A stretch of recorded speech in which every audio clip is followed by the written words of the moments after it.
Hello, hello, hello, hello, hello, and welcome once again to Not a Prog Reborn, but continuing my Secret of Strixhaven set review. My name is M. Kosler, longtime Magic player. Been playing Magic for about 25 years. Started around the Onslaught block. Taking time off over the years between now and then, but have been pretty far back into the game since end of Bloomburrow, beginning of Duskmorn. I am a primarily Magic the Gathering arena player. I'm a fairly consistent Mythic level player per season.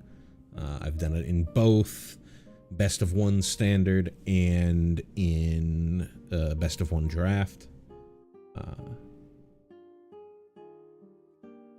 And with my set reviews, I'm going to be primarily looking at these cards from that perspective in those formats. How good this card would be in standard, how good this card would be in limited, if it's a fairly obvious limited card.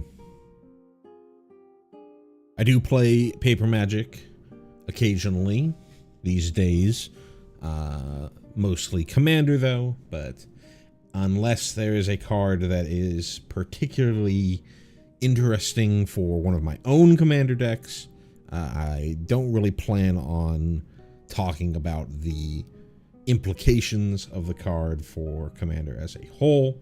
Don't really think that that's a worthwhile avenue to speak on, given the casual nature of Commander and the eternal nature of Commander.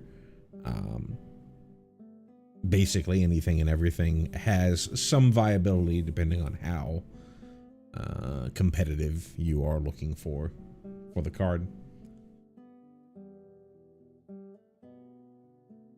As far as the Secrets of Strixhaven review goes, somebody noted in the comments of one of my last live streams that hey, Imcoso, you skipped black.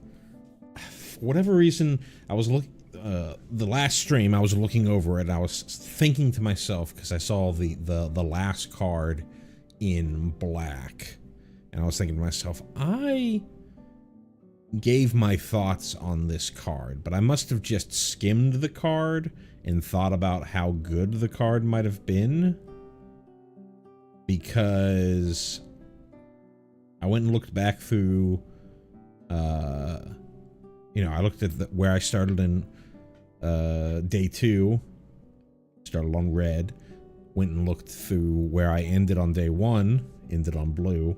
Didn't actually make any comments on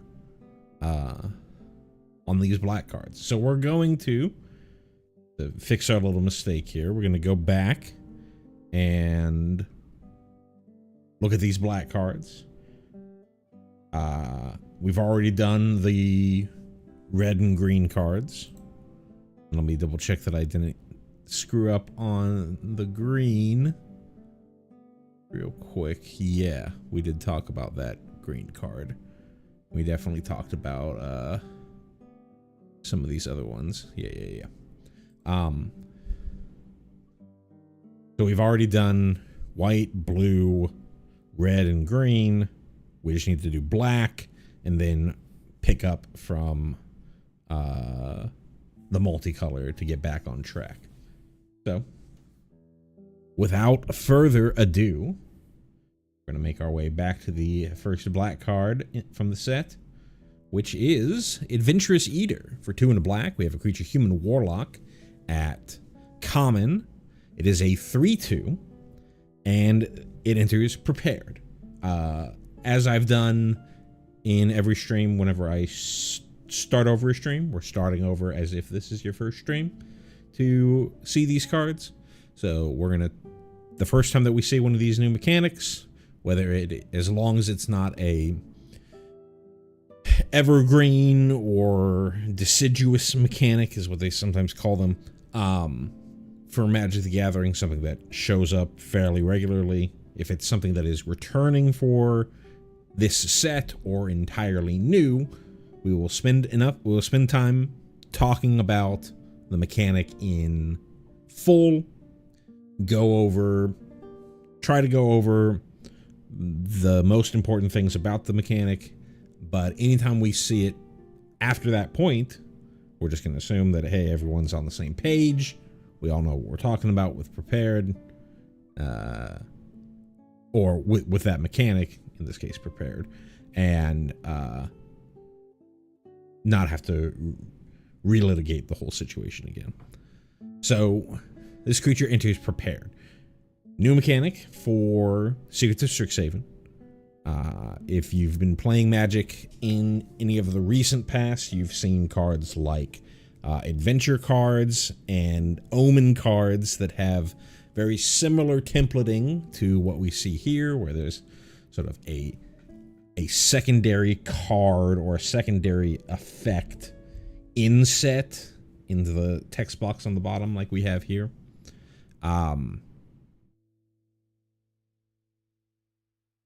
Unlike a card, an omen spell from Tarkir Dragonstorm or an adventure spell from Eldraine or other the Eldraine sets, and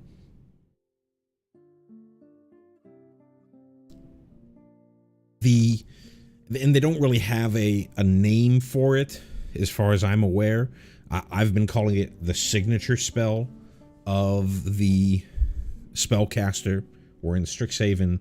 We're dealing with mages, warlocks, bards, spellcasters. The signature spell of the spellcasting creature. You do not gain access to that spell unless the creature that has that signature spell is prepared. In this case, for this particular card, this creature is entering prepared. So as soon as that creature is on the battlefield, not as part of a trigger, in this case, not as part of a trigger, it is just entering prepared, you would have the ability to cast the Adventurous Eater's signature spell.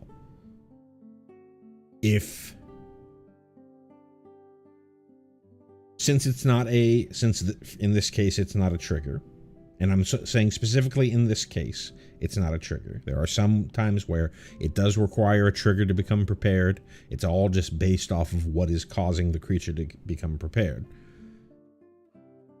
As soon as a creature is prepared and you have priority, you can cast this spell. If you can cast Adventurous Eater's signature spell. In this case, Have a Bite. For a single black, we have a sorcery that says put a +1/+1 counter on target creature. You gain 1 life. It's a sorcery, so it follows all the same timing rules. Preparing is not something like I become prepared and then I have a window. Then I have like a timing window that allows me to cast the spell, but if I let that go, it goes away. It's just this creature is prepared. And as long as that creature is prepared, I can cast this spell barring timing restrictions. This is a sorcery. If I, for some reason, give my opponent priority and they use removal to kill the Adventurous Eater, because this is a sorcery, I wouldn't be able to cast Have a Bite in response to their removal spell. I'd have to somehow fight to save my Adventurous Eater or just let it die, at which point I no longer have access to the signature spell. Preparing, I think I described it in the very first stream. Preparing is as if you get a theoretical copy of the spell in your hand, that you can cast once, that when you cast it, it unprepares the creature, or if the creature dies, that spell goes away. Dies, get exiled, what bounces to your hand, that spell would go away.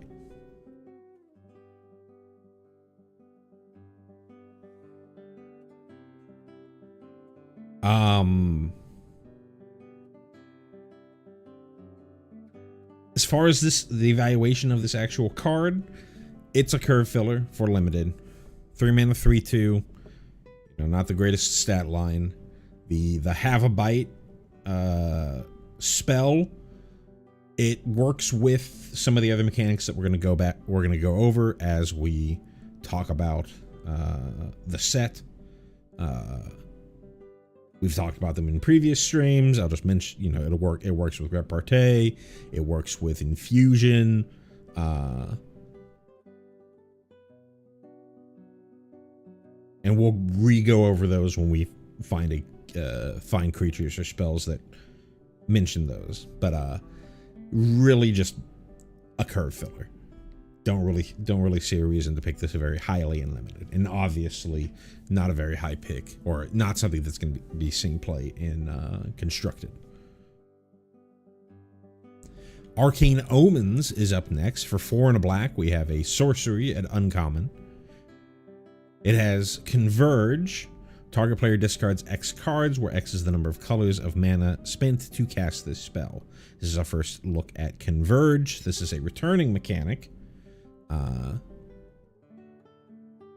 If you've been playing Magic in the past year, 2 years, basically since around the same time that I started playing, or a little bit earlier, there's the domain mechanic that's similar but not the exact same as this. There's things like Chroma, and then if you've been playing Magic in the past, Converge is a returning mechanic.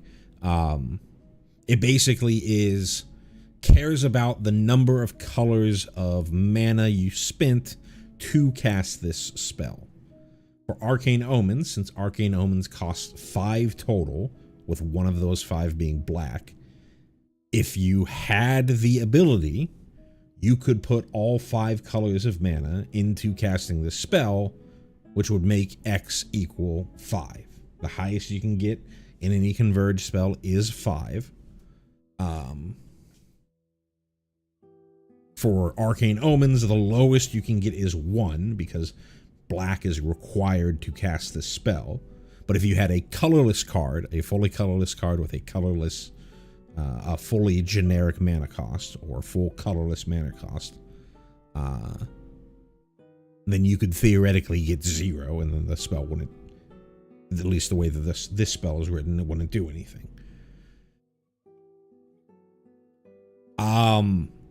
As far as this spell goes,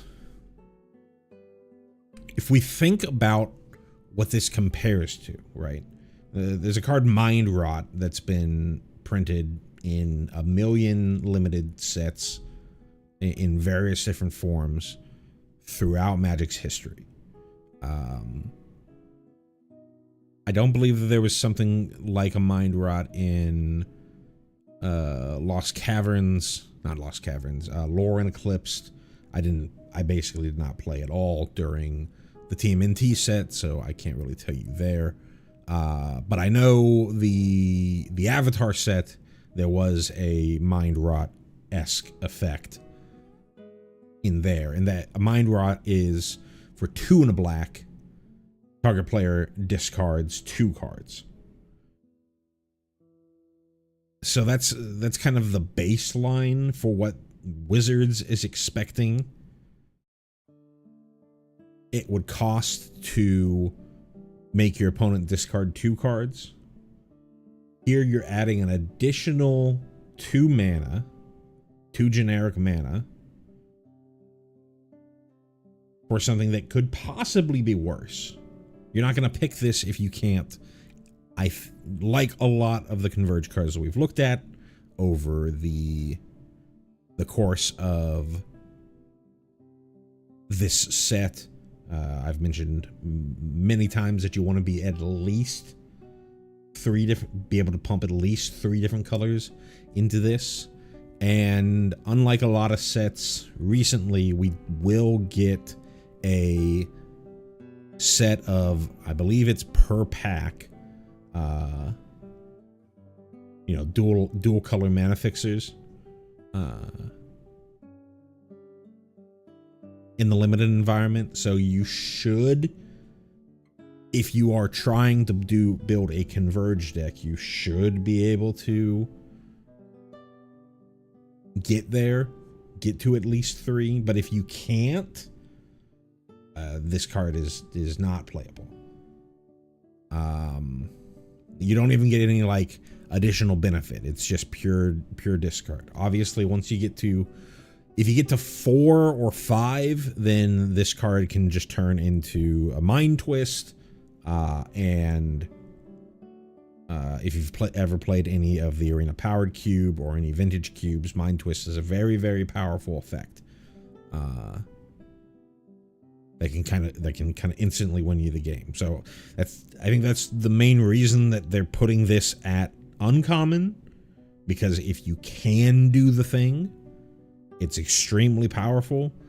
But if you can't do the thing, this is way worse than a Mind Rot. So I would say tread very carefully with this card. Only really pick it up if you're able to at least get 3 colors.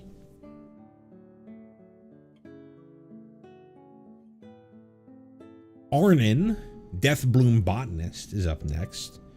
For 2 and a black, we have a legendary creature, Vampire Druid, at uncommon. They're 2/2 with Death Touch, and whenever a creature you control with power or toughness 1 or less dies, target opponent loses 2 life and you gain 2 life. That's a big Blood Artist effect. The things that have to die are very restricted. You know, it's not a true Blood Artist because it's not any creature on the battlefield dying. So it's not like a true Blood Artist. It's not like Sephiroth. It's things that you control, which is generally how they've been printing Blood Artist effects in standard sets in recent memory. You know, it was surprising when we saw that Sephiroth wasn't a true Blood Artist from the Final Fantasy set.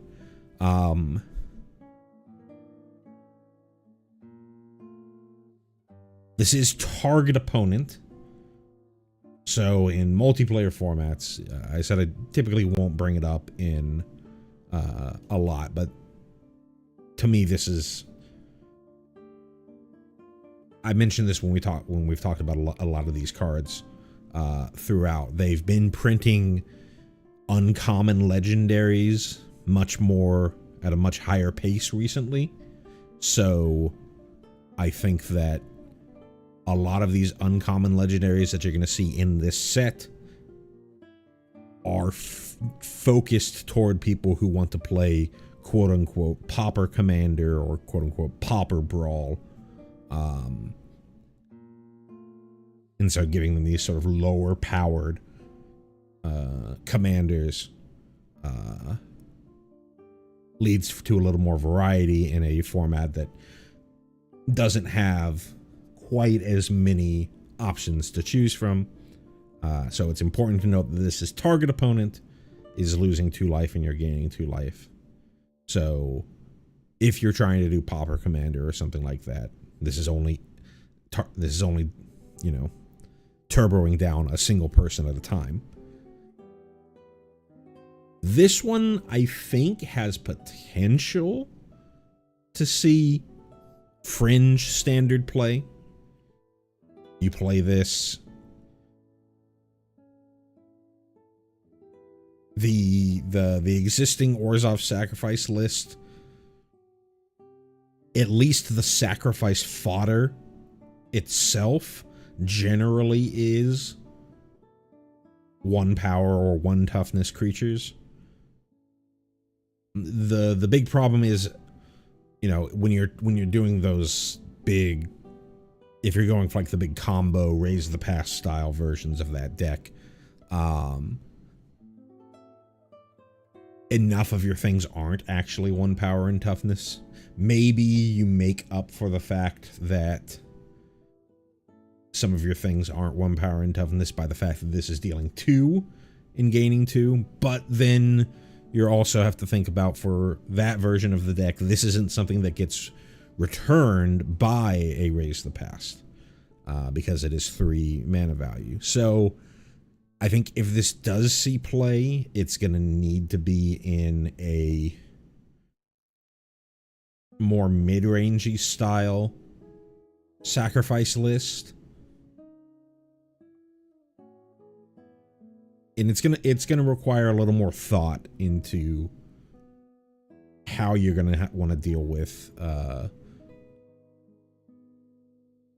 juggling the, you need to have your sacrifice outlets. The typical sacrifice outlet from Edge of Eternities is a 3/2. You're gonna want to be playing things like Sephiroth. You're gonna be wanting playing things like I think it's Sir Conrad was the name of it, but then you're also needing to be playing your actual factual sacrifice outlets, and so it's finding that balance to be able to fit Arnon in. I believe the other like uncommon blood artist from Foundations is a 1 toughness creature, so it might be fine in that situation for there. This is a card that could see play in Standard. In Limited, I don't really think there's a ton of free sack outlets in Limited, nor do I think that there's a ton of actual sack outlets. So I don't really know if there's going to be that much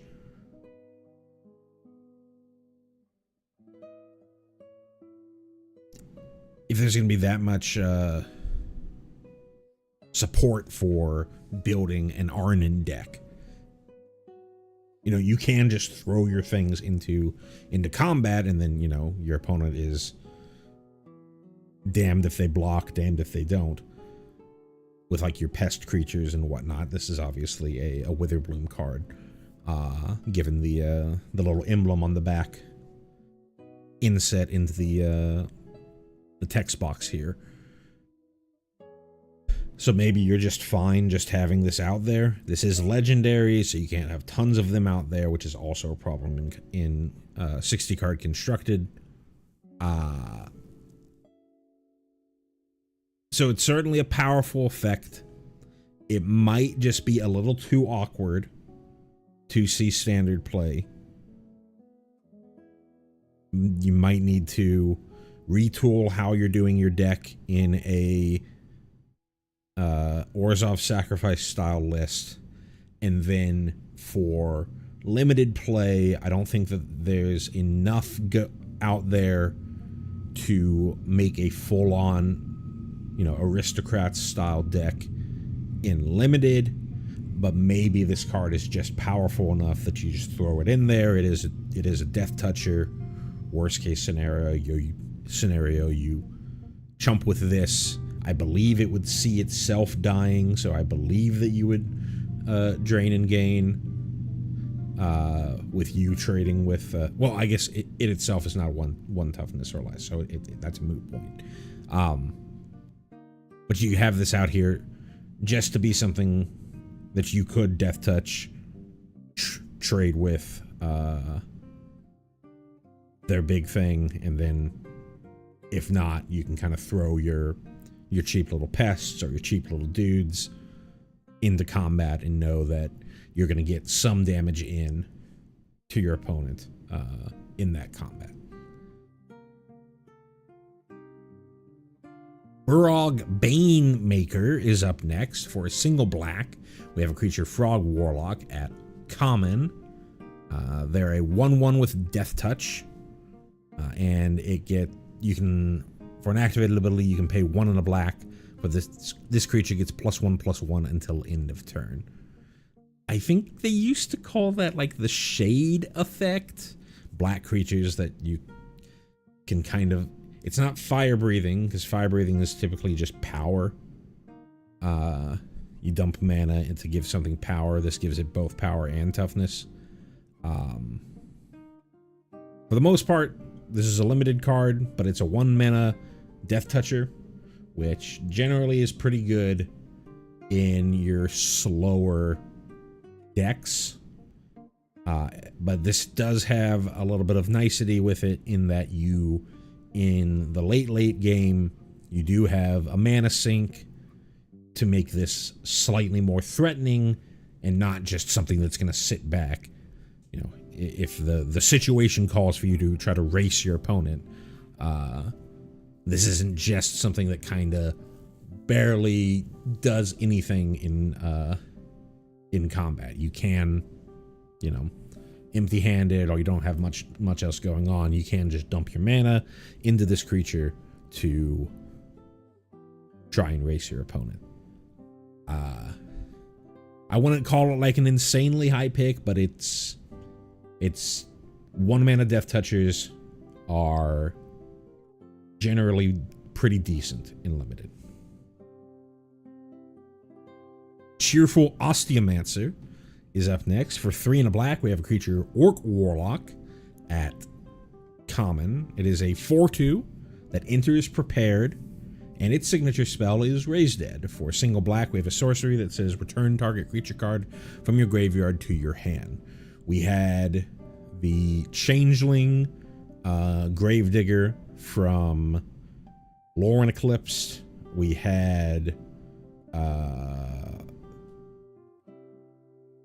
the instant speed Raise Dead that you could kick to make a Zombify from Avatar: The Last Airbender.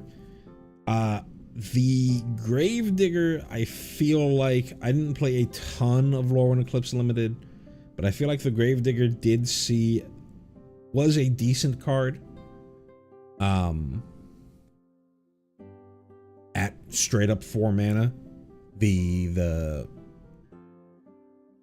Raise Dead card from the Avatar set, black, was pretty weak in that set, so the Raise Dead didn't see a ton of play.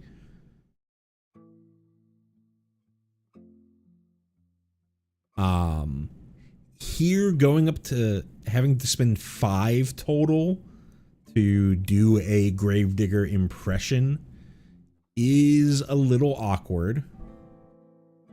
This is a better body than a Gravedigger is. Gravedigger is a 2/2. This is a 4/2.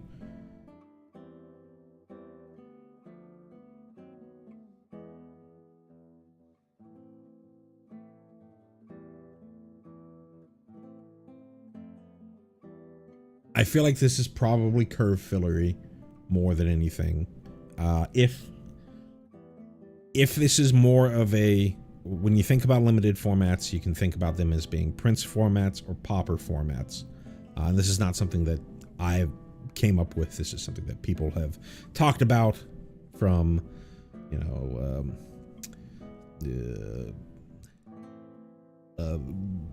better limited minds than me have thought about formats, like how to think about formats like that before. A Prince limited format is the format is centered around the bombs that you can draft, and it is much more important to have very powerful bombs that stick because they will win you the game, as opposed to a Pauper format where you're more interested in a good curve, a synergistics deck, you know, all the pieces coming together to make a powerful deck, and that ends up being either there aren't great bombs in the set, and when I say bombs, if you're newer to Magic, that's like powerful creatures or spells that have an outside effect on your winning of the game. Individually have an outside effect of your on your winning of the game. If you think back to the, I go back to the Avatar set because that's the last one that I did. I spent a significant amount of time drafting, but you go back to that last Avatar set, there were certainly big bombs in that set. I don't know if it was full on a print set, because you could put together a, you know, a good, just decent curve deck and win. But if you think about things like the Azorius Katara, the Fire Nation drill, any of the Legend of sagas, those are cards where you have this in your deck, and if you're able to actually cast it and get it out, you're significantly favored to win that matchup.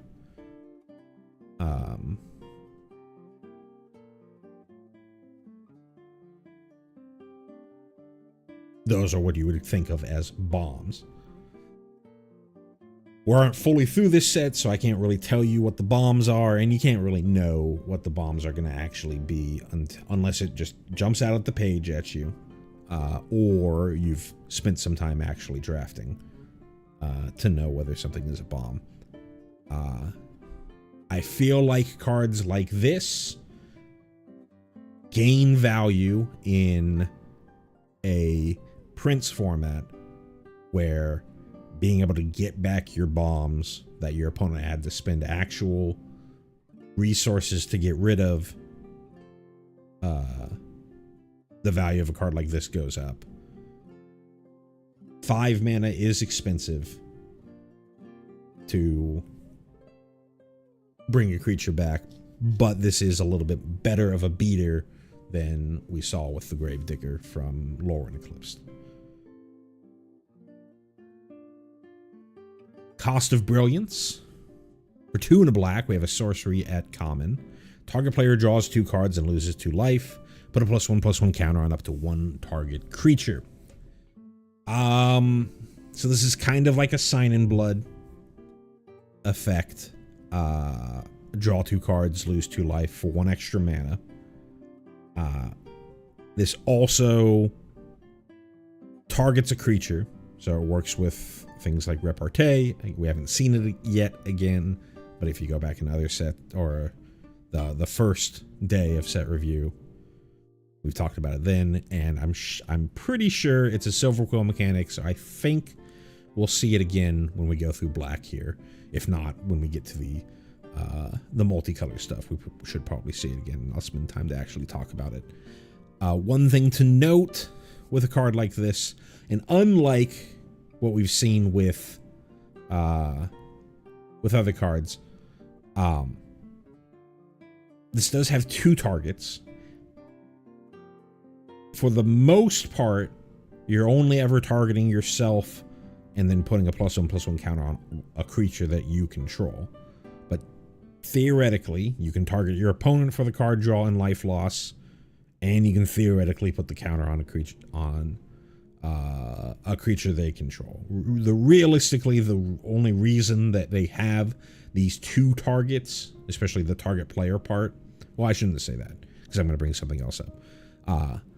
Realistically, they put these 2 targets on here so that if this just read, draw 2 cards, lose 2 life, put a +1/+1 counter on up to 1 target creature.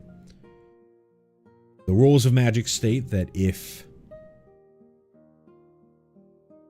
a spell is on the stack and all of the targets of that spell are no longer valid, then the spell gets countered. The spell cannot resolve. So it would get countered, and colloquially, we refer to that as being fizzled. By having multiple targets, target player and target creature, if your opponent blows the creature up that's getting the +1/+1 count that you targeted for the +1/+1 counter, you would still be able to draw the 2 cards. at least, because there is another target, whoever you decided to have draw the 2 cards and lose the 2 life, that is still a legal target.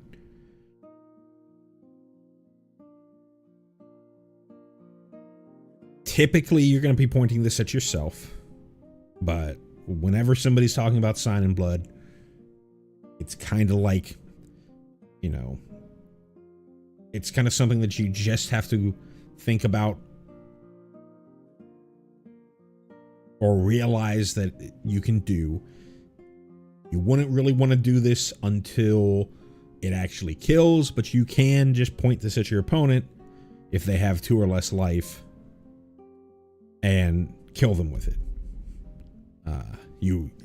You're not really going to do this as like just a random burn spell that you're going to do when they're at 18 life, because that's just giving them 2 cards. Sure, you hit them for 2, but the card advantage that you gave them is way more powerful than the damage that you dealt to them. But very, very niche scenarios, this can burn your opponent out, just like a Sign in Blood could. As far as playability, you know, if you're more controlling, if you need card advantage, this is just basically a black divination. Same mana cost as divination. Black typically has to pay life to get its cards. Plus you get a little bit of an upside of the +1/+1 counter. Wouldn't pick up a ton of these, but if you need a little bit of card draw, this is an option. And it's a common, so you should be able to find one even as the pack gets thinner. Decorum Dissertation. For 3 black, we have a sorcery lesson at Mythic. Target player draws 2 cards and loses 2 life. And it has Paradigm. So this is the green one was supposed to be the last one, but because we accidentally skipped over all black, this is the last of the Paradigm spells. There's a full cycle of Paradigm spells. They're all the only lessons in the format. There also are no learn cards in the format if you are a older school Magic player who played back in Strixhaven, so you don't have to think about lessons or learn cards too much when you're thinking about this set. Lessons are just a subtype of an instant or sorcery. There are some cards, not from this set, because there's only 5 lessons, but there are some cards from the Avatar set in current standard that care about lessons. I don't think that there are any of these Paradigm spells, these Strixhaven, Secrets of Strixhaven lessons, that would fit in any sort of lesson deck in standard. But there are some spells from Avatar that do care about lessons. So if you're really trying to stretch things, these are new lessons for those cards back in Avatar. As far as what Paradigm is the kind of fix of an old, often looked as terrible mechanic called Epic from the original Kamigawa block. What Paradigm says is the first time that you cast this spell, when it resolves, and it has to resolve in order to get the Paradigm portion of the Paradigm trigger, instead of going to your graveyard, it's exiled. And then at the beginning of your first main phase, on each turn, sometimes used to be called your pre-combat main phase, you have the option to cast a copy of this same spell from exile without paying its mana cost. So you get a free copy to cast of this spell from exile. Unlike Epic from the old Kamigawa block, this isn't preventing you from casting any other spells. It's free, so you still have all your mana available to just play your the rest of your turn out as normal. It's just, if you are able to resolve this the first time, you have the opportunity to cast it again one time at the very beginning of your main phase each turn. When the window in which you get to cast this spell is a trigger at the beginning of your first main phase.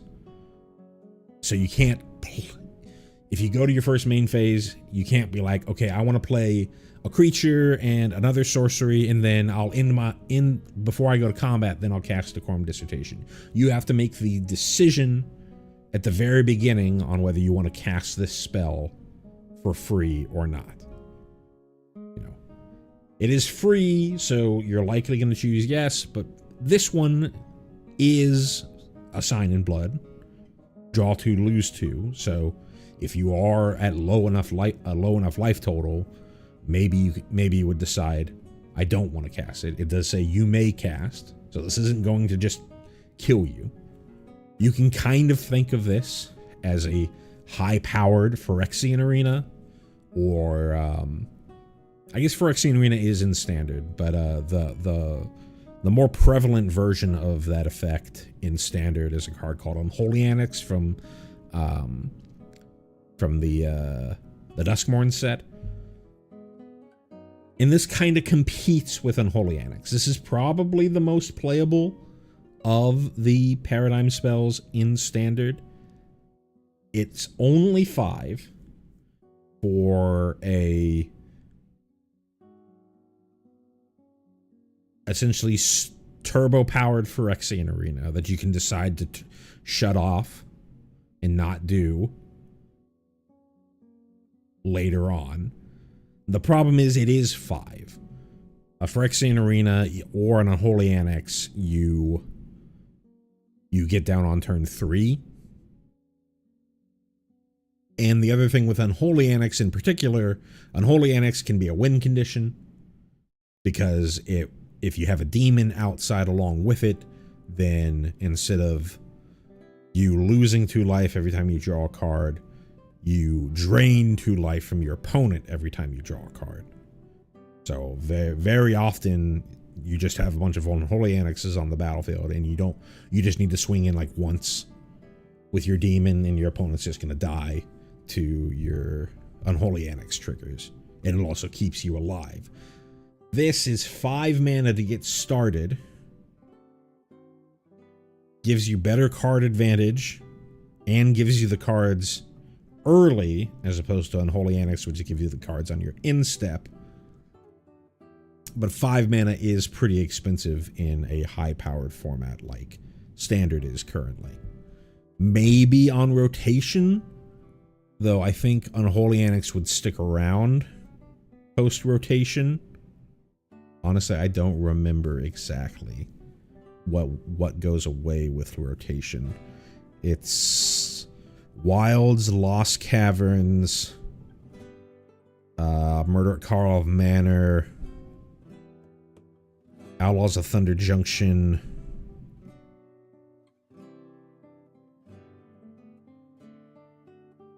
Bloomborough, Duskmourn,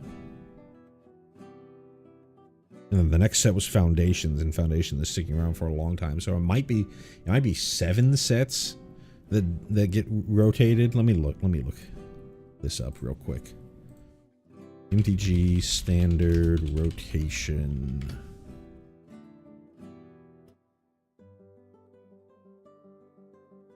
$2026. I don't know. Duskmourn would be rotating at the end of this year, which would then you would then lose access to Unholy Annex. So maybe this could see play in some sort of black-based mid-range list. Could even see play in current black mid-range or black-based control lists now. I think if you're touching blue, then you're fine. You're just going to be playing stock ups and stuff like that, and that's your better card advantage than something like this. But if you're mono black, control, or some black based mid range list that's not Dimir, then maybe this is an option. In limited, I think this is very good.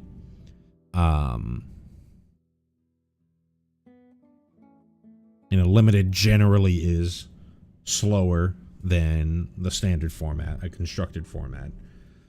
5 mana is a lot, but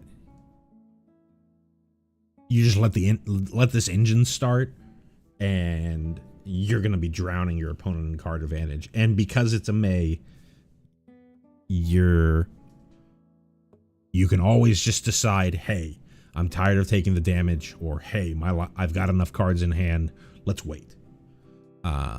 So I do think this is a pretty high pick in limited.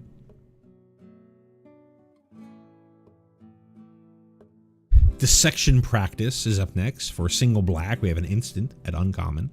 Target opponent loses 1 life and you gain 1 life. Up to 1 target creature gets +1/+1 until end of turn. Up to 1 target creature gets -1/-1 until end of turn. We saw a very similar card to this with Azula Always Lies. I think Azula Always Lies gave a creature +1/+1 counter and a -1/-1 counter. But that was at 2 mana. This is only at 1 mana, and you get a little bit of drain. The most important part of this is you gaining a little bit of life. Is going to work for infusion for the Witherbloom mechanic, which we'll hopefully see in a few cards.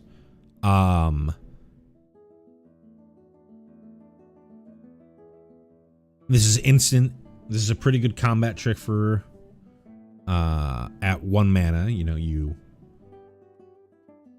if you just got a single attacker, your opponent blocks with something, you can shoot. You can pump your attacker so that it eats their blocker and then shoot something that's got 1 toughness, or attack with 2 things, pump the unblocked thing, reduce the power and toughness of the creature that's blocking yours so that they trade, or your thing survives. Now there's a lot of funky stuff that you can do here, and being only 1 mana is pretty good. It is ultimately just a combat trick. I would not pick this highly. But if I'm in Witherbloom, or if I know that I'm going to be focused on combat, you know, pack 2 comes around, pack 3 comes around, I'm very happy seeing these show up.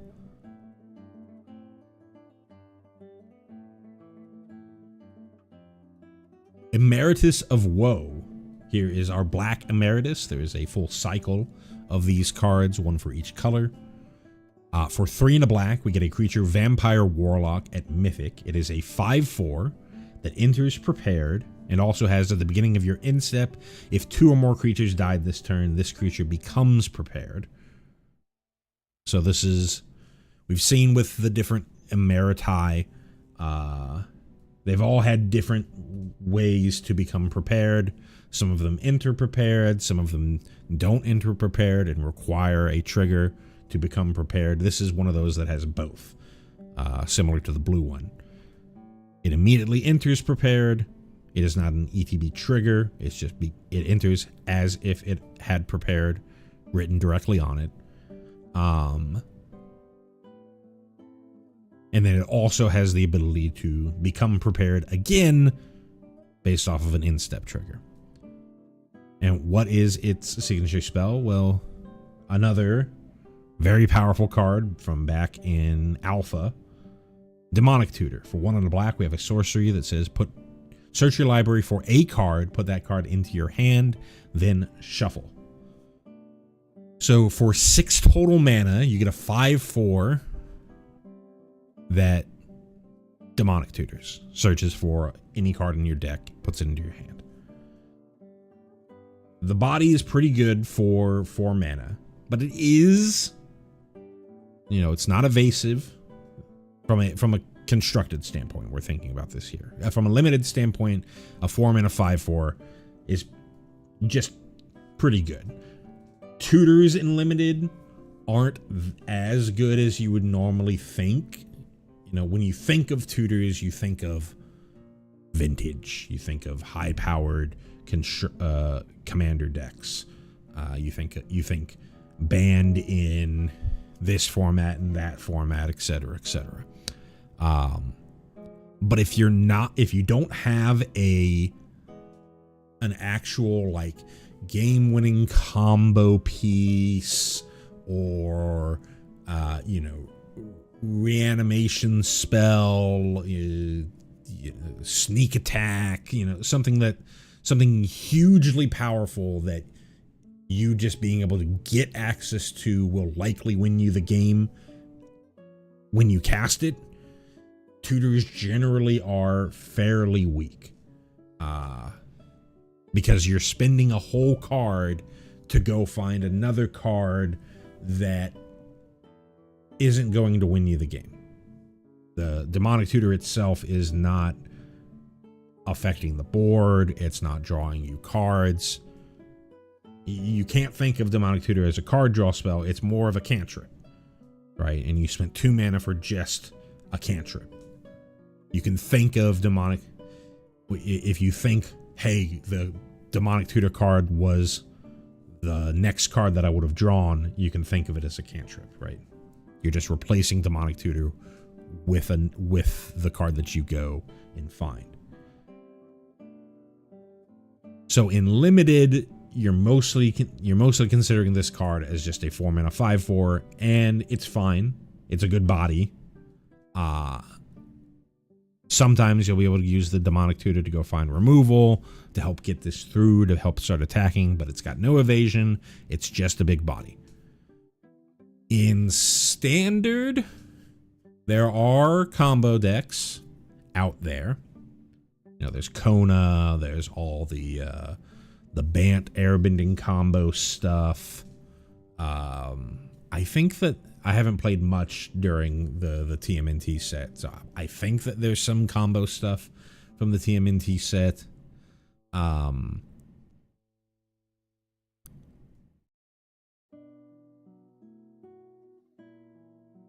Maybe there's things like the Dimir mill control lists where they're just trying to cast the Singularity Rupture and then play a Riverchurn Monument. Or there's things like the Dimir, the Doomsday Demon card, where you're just trying to play that Doomsday Demon and then next turn mill your opponent for the remainder of their deck so that they draw an empty deck. Maybe you could see something like Emeritus of Woe showing up in those lists. I think that this is going to end up being not that big of a player in standard, because I think maybe the Doomsday deck. Maybe this shows up in the Doomsday deck. The one that's playing the Dimir Evoke Elemental.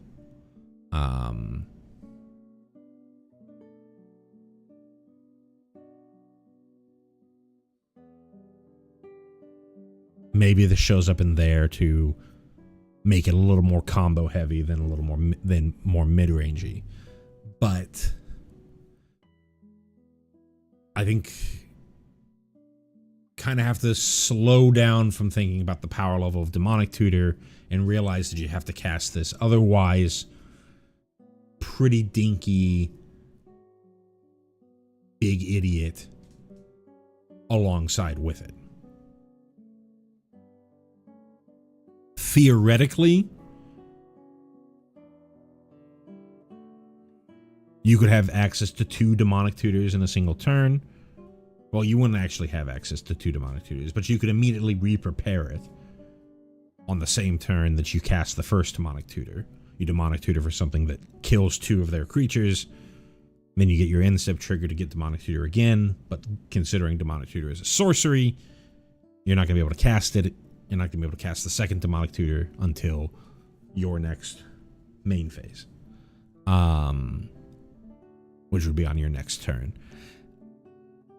I think that this is mostly a commander coded card.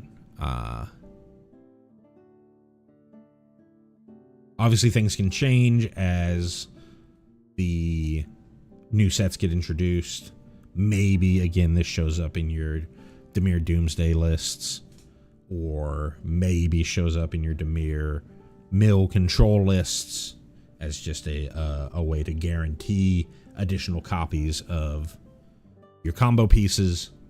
But it is pretty expensive to get access to that first demonic tutor. And someone's going to have to put together a list that really, really wants this demonic tutor.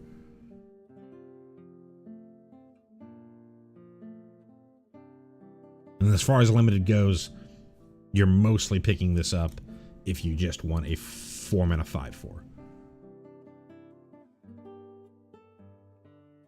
Probably one of the worst Emeritus of the cycle. I'm trying to think. There's the green one that was a regrowth, which I think is pretty good. It was a 3-mana 3/4. There's the red one that had a lightning bolt associated with it, but it was also a 2-mana 2/2 first strike. So it's just much more relevant for an aggressive deck. The white one was 3 mana for 4 power and toughness across 2 bodies that could potentially give you removal in Swords to Plowshares. That one's pretty good for limited. The blue one was a 5 mana 5/5 flyer ward 2 that came with Ancestral Recall. That one's ridiculous and limited.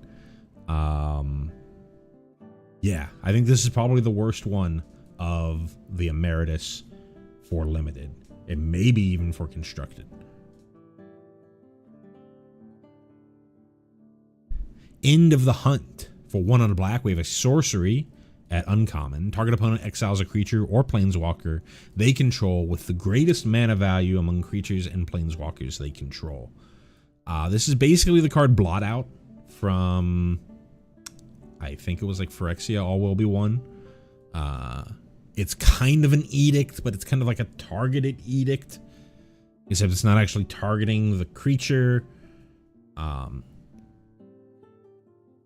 It's just 2 mana, get rid of likely your opponent's most impactful creature.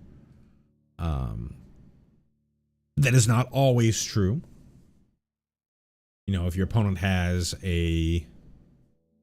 some big idiot and then also a Badgermole Cub, sometimes you're going to be wanting to get rid of that Badgermole Cub, and Into the Hunt can't touch it. But generally, this is going to be pretty good. Pretty good removal in standard.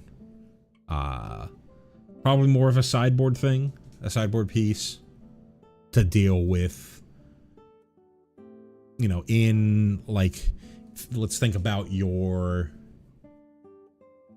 mono-green landfall lists. Not necessarily the Mightform Harmonizer lists, but like the ones with Mossborn Hydra and Tifa. Right. This is still an edict. You're forcing your opponent to exile the thing rather than target it itself. So this is a way to get around. Those decks are playing, you know, a ton of royal treatments and snakeskin veils and overprotects and stuff like that. So this is a way to get around your opponent having protection for their Mossborn Hydra, and unlike the strategic betrayal, which was the sort of one of the edicts of choice, this particularly targets the greatest mana value. So those decks often have Llanowar elves or Zaz's chocobos or other things laying around, and they're really focused on getting their maybe their bristly bill or something. They're really focused on getting their Mossborn Hydra to kill you. And this just guarantees, hey, doesn't matter that you've got that snakeskin veil that you're holding up. This is going to kill that Mossborn Hydra. And then in Limited, generally the thing that you want to kill in Limited is their most expensive creature. So this is just fine removal to pick up for Limited.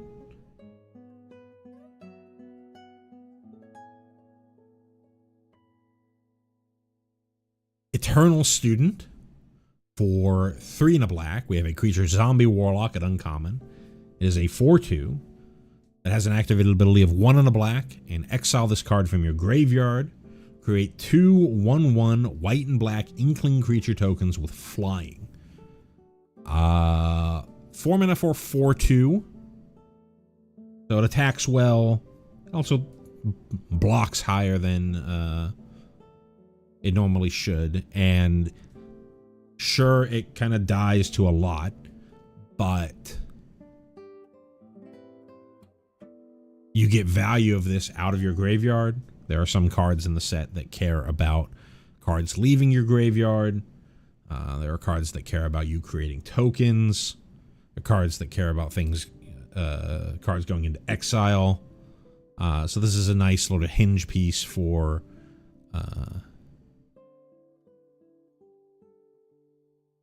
a lot of different decks out there. I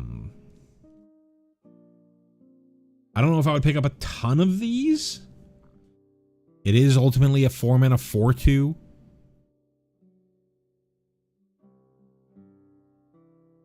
But the fact that it gives you 2 flyers when you exile it from the graveyard could end up being pretty premium for Limited.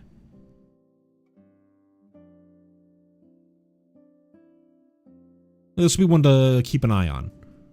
I'm a little hesitant about the body. I really like the effect, the activated ability on it. I don't think that there's a ton of self-mill in the set. So that's why I'm a little hesitant on you getting a ton of these, because the body is fairly weak, and you can't just, there aren't as many ways to put this directly into the graveyard.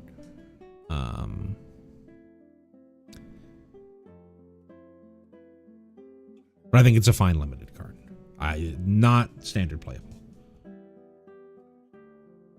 Foolish Fate is up next for 2 and a black. We have an instant uncommon that says destroy target creature. And finally, our first instance of infusion, not confusion, infusion today.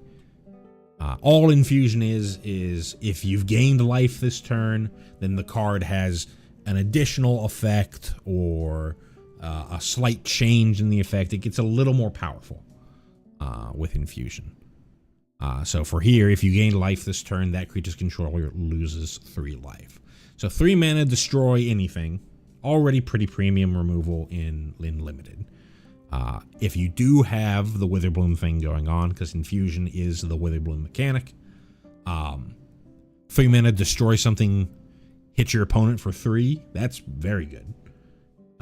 So I think this is a pretty high pick, regardless of whether you're in Witherbloom. And if you are in Witherbloom, you're going to be wanting to snap up this very, very highly. You're going to want as many of these as you can fit into your deck. And then also, you're going to want to look for any of those cards that we've seen over the course of this set review that just sort of, randomly gain you 1 life as part of its effect to help trigger this infusion. So very good Limited card. Too expensive for Standard. 3 mana is way too much for a removal spell in Standard, but very good for Limited. Forum Necroscribe. For 5 and a black, we have a creature, Troll Warlock, an uncommon. It is a 5/4 with ward, discard a card. That's a very powerful ward effect. And now we have our first example on this stream of Repartee. Whenever you cast an instant or sorcery spell that targets a creature, return target creature from your graveyard to the battlefield. That's very, very powerful. So, Repartee, it's just everything before that comma. And whenever you cast an instant or sorcery that targets a creature, kind of reminds you of Heroic from the old Theros block sets, kind of reminds you of Valiant from Bloomborough, but it's a little bit different. This is only instants and sorceries rather than any sort of non-creature spell or ability to trigger Repartee. And it also doesn't say targets a creature you control.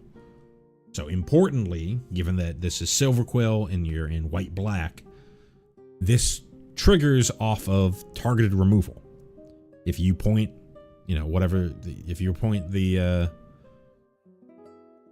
Doomblade at your opponent's creature, that would trigger Repartee from Forum Necroscribe.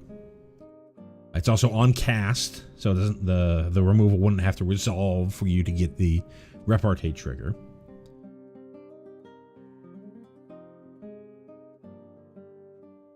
Six mana, and that's it. Does have to be creature targeting things. So if you're just playing like a Sign in Blood style effect, that's just targeting a player, so that's not going to trigger Repartee.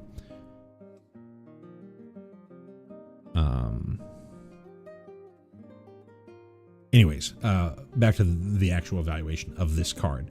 6 mana is a lot, but and 6 mana for a 5/4, the body's okay, but it doesn't have any evasion, doesn't have any trample, menace, anything like that. The ward is nice, but even for having such a big body, you're probably not going to be wanting to put this into too much combat because the Repartee is so powerful.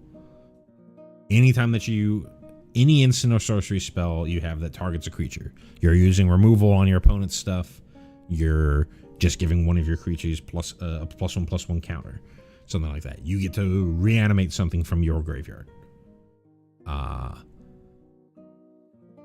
And your opponent, who is very incentivized to get rid of this, most likely has to 2-for-1 themselves to get this off the board.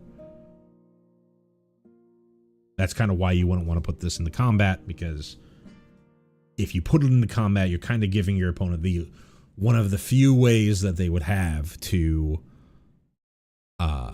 get this off the board without 2-for-1ing themselves.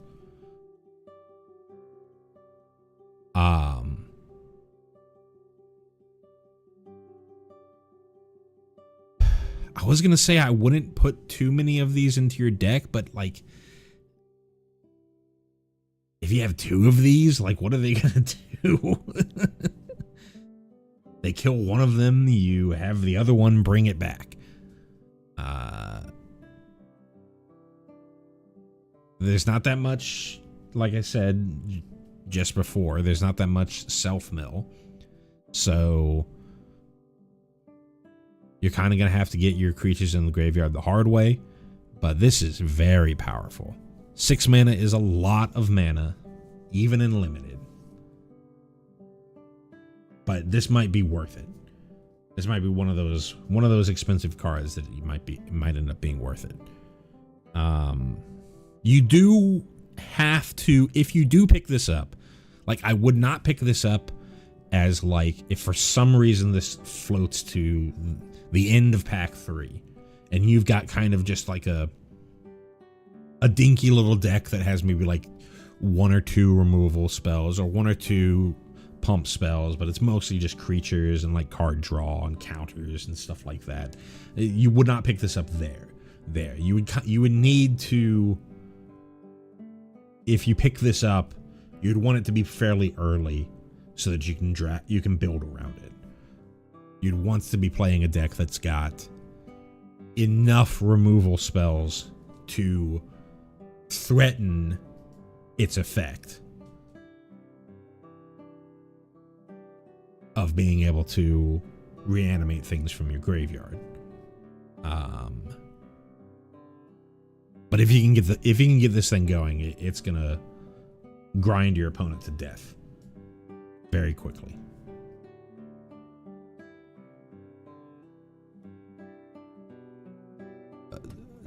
Too expensive, not really doing enough for standard play, but very powerful for limited. Grave Researcher is up next. For 2 and a black, we have a creature Troll Warlock at rare. It is a 3/3, so 3 mana 3/3. No evasion, but 3 mana 3/3 is still a decent enough body. At the beginning of your upkeep, surveil 1. Then, if there are 3 or more creature cards in your graveyard, this creature becomes prepared. And what's its signature spell? Well, straight up reanimate. For a single black, we have a sorcery that says put target creature card from a graveyard onto the battlefield under your control. You lose life equal to that card's mana value. If you're mostly just a standard player, you probably haven't played around with Reanimate recently. But if you've done any like the Arena Powered Cube, you understand the power of Reanimate. Important thing to note with Reanimate is it's a graveyard. So if you don't have any fatties in your graveyard, you just have 3, dinky little idiots. But your opponent has, a Valgavoth or a Terror of the Peaks or, something ridiculous. Then you can reanimate that thing from their graveyard. This does not enter prepared. And it's...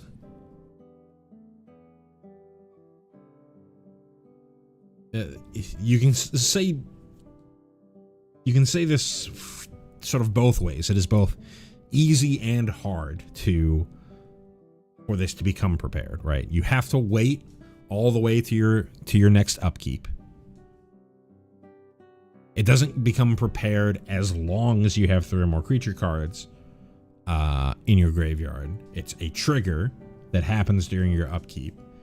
So if you don't have 3 creature cards in your graveyard when the surveil trigger finishes, and then they shoot something else and you suddenly have 3 creature cards in your graveyard, that doesn't make this prepared. You have to still wait for your next upkeep to have the opportunity for this to become prepared. For it to see, hey, you have 3 creatures in your graveyard. It is only checking your graveyard.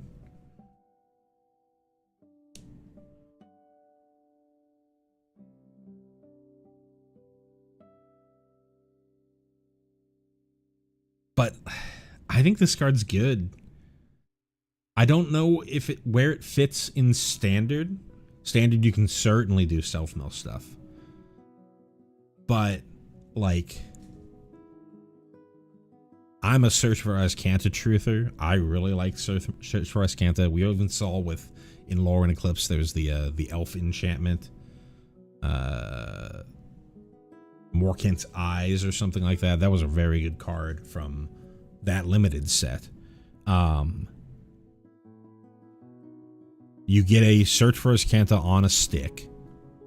Easier to interact with, but it is a body, so it can, threaten your opponent's life total. Sculpt the top of your deck.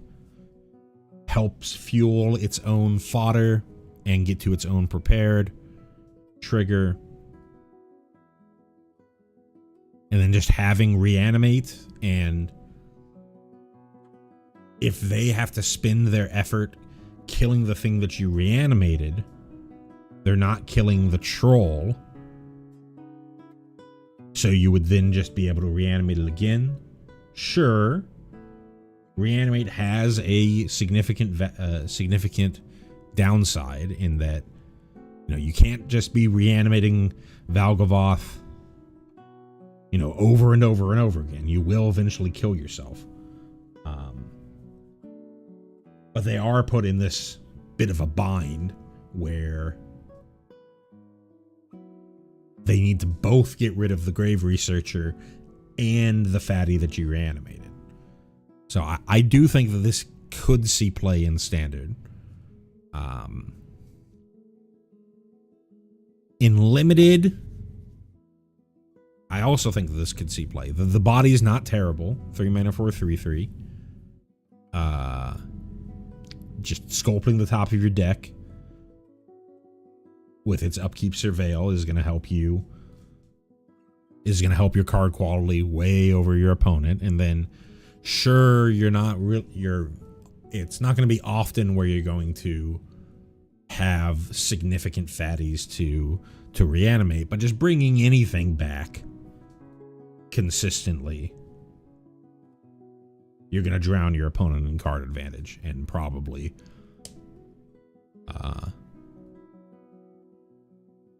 run over the game pretty quickly. So I think this is a pretty good card. Grave Researcher. Keep an eye out for it. Last Gasp. This is a reprint from mini sets. I can't remember the last time it was printed. For 1 and a black, we have an instant at common. Target creature gets -3/-3 until end of turn.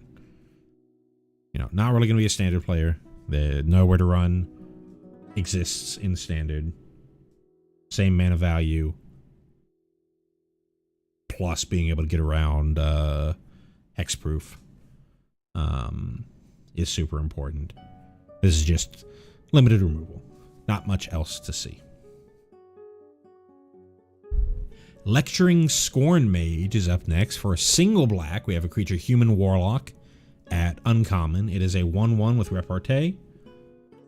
Whenever you cast an instant or sorcery spell that targets a creature, put a +1/+1 counter on this creature. So this is probably the most emblematic of the heroic cards of the past. But again, because it's Repartee, it's not just, hey, I'm playing Defiant Strikes and, you know, little honors, little pump spells on my own creatures. I can also use removal against my opponent. As long as it's instant or sorcery based, then this also grows. Anytime that you see a 1 mana creature that grows and has value, you know, a 1 mana creature that can grow, gain value over the course of a full game, you could certainly have this see play in Standard. Might be a little outclassed by what currently exists from your like mono black aggro style lists. Those lists generally aren't playing a ton of removal, but you know, you could try and put together a little more removal heavy aggro list and slot in a Lecturing Scorn Mage. For limited, I think you can do the same thing, focusing on aggression. Do realize that if you draw this late, it's going to be much less impactful. You're mostly, whenever you're thinking about a card, they talk about this in Limited Resources a ton. You have to, they call it quadrant theory. Well, maybe it's not exactly quadrant theory, but it's, think about the different scenarios. I guess it is quadrant theory. Because you have these different axes on when you get a card. How good is it in your opening hand versus how good is it when you rip it off the top? How good is it when you're ahead versus how good is it when you're behind, right? This is a card that is very, very powerful when it's in your opening hand and you are either in the balance, you know, there's no clear winner, or you're ahead. If you're behind, this is just a 1 mana 1/1. And if you rip it off the top late, this isn't going to be that impactful to the board.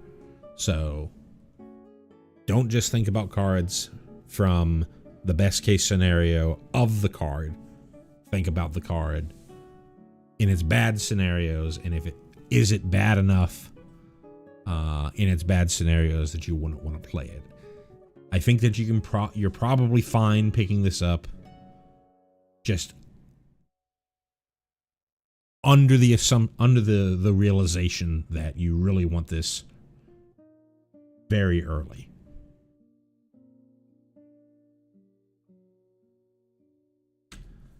Leech Collector is up next for 1 on the black. We have a creature, Human Warlock at uncommon. It's a 2/2. Whenever you gain life for the first time each turn, this creature becomes prepared. So this does have a first time each turn clause, so mostly just so that you can't prepare this creature, or yeah, you can't prepare this creature multiple times in a single turn. Just the first time that you gain life, this creature becomes prepared. Important thing to note: if you had a card that said draw a card and gain 1 life, and then you draw Leech Collector, play Leech Collector, and then gain more life, that does not prepare Leech Collector, because the first time you gained life was before Leech Collector was on the battlefield. It is not the first time that Leech Collector saw you gain life. It is the first time you gained life each turn. Then this trigger would happen. If Leech Collector was on the battlefield to see it, this trigger would happen. So just keep that in mind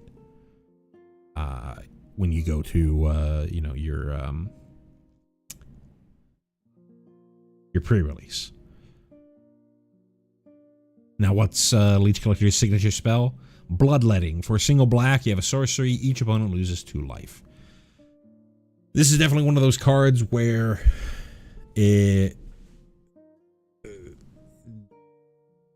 used to have this type of card in limited all the time. It's like a cheap black card that isn't really there to get in combat, but is there to finish the game in board stalls. And this is certainly one of those cards that will help finish the game off in a board stall. As long as you're able to re-prepare this card, you can just nug your opponent for 2 life every single turn.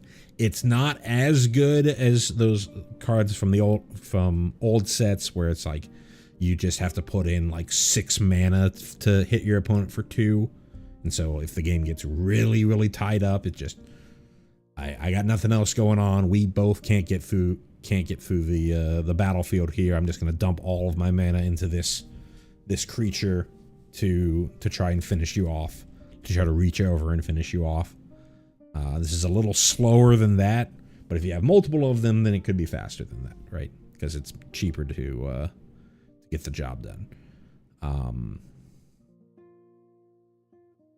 Is just a bear, so perfectly fine curve filler.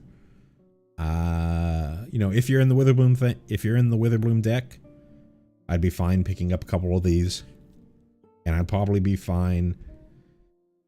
I wouldn't pick this up if you don't have any life gain, because it is just a bear at that point. But if you're in the Witherbloom deck, I think you could probably take 2 of these and be happy about it. Masterful Flourish is up next. For a single black, we have an instant at common. Target creature you control gets +1/+0 and gains indestructible until end of turn. Interestingly, this is a black protection spell for a single black. Don't generally have this type of effect in black. You often would see this in white for thing gains indestructible, or green for thing gains hexproof. This clearly works well with repartee. It's an instant sorcery, or it's an instant, so it's going to trigger your repartee. It also, well, I shouldn't say that. That's not true.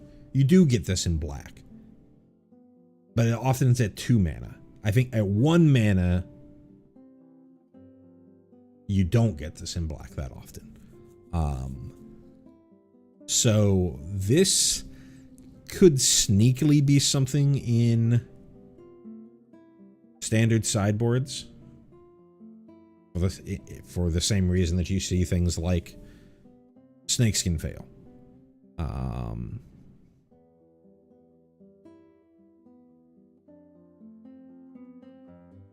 For limited, you know, it's gonna do a lot of the same roles as Dive Down and Octopus Form and whatnot. It's more powerful in a Prince format where you want to keep your big bomb around. If you have a big bomb, you're gonna likely pick one of these up. It'll be wanting to search for one or two of these more likely than if you just have a good curve filler. It's a nice little glue piece. I wouldn't take it too highly in any sort of random deck, but like I said, big bombs or heavy repartee deck, I'd be fine picking up one or two of these. And maybe it sees a little bit of play in standard. I don't think there are 1 mana black spells that have this effect that exist in current standard. Melancholic Poet. For 1 on black, we have an elf bard at common. It's a 2/2, so a bear. It has repartee. Whenever you cast an instant or sorcery spell that targets a creature, each opponent loses 1 life and you gain 1 life. It's repartee, so it's Silver Quill, but this is certainly a glue piece for Witherbloom as well, because this is a way to trigger your infusion. Unless you are heavy repartee or heavy infusion, I don't think I'm picking this that highly.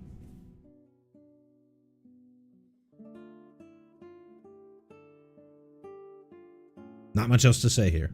It is an elf, I guess. There's some elf synergy in standard, but elf decks generally aren't playing a lot of targeted spells. So, Moseo, Vane's New Dean, is up next. For 2 and a black, we have a legendary creature, Bird Skeleton Warlock at rare. It is a 2/1 flyer, so a 3 mana 2/1 flyer.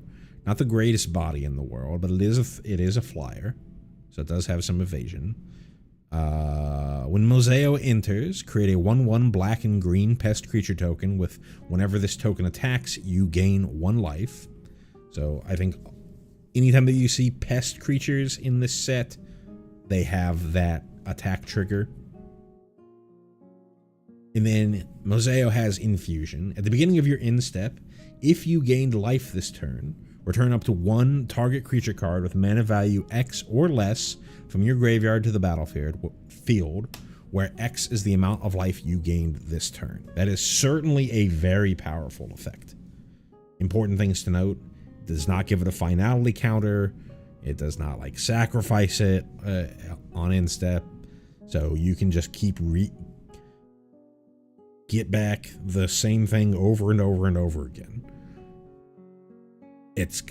Moseo comes along with at least something that will at least gain you 1 life at least once, as long as they don't use removal on it on either Moseo or the pest, because it's an attack trigger. It's not like a combat trigger or anything like that.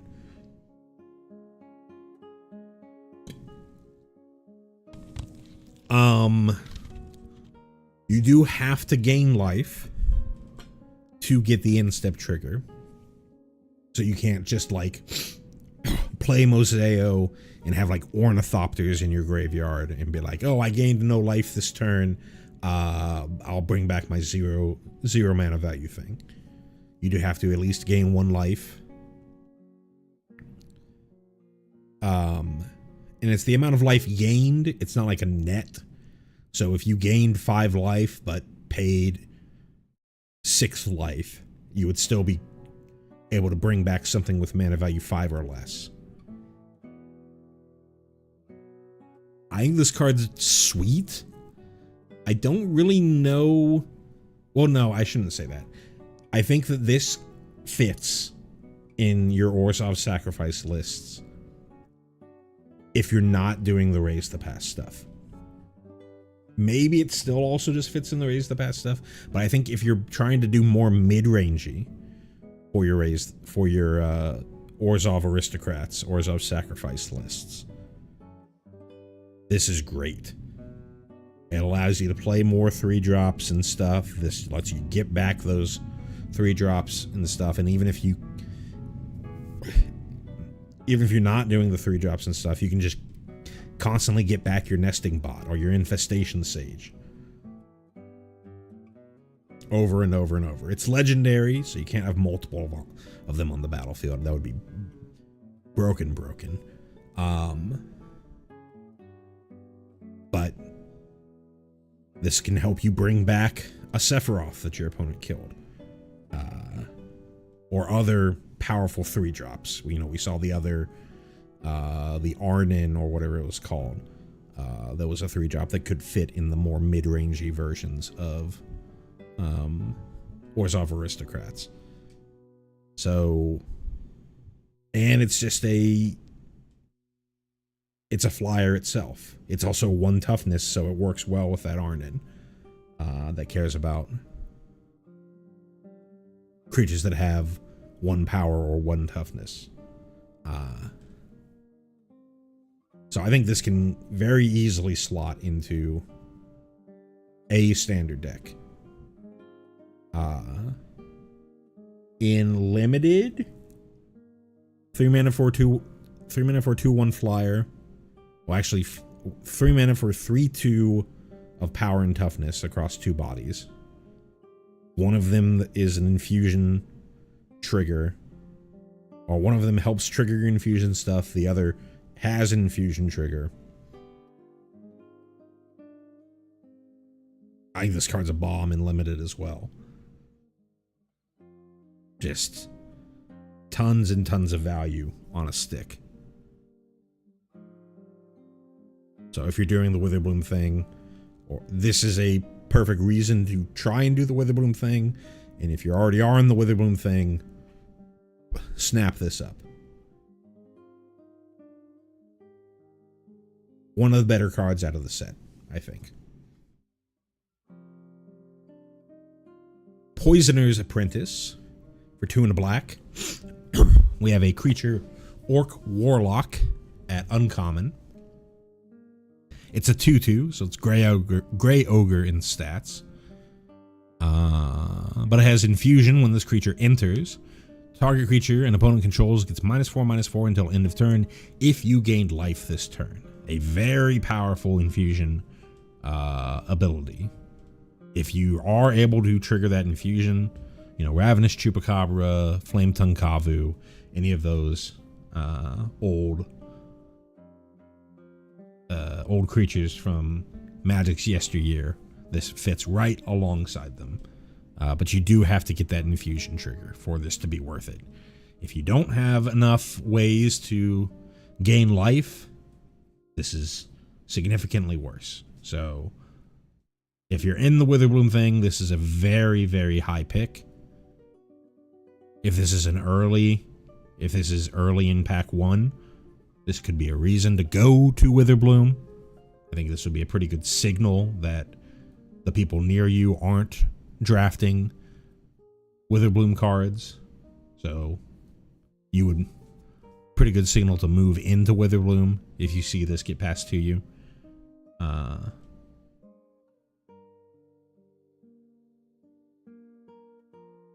Very, very powerful card. Don't think that it's standard playable.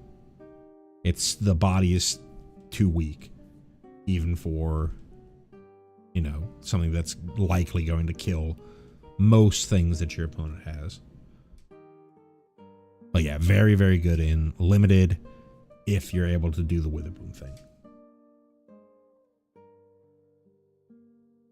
Post-Mortem Professor. For 1 and a black, we have a creature Zombie Warlock at rare. It's a 2/2 that can't block. Whenever this creature attacks, each opponent loses 1 life and you gain 1 life. So a way to trigger infusion. And for 1 and a black, and exile an instant or sorcery card from your graveyard. Return this card from your graveyard to the battlefield. I think this is a pretty good mono black aggro card. You know, it attacks. It basically attacks for 3. The 2 damage that it's normally going to deal in combat, plus the 1 damage that it dealt from its attack trigger. It gains you life, so it works with infusion stuff. And, you know, you've used your removal against your opponent. You don't have anything else going on. You get to bring this back. It doesn't say anything about, you know, activate only as a sorcery or anything like that. So you can just hold up removal, let your opponent decide whether they want to play to the board. And then if you happen to have an instant or sorcery alongside this in your graveyard, you get to bring it on back. So I think this could see play in standard. It's got a lot of competition at 2 in black, so you're really gonna have to make a lot of comparisons there. And then for limited, certainly if you're in Witherbloom, this is a great way to force an infusion trigger. You're going to have, this set is chock full of instants and sorceries, so you're, unlike a lot of limited sets, you're going to have more instants and sorceries flying around, and therefore in your graveyard, than you would in a lot of other sets. So it should be something that you'll be able to get back. Certainly see this card see play in both standard and in limited.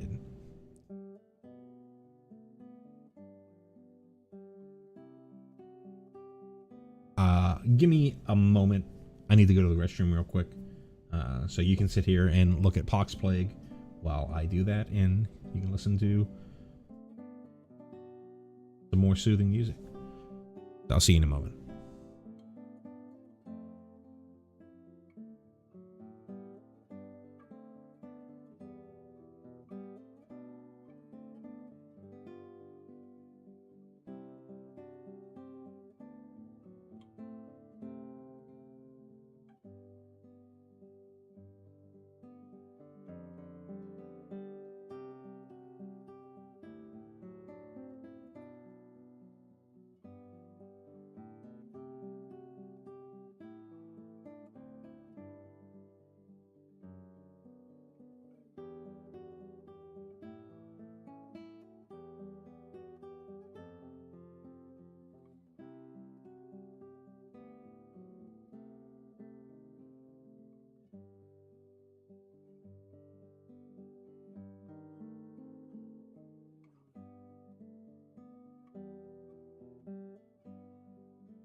Alrighty. We're back at it. Oh, we've had plenty of time to look at Pox Plague, because for black, black, black, black, black, 5 total black mana, we have a sorcery at rare. Says each player loses half their life, then discards half the cards in their hand, then sacrifices half the permanents they control of their choice, round down each time.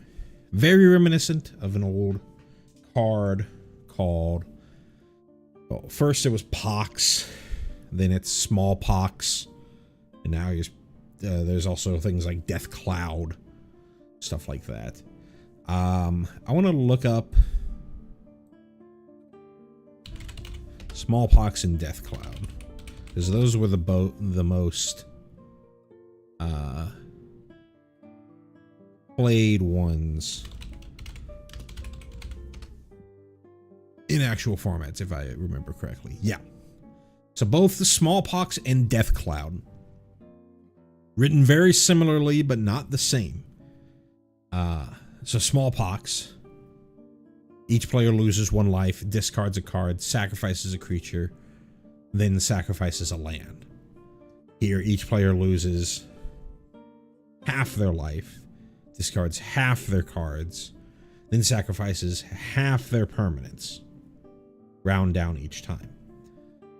So Smallpox and Death Cloud, they, instead of what Pox Plague does is it takes the permanence part, which used to be sacrifice X creatures and sacrifice X lands, and turns it into sacrifice X permanents. Could be creatures, could be lands, could be artifacts, could be enchantments. One of the things with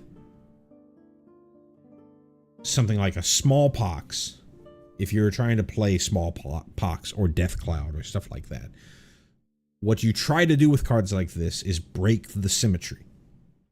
With Smallpox and Death Cloud, you could be playing a creatureless deck. So your opponent's playing a bunch of creatures, you Death Cloud for a bunch, and it got rid of a bunch of your opponent's creatures, and you had no creatures on your side. So, you know, you're X for wanting for however many creatures they had on their side for the trade-off. You could be playing a lot of artifact mana sources, which is another thing that you often saw in smallpox style decks. Sure, you're both sacrificing lands, but you're not. You still have mana available. More mana than your opponent did, who likely does not have artifact mana sources. With Pox Plague, it reduces, you know, instead of sacrificing X creatures and X lands, it cuts the number of permanents that you're sacrificing in half, but it does mean that you can't play around it as nicely. So if you have 5 lands and no creatures, and your opponent has 3 creatures and 2 lands, you're both sacrificing the same amount of permanents here. You're just sacrificing all of your lands. They're sacrificing all their creatures and both of their lands.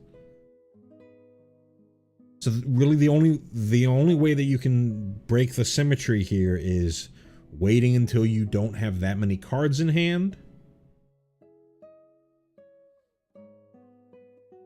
But even then, because it's always half, it's not like you can Pox Plague and strip their entire hand like you could with something like a Death Cloud, where you waited until you only had Death Cloud in your hand, then spent all of your mana, stripped their entire hand, you know, mind twisted their entire hand away. So I think this is Pox Plague, I think, is going to be in the long line of cards that Wizards have printed over the years, where it's, hey, doesn't this remind you of a card that you've heard has been good in older formats at some time in the past? Here's an updated version. I want you to think that it is as good without putting some evaluation into it.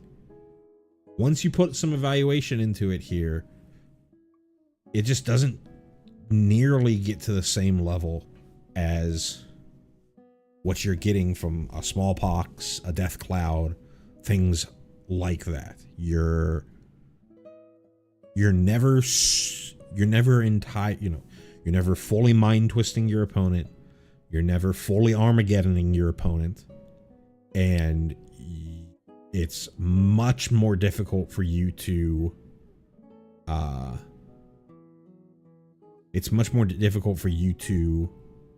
break the symmetry here, because it just says half the permanents you control instead of specific permanent types. So I think this is just bad. It's certainly unplayable in limited. 5 generic or 5 black mana pips. Very, very rarely are you going to be that heavily in black that you would be able to consistently play this on turn 5 in a limited deck. And even then, like, what exactly are you gaining from this? I don't know. So, Pox Plague. I don't really see it.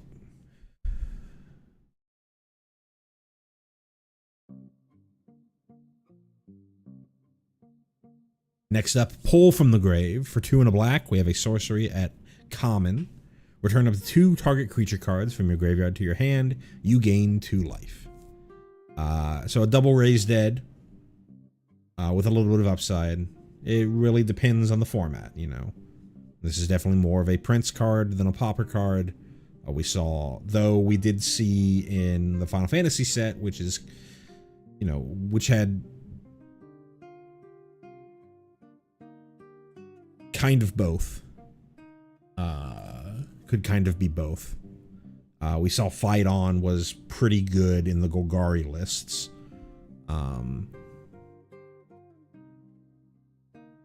This is a little bit better than Fight On because you're getting 2 life. Though I think Fight On was a sorcery as well. Let me look that up real quick. Fight On. No, Fight On was an instant. So Fight On is a little bit... Fight On was an instant, but didn't gain you 2 life. This gains you 2 life, but it's not an instant. So I think because this is a sorcery, this goes down pretty significantly. So, you know, I would take this if you have some bombs, or if you're very graveyard synergistic. And it's another way to trigger infusion. So if you're doing the Witherbloom thing, then maybe pick this up. But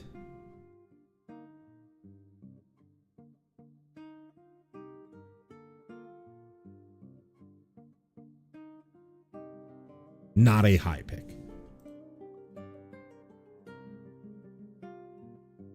Rabbit Attack up next for 1 on a black. We have an instant at uncommon. Until end of turn, any number of target creatures you control each get +1/+0 and gain. When this creature dies, draw a card. Interesting card. Instant speed. So you can go into combat, use this as sort of a combat trick that, you know, trades your little dinky tokens or your cheaper creatures for card advantage. Same thing, your opponent goes for an attack, you make a bunch of blocks, they're trying to sort of wither you down, you play Rabbit Attack, everything that you have that's going to die then refills your hand, and your opponent is pretty sad about that.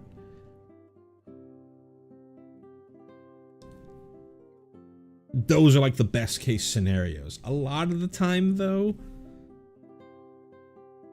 this is kind of going to sit there in your hand looking for like a good opportunity, and it's not going to end up, you're not going to be able to find a really good opportunity for this. Maybe it just cycles itself.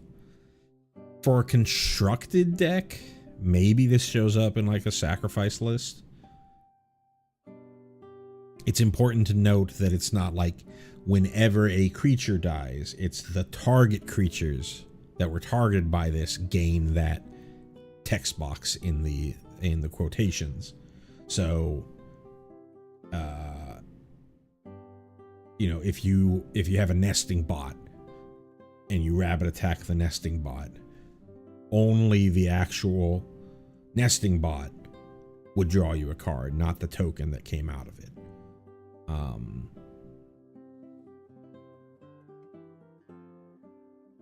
So maybe this sees playing like a sideboard against a sweeper. Though generally your deck's pretty good against non-exile based sweepers already. So I don't know if this is really going to gain you that much. I think this is more cute than anything. I'm not sure I would take this that highly.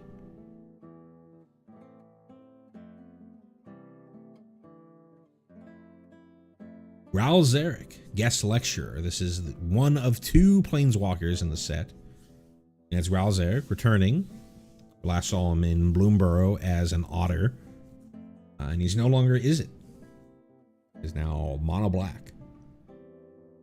So Raul Zarek, Guest Lecturer. For 1 black, we have Legendary Planeswalker Raul at Mythic. Starts with 3 starting loyalty and has 4 loyalty abilities. For +1, you can Surveil 2. -1, any number of target players each discard a card. -2, return target creature card with mana value 3 or less from your graveyard to the battlefield. And -7, flip 5 coins. Target opponent skips their next X turns, where X is the number of coins that came up heads. All right, let's break it down. 3-mana planeswalkers you always have to think highly about, because at least up until War of the Spark, you know, the 3-mana planeswalkers were like, once you saw like Liliana of the Veil, 3-mana planeswalkers were very good. This kind of does a Liliana the Veil impression. You know, Liliana rotated last rotation. The -1 here of Ralzeric, very similar to the +1 of Liliana. Obviously, the big difference is this is a -1. But this is any number of target players rather than each player. So you can just play this -1 and make your opponent discard a card if you want to keep your hand. Or you could go, all right, let's both discard cards because you want to put something into your graveyard, like a reanimation target, and you want to strip your opponent's hand. Or you're both playing reanimator strategies, and you go, all right, I want to discard my Bringer of the Last Gift or whatever, my Valgavoth, but I don't want my opponent to discard their fatty. And then obviously you can make all those different decisions in multiplayer formats. The +1 Surveil for 2. You often would think of scrying and surveilling as like drawing half a card. Though I don't think that Surveil 2 is equal to draw a card. It's still, it's never going to be quite as good as draw a card. It sort of reaches the limit of drawing a card. If you are playing some graveyard synergy list, this is a way to put stuff directly into your graveyard. Just sculpts your hand, sculpts your draws, I should say, from the top of your deck to help things out. But it does only put it up to 4 loyalty, which is harder to kill, but not impossible to kill on your opponent's next turn with the crackback. The -2 is Unearth. It's the card Unearth. You know, you could try doing this in some sort of Dimir Oculus list, or Esper Oculus maybe. You have Ralzeric alongside Helping Hand to bring back your Oculus. I'm sure there's other good 3-mana value creatures, but Oculus is the big one in Standard right now. The ultimate, the -7, basically you're never going to see this happen. It takes 5 total turns to fairly get to the ultimate. 3 to 4, 4 to 5, 5 to 6, 6 to 7, and then the next turn -7. So 5 total turns to get to the ultimate. There is doubling season in Standard, but this is not. You only start at 3, so this is not a card where you can have a doubling season on the battlefield and immediately get this to ultimate, because it would only go up to 6. You would still take 1 + 1 and then the -7 to get there. So I think you're never really going to see the ultimate. If you get to the ultimate, basically wins you the game. I think even if you just get 1 heads, I think only if you get no heads would this not win you the game. 1 heads is time walk.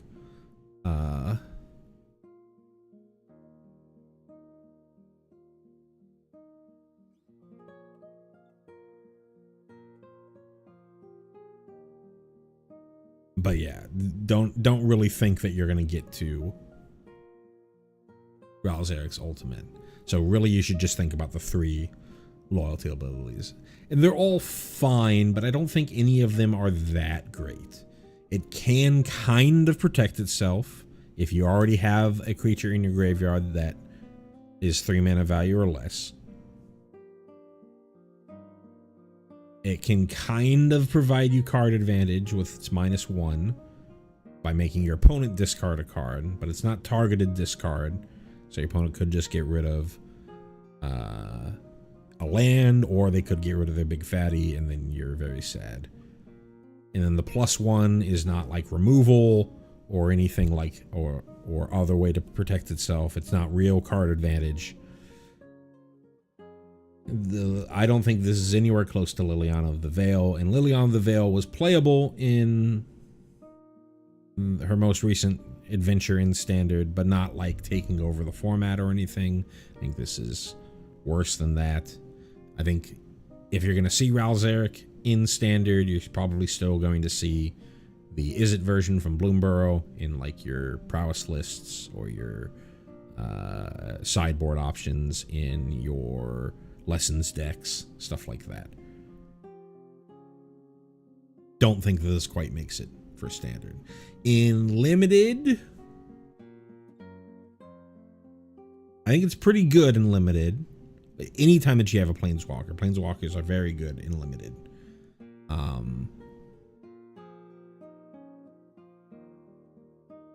Just because it's much harder to deal with a Planeswalker. You basically have to either you be in red so that you can point burn at it, or you have to get rid of it through creature combat, because there's not a ton of Planeswalker removal.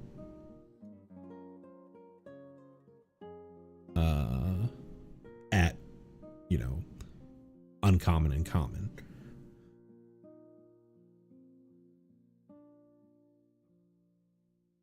So I think this is fine in Limited. Certainly would pick it pretty high in Limited, but I don't think it's quite going to make it in Standard.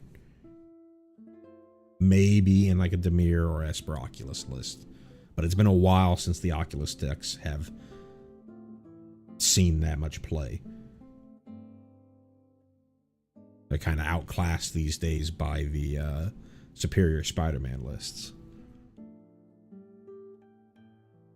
Scathing Shadelock is up next. For 4 and a black, we have a creature, Snake Warlock, at uncommon. It is a 4/6 that has, at the beginning of your first main phase, this creature becomes prepared. So, does not enter the battlefield prepared.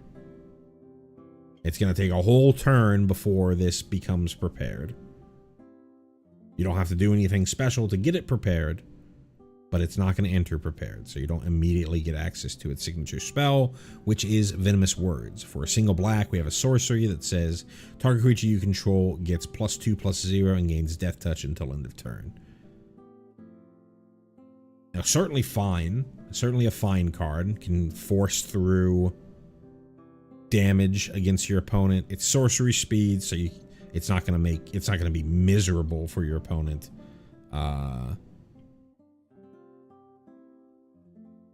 On their attacks, though this is itself a 4/6, it's a pretty good blocker.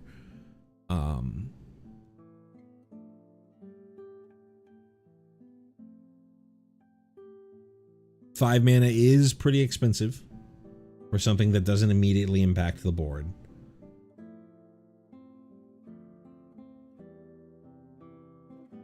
But it will trigger repartee. Consistent, cheap way to trigger repartee. So if you're doing the Silverquill thing, I think you can pick this pretty highly. I don't know if I would pick this if I haven't already gotten into Silverquill. Like, I'm not sure that this is quite good enough for me to move into Silverquill because of this. But I think this is a good glue piece if you already are doing the Silverquill thing. Scheming Silvertongue is up next. For 1 and a black, we have a creature, Vampire Warlock at rare. He is a 1/3 with flying and lifelink, so decent stats. 2 mana for a 1/3 flyer with lifelink. At the beginning of your second main phase, if you gained 2 or more life this turn, this creature becomes prepared. And its signature spell is, we've talked Talked about Sign in Blood, different versions of Sign in Blood over and over. Here is actual factual Sign in Blood. For black, we have a sorcery that says target player draws 2 cards and loses 2 life. So the kind of idea here is that you're gaining, if you at least gain enough life that Sign in Blood won't lose you life, you can cast Sign in Blood. Obviously, the easiest way to consistently get access to Sign in Blood is to just get a +1/+1 counter on this creature, because it itself has lifelink. So if you get this to 2 power, then every time that it attacks, deals its combat damage and survives, you get into your next your second main phase. Its trigger goes onto the stack and it becomes prepared, and you can go, all right, let me Sign in Blood. Or just hold on to the Sign in Blood until next turn when I have mana for it. Right? It's not becomes prepared until end of turn. You have to wait. You have to use it immediately. Hey, it's prepared. I have this ethereal card showed up in my hand, and I can cast it for as long as I have this creature prepared and on the battlefield.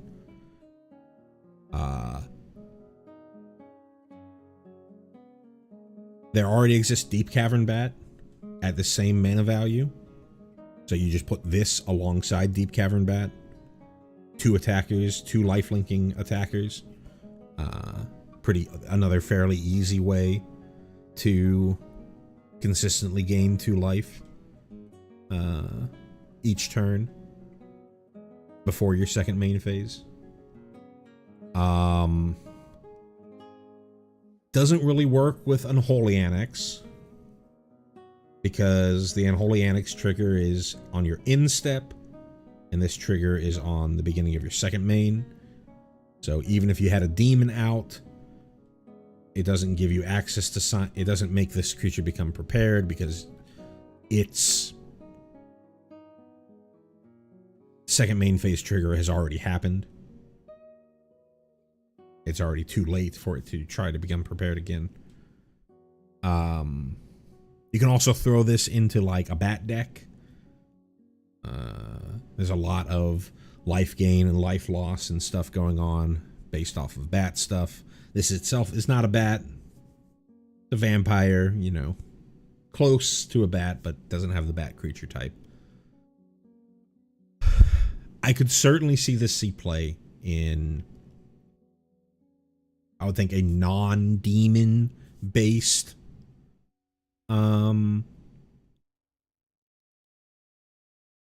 black mid-range list.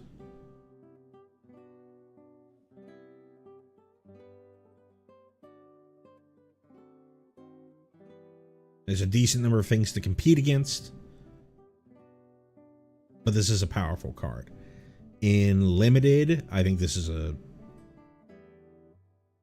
big slam dunk. You're in Silver Quill. There's a number of ways to put a +1/+1 counter on this. Flyers are already pretty good. It's going to sit there. It's great on defense against your opponent's 1/1 flying Inkling tokens. You know, if you just trigger this once so that you get access to Sign in Blood once, I think you're way ahead in limited. And if you can consistently get this going, you're almost guaranteed to win that game. So I think this is a very high pick in limited, and would make you want to be in both. Would be a good reason to go into both Witherbloom and Silver Quill. Well, I think Witherbloom more than Silver Quill, even though this looks like it's more of a Silver Quill card.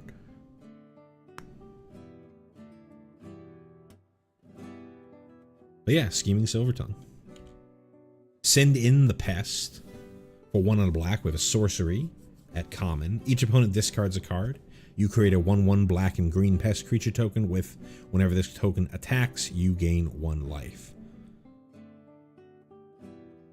So it's awkwardly worded, but this is really just like a Ravenous Rats or Burglar Rat. That's the word. That's the one I'm thinking of. Burglar Rat, the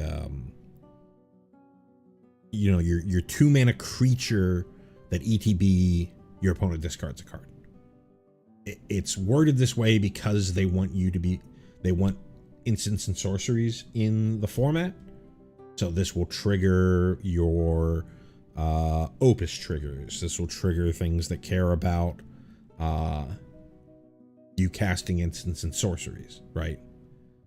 But ultimately, this is a 2-mana 1/1 that makes your opponent discard a card. This is a Burglar Rat that has upside in the fact that it will help you trigger your infusion.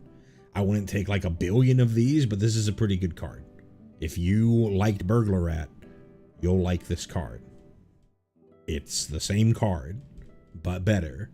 It's just not a creature. But this format cares about instants and sorceries more than it cares about you casting creatures.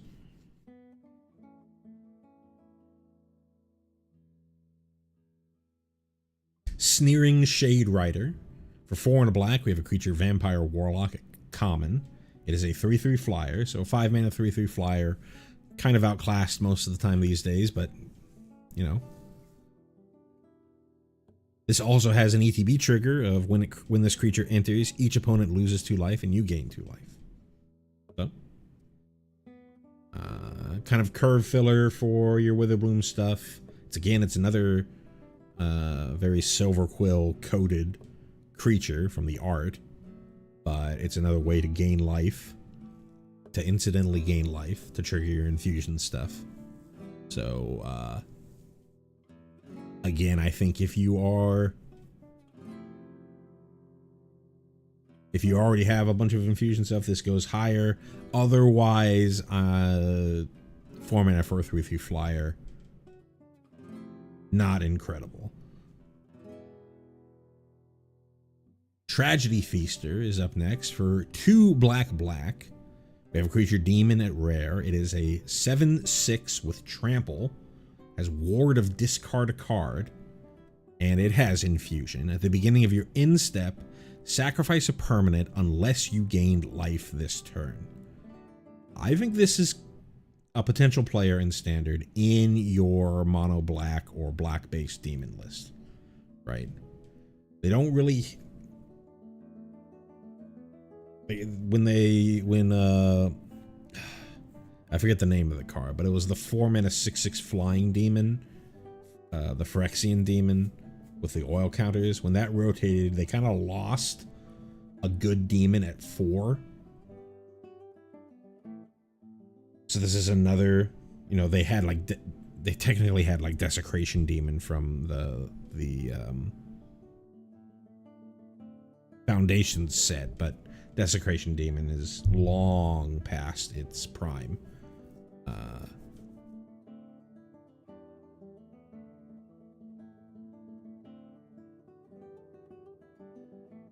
This card, 7/6 with trample, not straight evasion, but you know, will be able to get its hits in. Ward, they kind of have to 2-for-1 themselves if they want to get this off of the battlefield. And importantly, works very well with Unholy Annex. The Unholy Annex trigger is also an in-step trigger, so these will both enter the stack at the same time. You can decide the order that you want those triggers to go in. You say, I want the Unholy Annex trigger to happen first.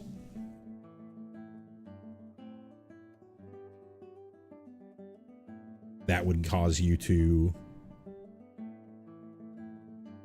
opponent to lose 2 and you gain 2 because this itself is a demon.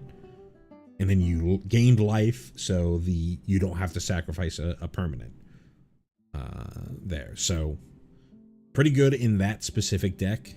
Maybe good in just a generic aggro-y list. Though I think with no evasion, you kind of want this to be 1 mana cheaper. There already are like 3 mana 7/6 creatures out there, so maybe this is a little rough for something that doesn't care about the demon synergy. maybe you play this in like the mid-rangey aristocrat style lists. Though, unfortunately,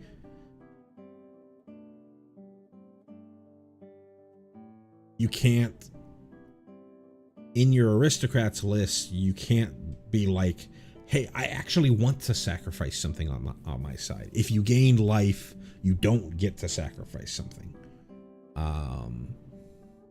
So maybe I'm thinking a little, trying to put it into something a little too hard there. So I think if this sees play, it's going to be in Unholy Annex based decks, demon decks, in standard. In limited, I think this is just great. Sure, you're not going to be able to as consistently get the infusion trigger, but this is going to end the game so quickly. And if your opponent has to use removal on it, they're having to 2-for-1 themselves. It's this is a pretty big house, a pretty big bomb, I would consider, for limited. Olna Alley Shopkeep is up next. For 2 and a black, we have a creature, Goblin Warlock, at common. It's a 2/3, so 3 mana 2/3 with menace. It's alright. And it has infusion. This creature gets +2/+0 as long as you gained life this turn. So important, this is a static effect. So important thing to think about here is if you gained life before you played this, it would still be a 4/3. But it's not like it maintains being a 4/3 until your next turn. It's only on the turn that you gained that life. So sure, you can, if you gain life and then played this on your turn, it would be a 4/3, but it would immediately, unless you somehow were able to give this haste, when it comes time for this to be a blocker on your opponent's turn, it's still just a 2/3 unless you can somehow gain life again. This is a curve filler to me. It's got menace. It can attack for 4 if you're able to get the Witherbloom stuff going on. If you're able to get it consistently going on, then sure, maybe this goes up. But otherwise, it's very curve fillery. Wander Off. For 3 and a black, we have an instant at common. Exile target creature. This is your bog standard, unconditional removal at common for the limited format. Not much to say here. You'll pick it if you need removal. It hits anything. It exiles it, which can be nice.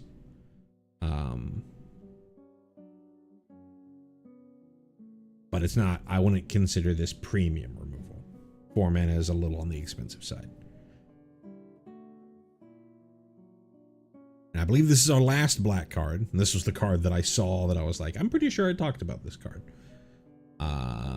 Which caused me to skip black last stream. Withering Curse. For 1 black, we have a sorcery at Mythic. It says all creatures get -2/-2 until end of turn. And it has infusion. If you gain life this turn, instead, it's just a straight up board wipe. So you're Drown in the Lock style effect. You're 1 black, all creatures get -2/-2 until end of turn. That's been a card that has seen play in sideboards for a very long time, throughout Magic's history. So that I don't really think that there's a ton of super go whitey decks in standard right now that Drown in Sorrow. I think I said Drown in the Lock. I meant Drown in Sorrow. That would cause Drown in Sorrow to see play right now. But it has been something in the past.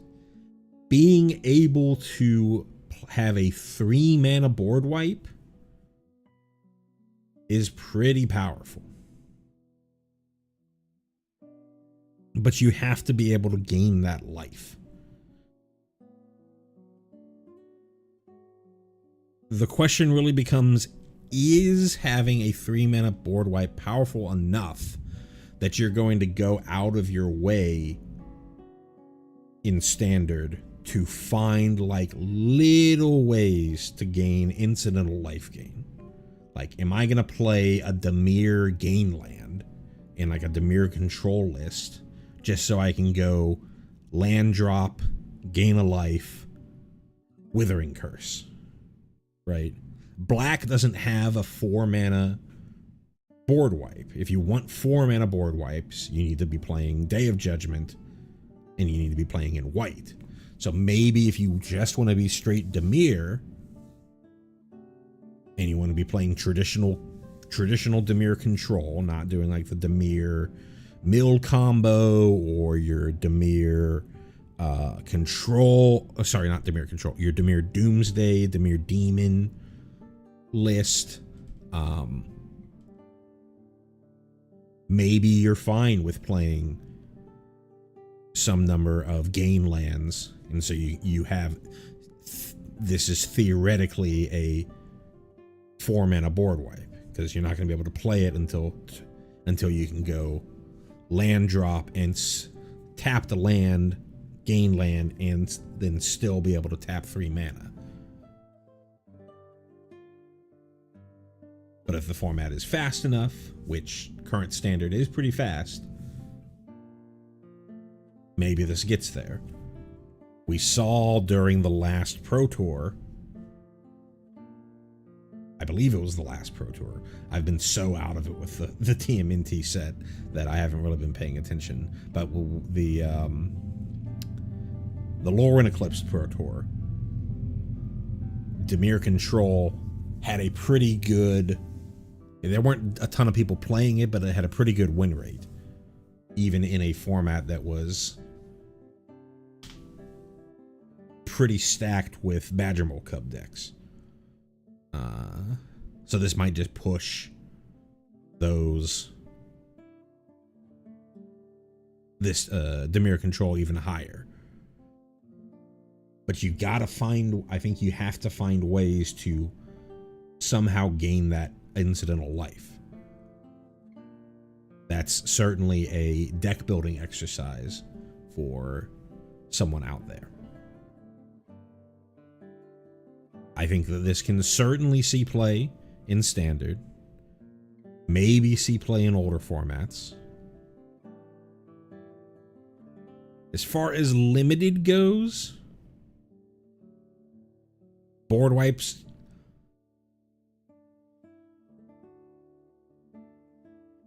can be good in Limited. Generally, Limited decks are much more about just playing to the board. We did see, like, I think it was the Legend of Sozu?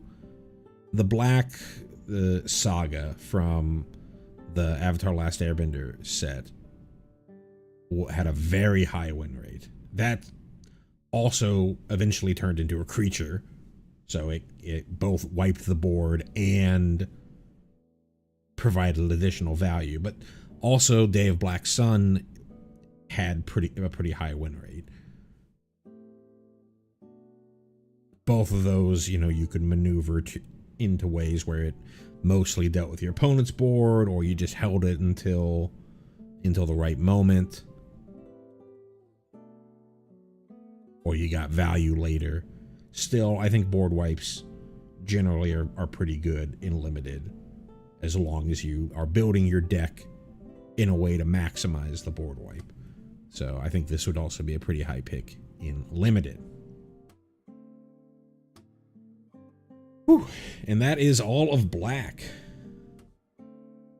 So we've already done Red. I'm going to go ahead and hide this real quick as we go all the way to where we left off last stream, which was at the end of Green.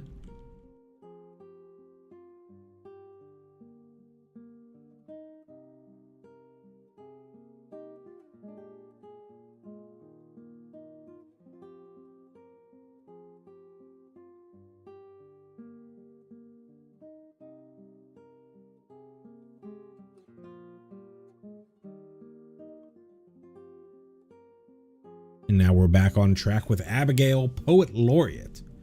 For 1 a white and a black, we have a legendary creature, Bird Bard, at uncommon. She's a 2/3 flyer, returning from the Lore and Eclipse set.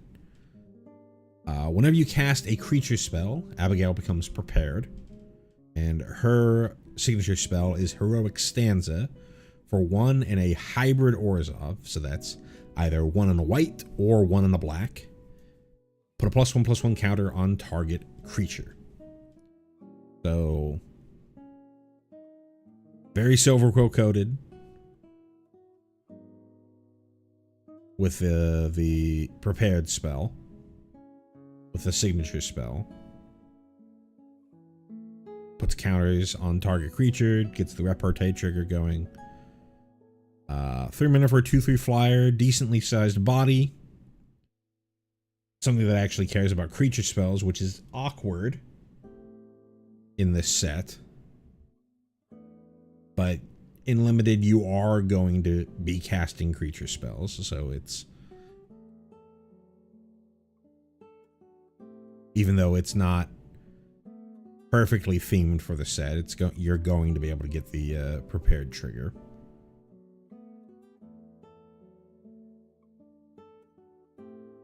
One thing to note, didn't really talk about it because it's often not something that could happen a ton, but this just made me think of it.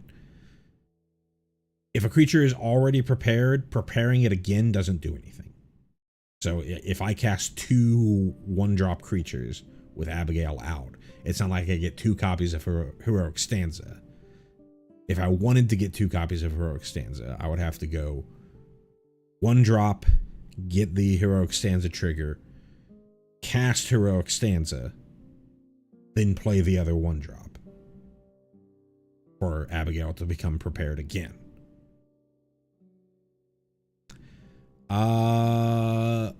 Very much just a limited card.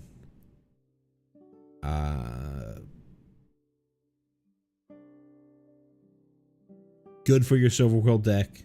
Fine if you're not repartee heavy.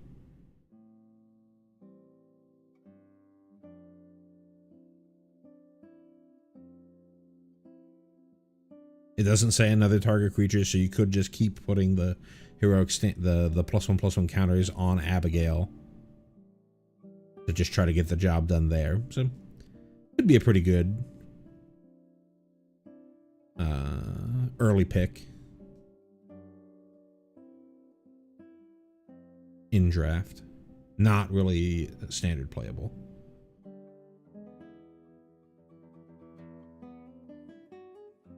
Abstract Paint Mage is up next. There's a full cycle. This is what I would more consider to be your signpost uncommons for the set. There's a full cycle of these cards that have this very weird mana cost. For a blue, a hybrid Izzet, or a hybrid Prismari, I guess in this case, red. So you can either cast this for blue-blue-red or blue-red-red. We have a creature, Jin Sorcerer, at uncommon. It is a 2/2, so 3 mana 2/2, just a straight up Grey Ogre. At the beginning of your first main phase, add blue and a red. Spend this mana only to cast instant and sorcery spells. Body is pretty weak, but it does work very well with Prismari. We haven't seen, because we didn't do, we did red and blue in other streams. We haven't really seen Opus show up a ton, but Opus is a mechanic that cares about casting instants and sorceries, and in particularly casting 5 or greater mana value. Well, I guess 5 or greater costing instant and sorcery spells. So having this infusion of mana, even if it's limited, it works well with the theme of Prismari. The body is pretty weak, so I don't really know how good this is going to be. We're really going to have to see how things play out to see if being able to trigger Opus much more consistently, you know, the good side of Opus, the 5 mana value side of Opus, much more consistently shoots this card's pick rate up, because just as a creature, it's pretty much on the weak side.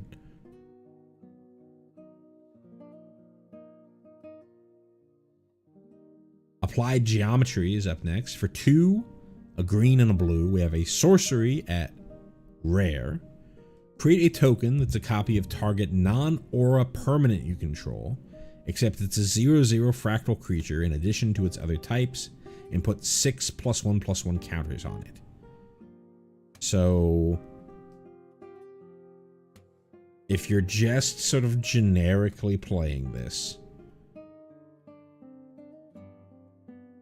it's 4 mana for a 6/6 with no evasion. The goal obviously is that if you can copy something, you're going to get some significant value from the copy. It's any non-aura permanent, so you could copy a land if you really want to. 4 mana for a ramp spell. But it's also, you know, it's any non-aura permanent, so you can copy a Banishing Light. You could copy Unholy Annex, though that would be pretty bad, since both the doors would be locked. You know, you can kind of where you're trying to break this is copying non-creatures, right? Because there's a number of creature clones in the format that are 3 mana. This is 1 extra mana, but it can hit non-creatures. So it's the deck building exercise is trying to find the best thing to copy. It's only things you control, so you don't get to steal or create a copy of the best thing that your opponent has.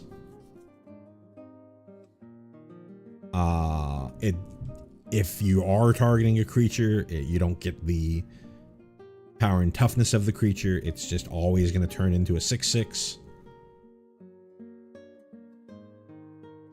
But you would gain, if it was a flyer, you'd still have flying.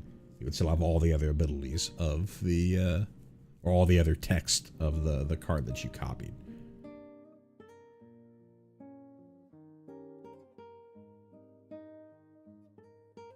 I think it's a little on the slow side for standard constructed. For limited, I think it's fine. I think it's mostly just copy the best thing that you have and make it a 6/6 for 4, which is fine. Nothing super amazing to write home about.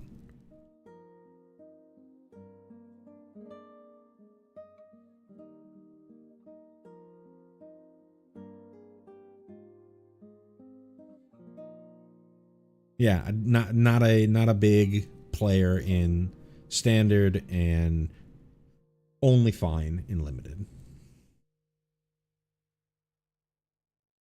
Arc of Hunger is up next. For 2, a red and a white, we have an artifact at rare. It says whenever 1 or more cards leave your graveyard, this artifact deals 1 damage to each opponent and you gain 1 life. It also has an activated ability of tap,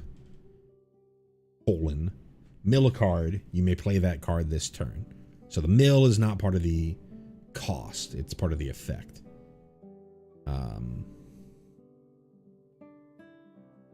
Not hugely important in standard or limited, but technically you could stifle this and it wouldn't mill the card. Important thing to note with this, it's milling and then you can play that card. If you played that card that was milled, it is leaving your graveyard, so it would trigger the top half, so it's sort of, it self-fulfills.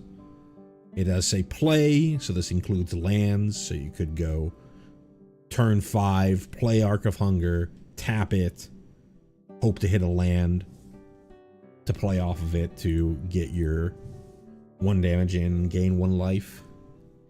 This really feels like a commander card. It's not really doing a ton it's 4 mana for kind of draw a card, but not really.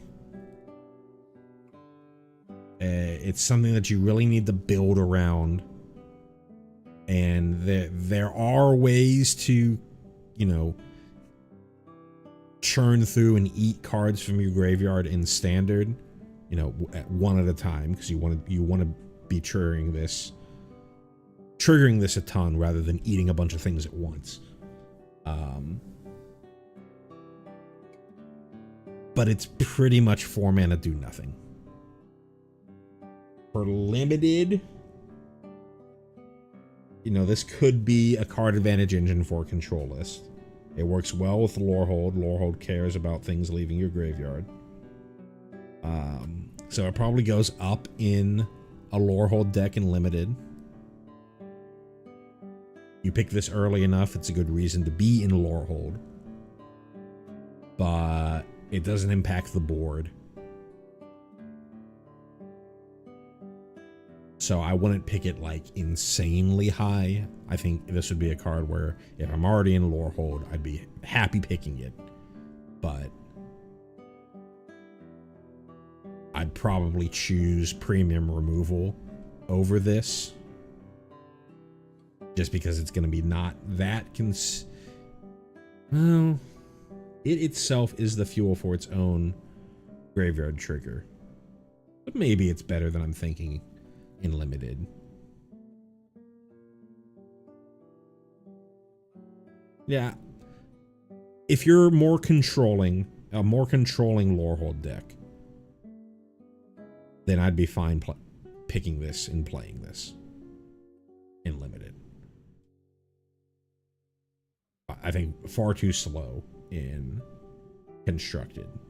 You know, there are like the Boros controlling lists that have been around for a while that are like Boros tokens, Boros caretaker's talent stuff. They already have card advantage engines that are significantly better than this. So I don't really think that this shows up in something like that. But yeah, don't think this is a standard player. Feels very commandery to me, but could be pretty good in limited. Aziza, Mage Tower Captain. For a red and a white, we have a legendary creature, Jin Sorcerer, at rare. She is a 2/2. It says whenever you cast an instant or sorcery spell, you may tap 3 untapped creatures you control. If you do copy that spell, you may choose new targets for the copy. Interesting card. This is definitely a deck building exercise. I can't really think off the dome what you'd want to be doing with this card. It's a cheap creature, so you would think that you'd want it in some sort of like aggressive-y deck, but its stats are not that great for an aggressive-y deck. Maybe you put it in like a Boros tokens list to double up your token generators, but a lot of your token generators these days are creatures that ETB and create a token.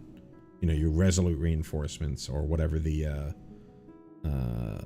one that was from Avatar is called, the one that creates an ally.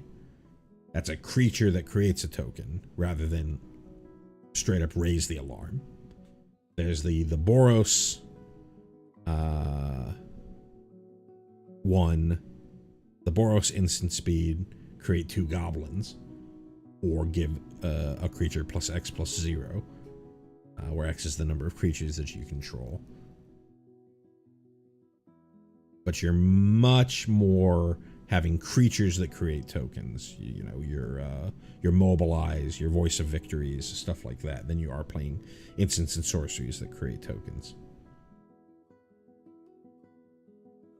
So this to me feels very much a commander than something for constructed for like big spells. You know, like the best big spell to double up is something like Jeskai Revelation. but most decks that are doing Jeskai Revelation stuff are very creature light. Sure, you could play one you could have Aziza and then play one Jeskai Revelation and then have the ability to go to copy it, but that's like super win more, right? If you're able to, if you already resolved Jeskai Revelation number 1, you're so far ahead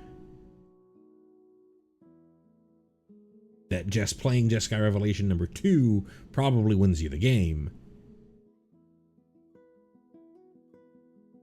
So, by definition, very win Mori. The other issue here is if you're trying to put this in a more aggressive, like Boros Tokensy list, you're having to tap your creatures, which makes it so that they're not attacking. You know, that's fine in like there used to be like the Boros Convoke lists. But that was to help cast a creature that provided to the board. Here it's in a sorcery. Maybe you're creating tokens, but I don't know. Someone's gonna have to show me a standard deck that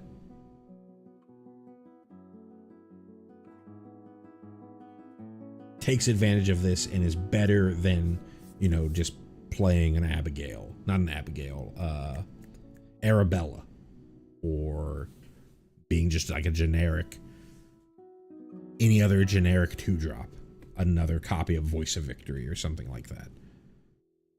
For limited, I think a lot of the same things apply.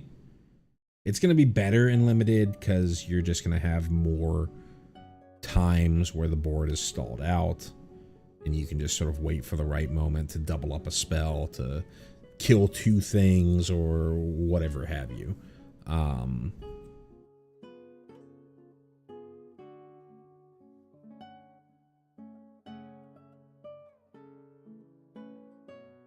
So, I don't really see it in standard. It's probably fine in limited.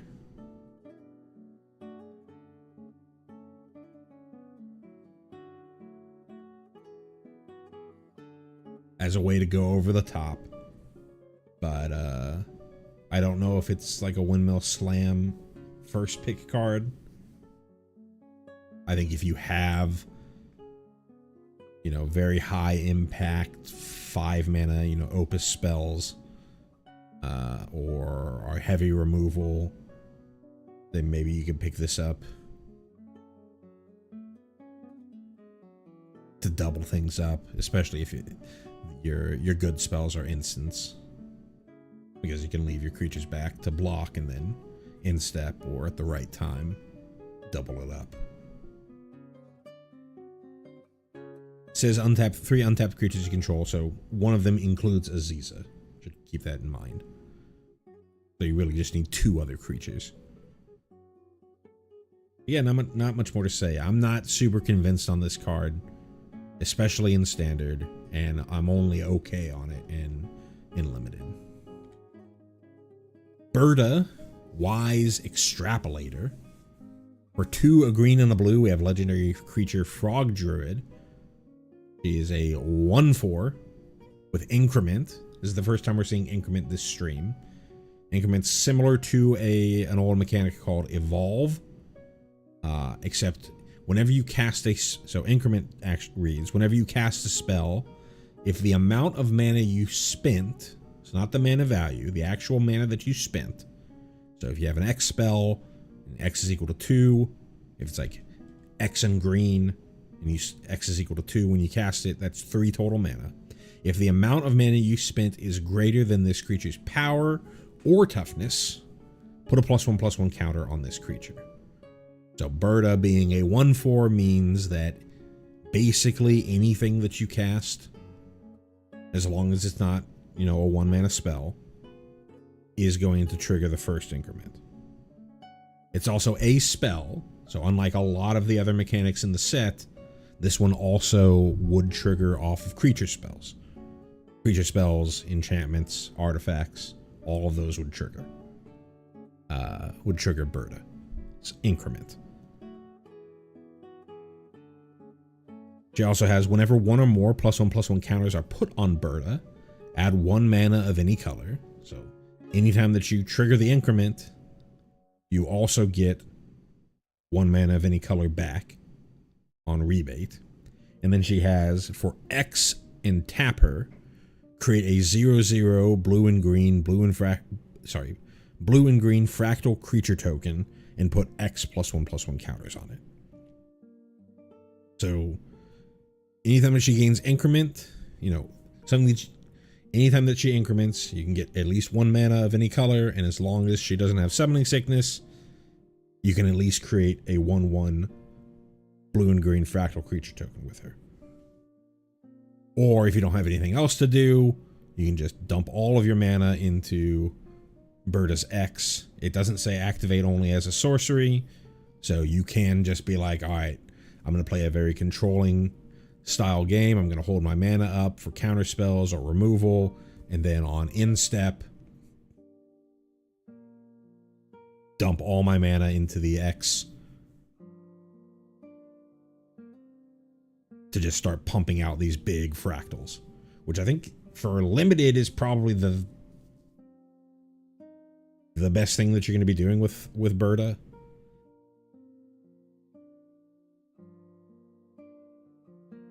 And then she's going to just grow naturally over the course of the game. I think this is a pretty good card. Starts out, you know, not the most impactful card on the board. But as long as you aren't super behind, this card is going to stabilize you very quickly, because you can just start dumping your mana into creating these big fractals with Berta. And Berta will just, as you draw other creatures, will just naturally grow to be a good blocker, to be an even better blocker than she already is.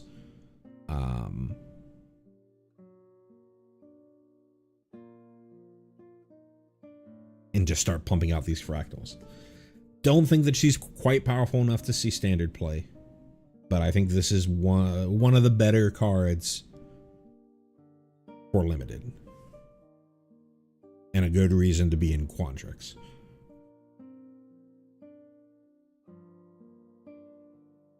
Black, not Belch, black. Loafing Pests. For 1, a black and a green, we have a legendary creature Pest at rare. It's a 3/4, so a 3 mana 3/4, pretty good stat line. Whenever you gain life, put a +1/+1 counter on each pest, bat, insect, snake, and spider you control. So a lot of the time when they do all these weird creature types, it's very commandery coded. Black's not horrible in constructed. 3 mana for a 3/4, kind of competing on the same wavelength as like Sentinel of the Nameless City and other 3-drops. You know, you can make you can make an argument for playing black. Is legendary, so you can't have a ton of them on the battlefield, unlike the I forget the name of the 3 mana 2/4 vampire cleric, and then Sentinel of the Nameless City. If you're able to consistently gain life, you get to put a +1/+1 counter on each pest, bat, insect, snake, and spider you control. Black itself is a pest, so you're growing black as you're gaining life. There's no limit on here, so if you're doing like soul sistery things,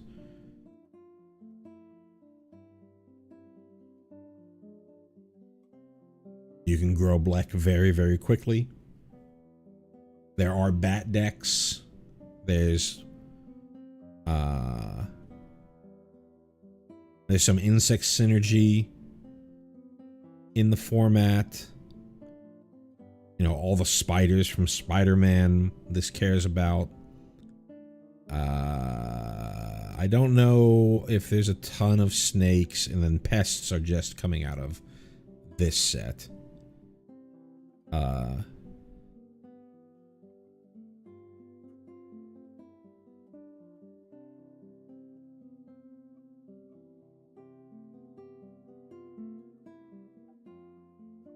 I think you're really, if this does see standard play, I think you're really going to need to be in something that's taking advantage of the creature types of Black.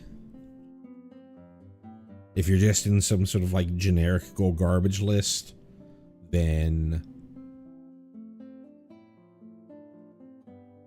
you've got other 3-drops. There's the Regrowth, Emeritus. There's Sentinel of the Nameless City. There's other 3-drops that you can play in Black that compete pretty heavily with Black. But I don't think it's outside of the realm of possibility to see standard play. In Limited, I think this is pretty good. I haven't really been paying attention to how many bats, insects, snakes, and spiders there are. I don't think that there are a ton.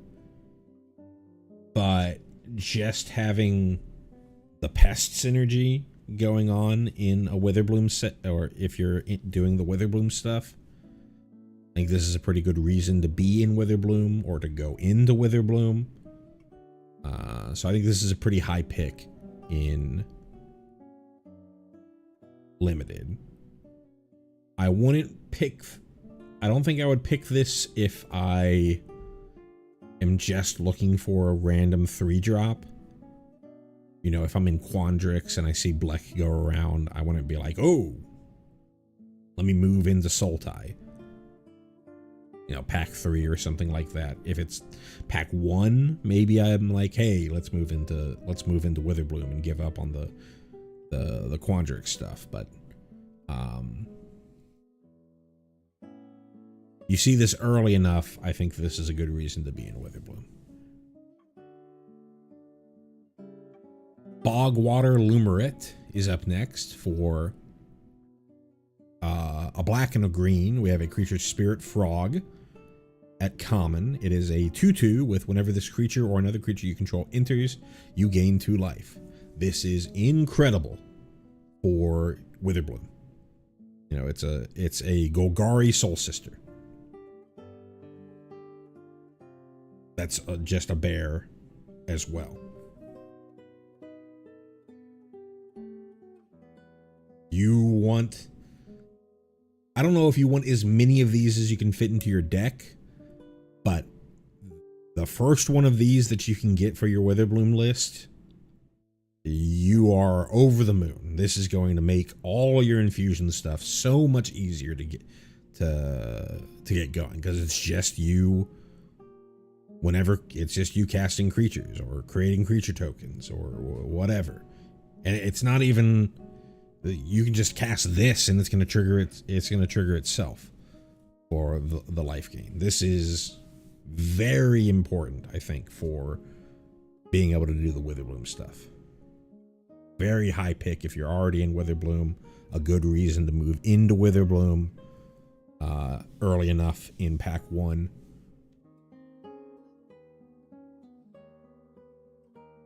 Great limited card.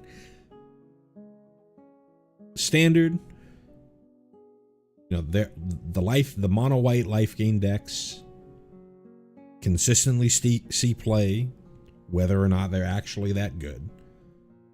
I don't think that anyone who is still sticking around with the, you know, Ajani Pridemate stuff is going to be like, I'm going to get 2 other colors. Part of the reason why people play mono white life gain is just because it's a very cheap deck that's very straightforward, doesn't cost that much to get into, can get you some wins, and you trying to put 2 extra colors into there, not really going to get you. I think you're just diluting your deck more than adding much to it. So don't think this is really going to be a standard player unless somehow there's a deck that comes out that is a non-white Soul Sistery list, but that just doesn't seem. You're wanting to play Essence Chandler and Ajani's Pridemate and stuff like that. I don't really see why you would want to not be in white. Borrowed Knowledge is up next. For 2, a red and a white, 4 total mana. We have a sorcery at uncommon. It says choose one. Discard your hand, then draw cards equal to the number of cards in target opponent's hand. Or discard your hand, then draw cards equal to the number of cards discarded this way. Generally, I think you're going to want to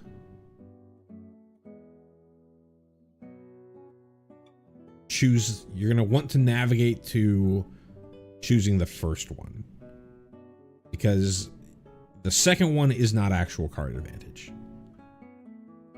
You're getting back only the number of cards that you have in your hand, which excludes Borrowed Knowledge that you just spent mana to cast. So if you had 5 cards in your hand when you had Borrowed Knowledge in your hand, you cast Borrowed Knowledge, you only have 4 left, and so you spent a card to just cycle your hand out for new cards. Which, you know, if your hand's just all lands or something, then sure, but it's not card advantage. But if you can navigate to a situation where you have only a Borrowed Knowledge in your hand and your opponent has 2 cards, 3 cards, 4 cards in their hand, then this becomes very good because it is actual card advantage. It's nice. I think so. You're really wanting to play this for the top point, but it's nice that it gives you an out, in that if you are much more controlling and your opponent dumps their hand out, you can still play this to cycle out your extra land drops or to draw a whole new hand.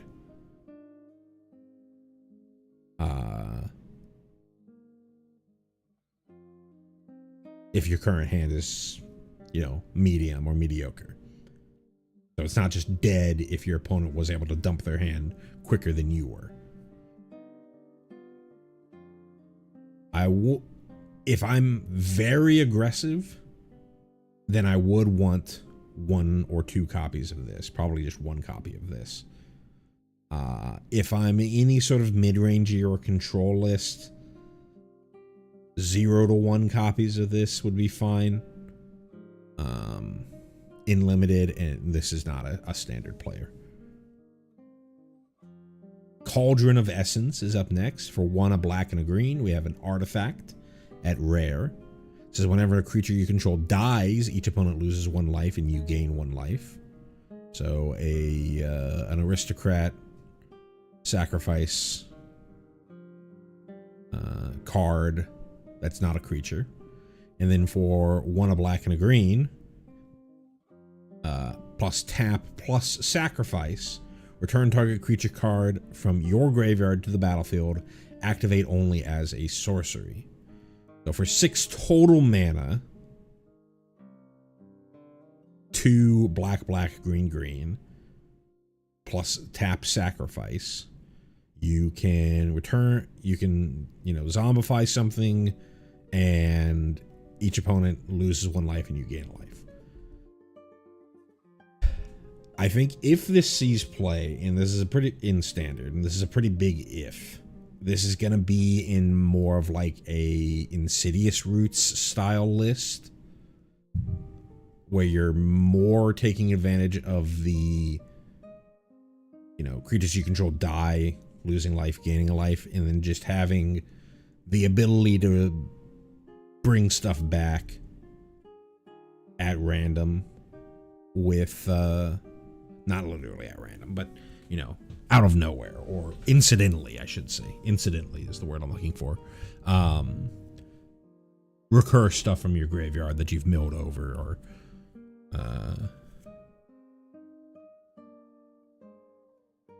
done shenanigans with. It worked. Insidious Roots cares about things leaving your graveyard. This helps things leave your graveyard.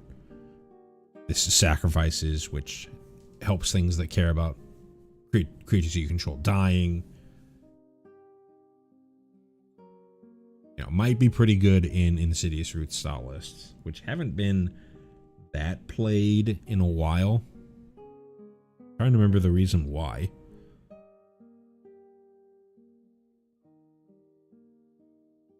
I think most of the pieces still exist. It's just not quite there. I think it got kind of hit by mana issues with rotation, but we're back into a very good mana situation for Golgari. So, and maybe Insidious Roots comes back for one last hurrah before MKM rotates.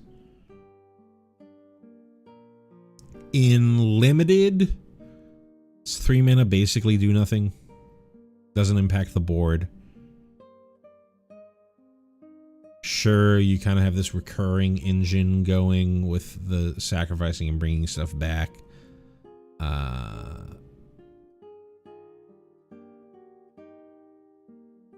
But generally, a lot of your creatures are kind of interchangeable. Maybe if you got a bomb, this sees a little bit more play. There's not a ton of aristocracy stuff going on, so you're not going to get too many triggers off of this, but it does help you with infusion. I don't know if I would pick this terribly highly in draft. I think this is more of a constructed card than a draft card. Color Storm Stallion is up next. For 1 a blue and a red, we have a creature Elemental Horse at rare. It is a 3/3 with Ward 1 and haste. So pretty good stat line. 3 mana 3/3 hasters are pretty playable. This having protection in Ward 1. It's only Ward 1, so you know it's not always going to take up your opponent's entire turn, but they do have to spend a little bit extra mana to get rid of it. This is actually our first instance of Opus this stream. We've mentioned Opus a little bit.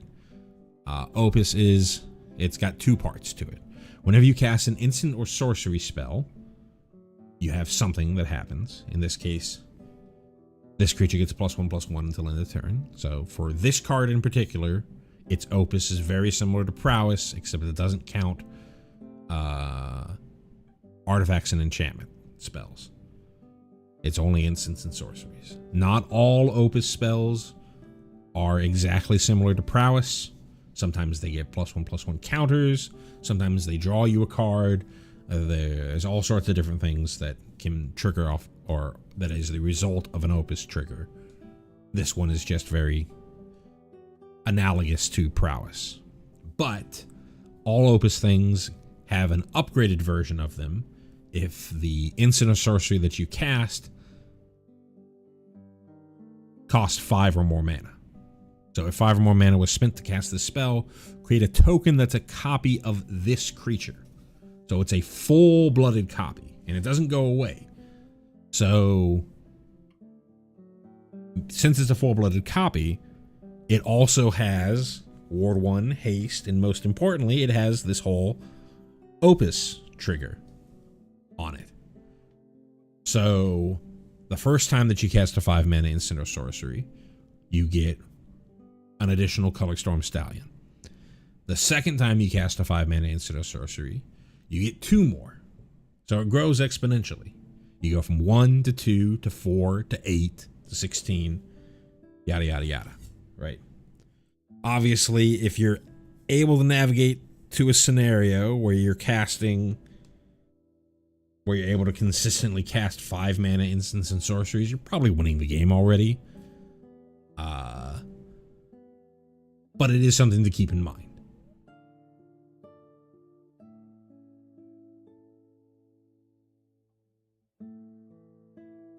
I think standard-wise, I think most of the Is-It lists, even like the Is-It Prowess lists, aren't really playing a ton of 3-drop creatures. This is probably close to getting there. The big issue, however, is your Prowess lists a lot of their game plan is looping, boomerang basics plus Storm Chaser's talent. And since this is not trigger off of a Storm Chaser's talent cast, you're losing like half.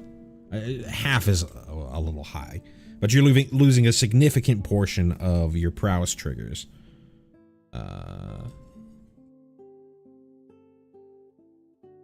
To not seeing the Storm Chaser's talent being put onto the stack.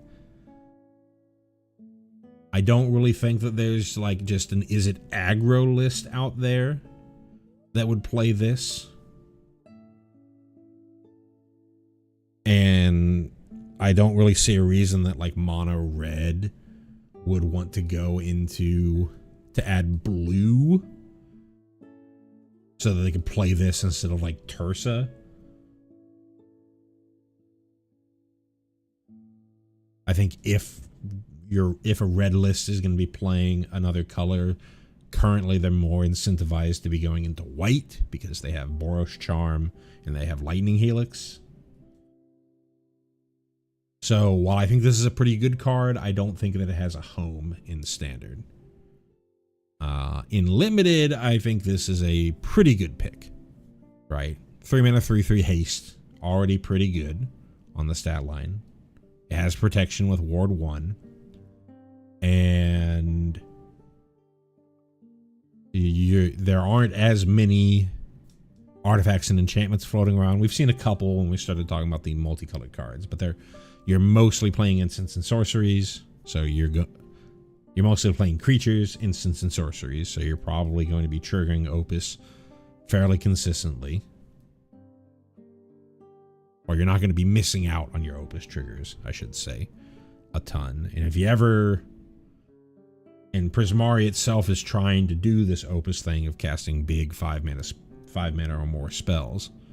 So I think you'll be able to try and build a deck where you actually are getting additional copies of Colorstorm Stallion, as opposed to Standard, where you're much more about efficiency and, chaining a bunch of spells together. I think this is a pretty good card in Limited. Not quite there for Standard. Colossus of the Blood Age. For 4, a red and a white, we have an artifact construct at uncommon. It is a 6/6 that says when this creature enters, it deals 3 damage to each opponent and you gain 3 life. And then when this creature dies, discard any number of cards, then draw that many +1. I think this is a pretty good top end for a Lorehold list. Doesn't really do anything for the, for the school, for the mechanic, the Lorehold stuff. There's nothing about like leaving the graveyard or anything like that. But still, a 6 mana 6/6. That's been playable in Limited in the past. Often in green, your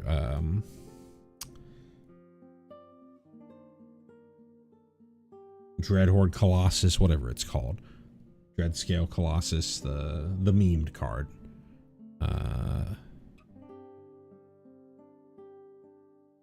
That's been relatively playable in Limited. Cards like that have been relatively playable in Limited. This ETBing and immediately Lightning Helixing your opponent helps stabilize the board for a card that's not going to get play until late. So you've got a big 6/6 that's going to block basically anything on the board. And even if your opponent is like doing flying stuff and trying to get around this, you still drained for 3, so you've given yourself a little bit of a cushion. And then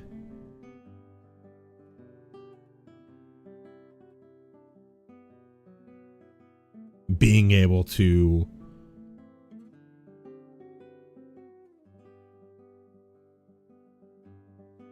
cycle your hand out a little bit. And this one is a draw +1. So if This traded with something of your opponent's, or your opponent used removal on it. This isn't just discard any number of cards, then draw that many number of cards. You're getting back the card. You're getting back an additional card to represent losing the Colossus of the Blood Age. So I think this is a pretty good top end. You're not going to want more than one of these in your deck. But I think this is a pretty good top end for a Lorehold list.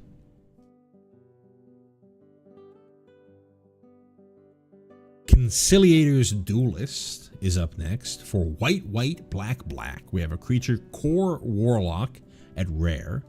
It is a 4/3. It says when this creature enters, draw a card, and each player loses 1 life. That includes you. And it has Repartee. Whenever you cast an instant or sorcery spell that targets a creature, exile up to 1 target creature. Return that card to the battlefield under its owner's control at the beginning of the next end step. Interesting effect.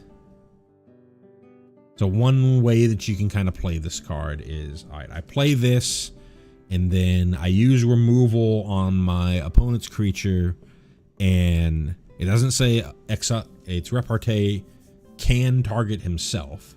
So I could go, all right, Conciliator's Duelist, use removal on one of my opponent's thing, blink my own Conciliator's Duelist. It's going to return to the battlefield on my end step, or on the beginning of the next end step. I'm going to draw a card, and both me and my opponent are going to lose a life. That's kind of like the level 1 there, right? You can also, Conciliator's Duelist, use removal on your opponent's creature. Exile something else of your opponent. If it's a token, it's never going to come back. But even if it's not a token, it'll be out of the way until the next end step. So you've sort of cleared the way for this to attack, or for a bunch of things to attack to get on through. And then obviously you can use non-removal stuff to pump up the duelist, and blink something else, blink a warp creature, whatever have you, right? I think the biggest problem with this card is its mana cost. You have to be in Orzhov and be pretty heavily invested in Orzhov. And it's a 4-mana 4/3 with no evasion. It does draw a card, but the body isn't all that great. So maybe this shows up, like I could see this showing up alongside your Ketramos lists, because this is a way to consistently get exile triggers that Ketramos cares about.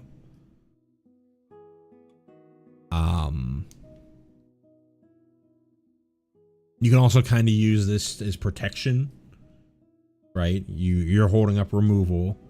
Your opponent goes to try and remove the Core Warlock or remove something else of yours. You go, all right, boom, shoot that thing, Conciliator's Duelist, protect the thing that you're trying to remove. So maybe it's better than I'm thinking. I think the biggest problem is there like a mid-rangey Orzhov list out there? Maybe this shows up in like your Orzhov Fairy list, or Pixie, I should say, not Fairy, Pixie list, because that deck cares about blinking and bouncing stuff, but not blinking as much as picking things back up to cast them again. And this can only blink creatures, it doesn't blink non-creatures, so you don't get to re-trigger. You won't get to pick back up or re-trigger like your Nowhere to Runs and your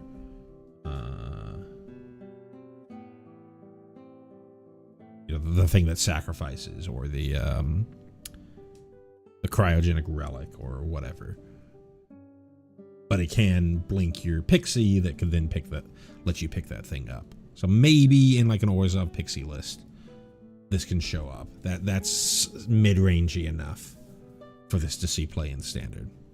In limited, I think this is pretty good. The body is still a little weak, but it cycles for itself, and the repartee is pretty powerful. It's going to be hard to get rid of. As long as you're holding up mana, it's going to be very hard to get rid of.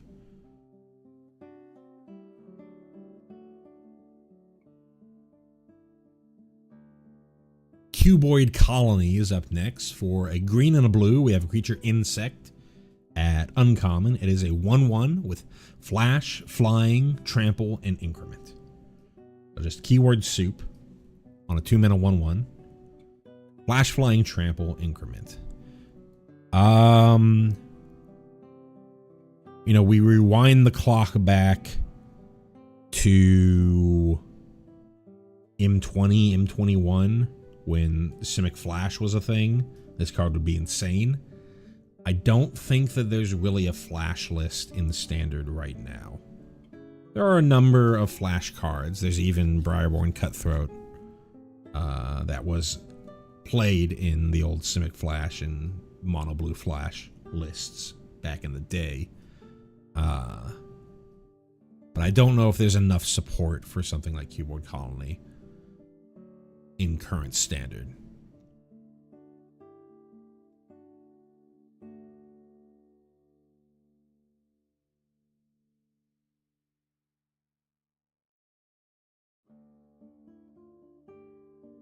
As far as limited goes, this is another one of those cards where you get this out on turn 2, it's incredible.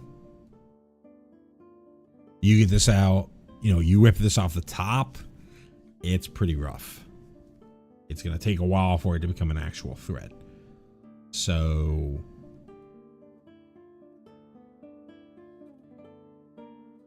not sure I'd pick this that highly in limited.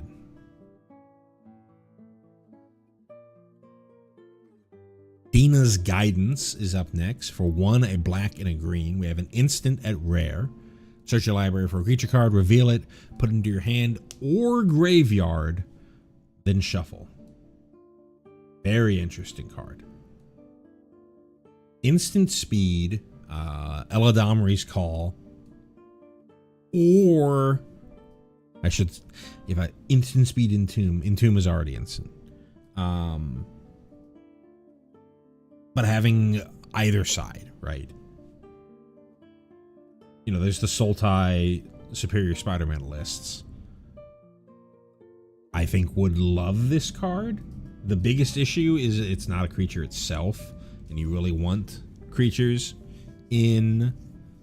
You really want your deck to be mostly creatures in that list, because you're often dumping you're trying to mill things over with Overlord of the Balemercs and other things, so that you get these big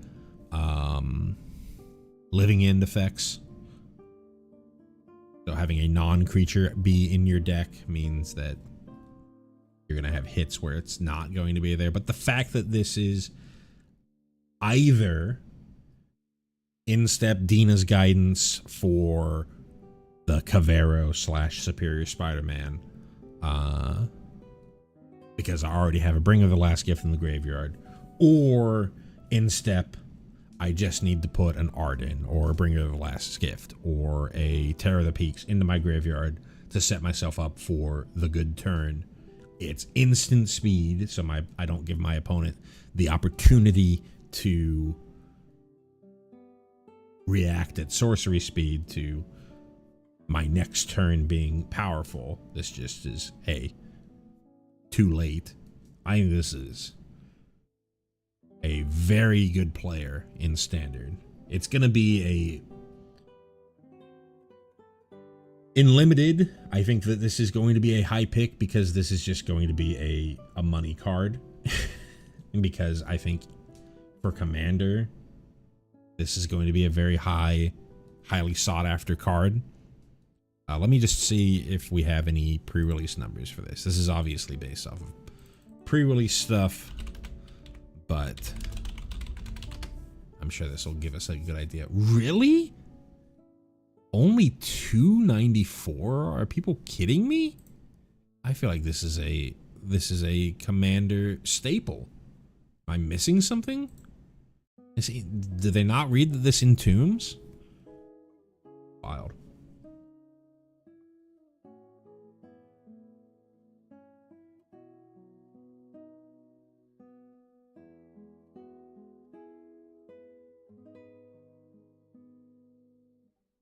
Maybe the fact that it's Golgari? I don't know. This to me seems like an incredible commander card.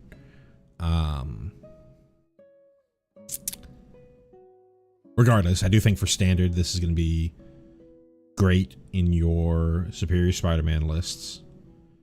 Can see play in other lists. Just as an Eladamri's Call or an Entomb. In limited, this is not. I said it was going to be a high pick because I thought it's going to cost a lot. Or it's going to demand a high price tag, but for whatever reason, they're saying no.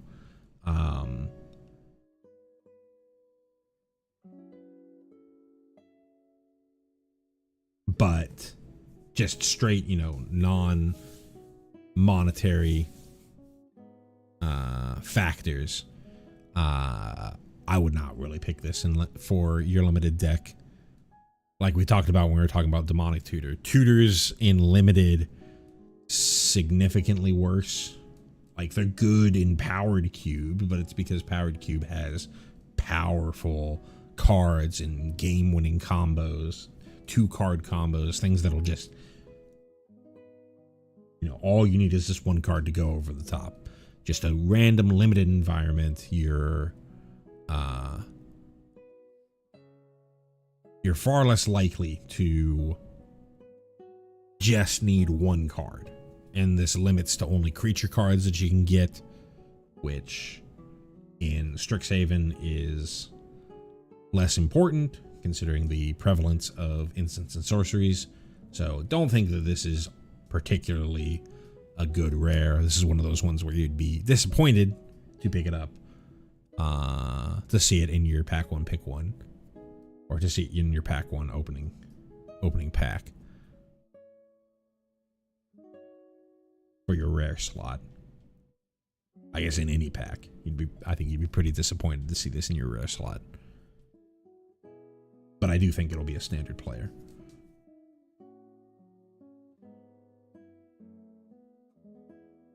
Elemental Mascot is up next. For 1, a blue, and a red, we have a creature Elemental Bird at common. It is a 1/4 Flying Vigilance Bird. 3 mana for a 1/4. It's going to need a pretty good Opus trigger. Whenever you cast an instant or sorcery spell, this creature gets +1/+0 until end of turn. If 5 or more mana was spent to cast that spell, exile the top card of your library. You may play that card until the end of your next turn. 3 mana for a 1/4. Ugh. It's got Vigilance, which is probably the only saving grace of this card. Otherwise, I think this is pretty rough.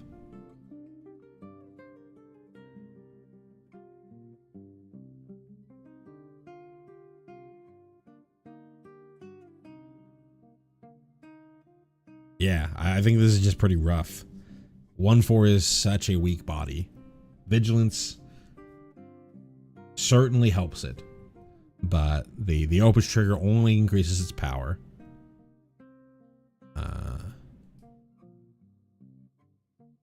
And you have to spend 5 mana to get the top card of your library. It does wait until, it's a true impulse draw. Waits until the beginning to the end of your next turn. So if you tapped out to play the 5 mana instant or sorcery, you'll still have access to it on your next turn, which is fine, but the body is pretty rough. Maybe I'm undervaluing the 5 mana Opus trigger, but 5 mana is a lot to spend to just get a single impulse draw for you to put a 1/4 into your deck. Yeah, I'm not seeing it here for limited. Embrace the Paradox is up next for 3, a green and a blue, 5 total mana. We have an instant at common. Draw 3. You may put a land card from your hand onto the battlefield tapped. So the original Strixhaven had Eureka Moment, I think is what it was called. Eureka Moment.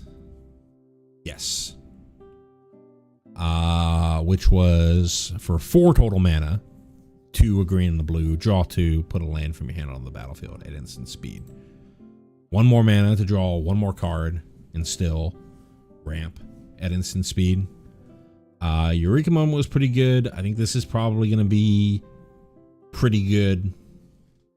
5 mana is expensive, but we do care about 5 mana instants and sorceries. Not in Quandrix, but in if you're playing 3 color. You know, is it plus green? This helps trigger your Opus stuff. As you get up to 5, like, yeah, cool. I got to put a land from my hand on the battlefield. I got to ramp, but you're kind of way beyond the most impactful turns that you get ramp. So I think this is mostly draw 3. So maybe this ends up being a little bit worse than I'm initially thinking. I think it's still fine, certainly if you're looking for card draw in your Quandrix deck, or if you're in 3 color and you've got Opus triggers to hit. But don't really think of this as a ramp card. Think of this as a card draw spell.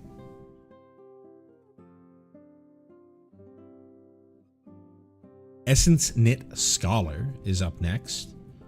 This is our Witherbloom Signpost uncommon with the weird mana cost for black Golgari Hybrid green. So you can cast it for either black green or black green. We have a creature Dryad Warlock at uncommon. It is a 3/1, so 3 mana 3/1. Not the greatest power and toughness for mana. When this creature enters, create a 1/1 black and green pest creature token with whenever this token attacks, you gain a life. 3 mana for 4/2, a little bit better, but still not incredible, especially for such a restrictive mana cost here. At the beginning of your end step, if a creature died under your control this turn, draw a card.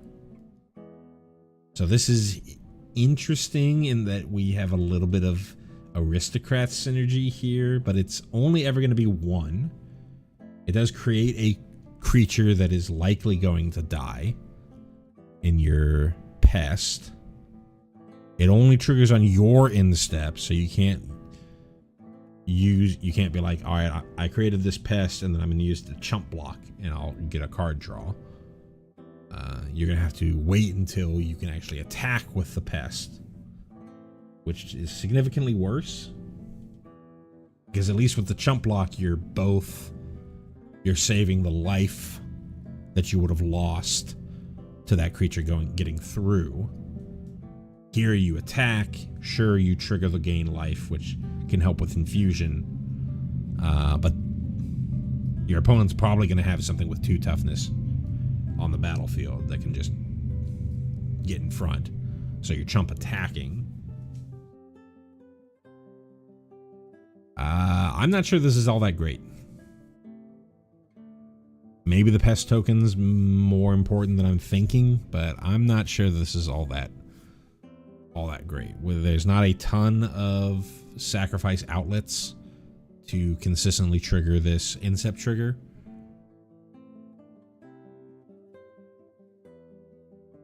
So yeah, I don't know about this card.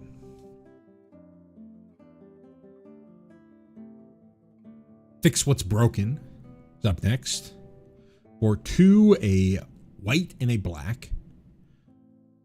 We have a sorcery at rare. It says, as an additional cost to cast this spell, pay X life. Return each artifact in creature card with mana value X from your graveyard to the battlefield. There's a big pregnant pause after X because it is not X or less. It is exactly X.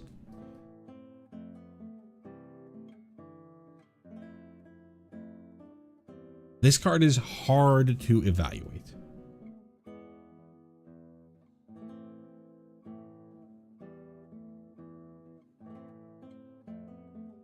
It's not really, copies 5 through 8 of Raise the Past, or your Orzhov Raise the Past lists, your combo aristocrat lists, because it is not X or less. When you're doing, your Raise the Past shenanigans, you're really wanting to get back. You've got good 2-drops, your sacrifice outlets, your Sir Conrads, your Blood Artist, your 2-mana Blood Artist things, right?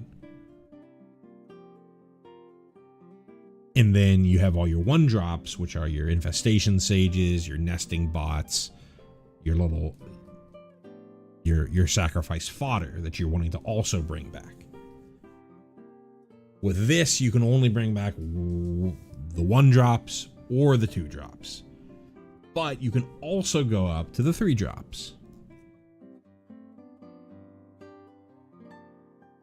where I think that this card actually sees play. There's two places where I think that this card can see play. In Azorius synthesizer lists, maybe you could argue about playing Esper, so that if your opponent is playing Ultima blows you the hell out, but having a way to bring back all, because this can also bring back artifacts, having a way to bring back all of your 3-drop artifacts from your graveyard to the battlefield all at once, I could see that being very powerful. Maybe there's even a world where you're not where that's the goal.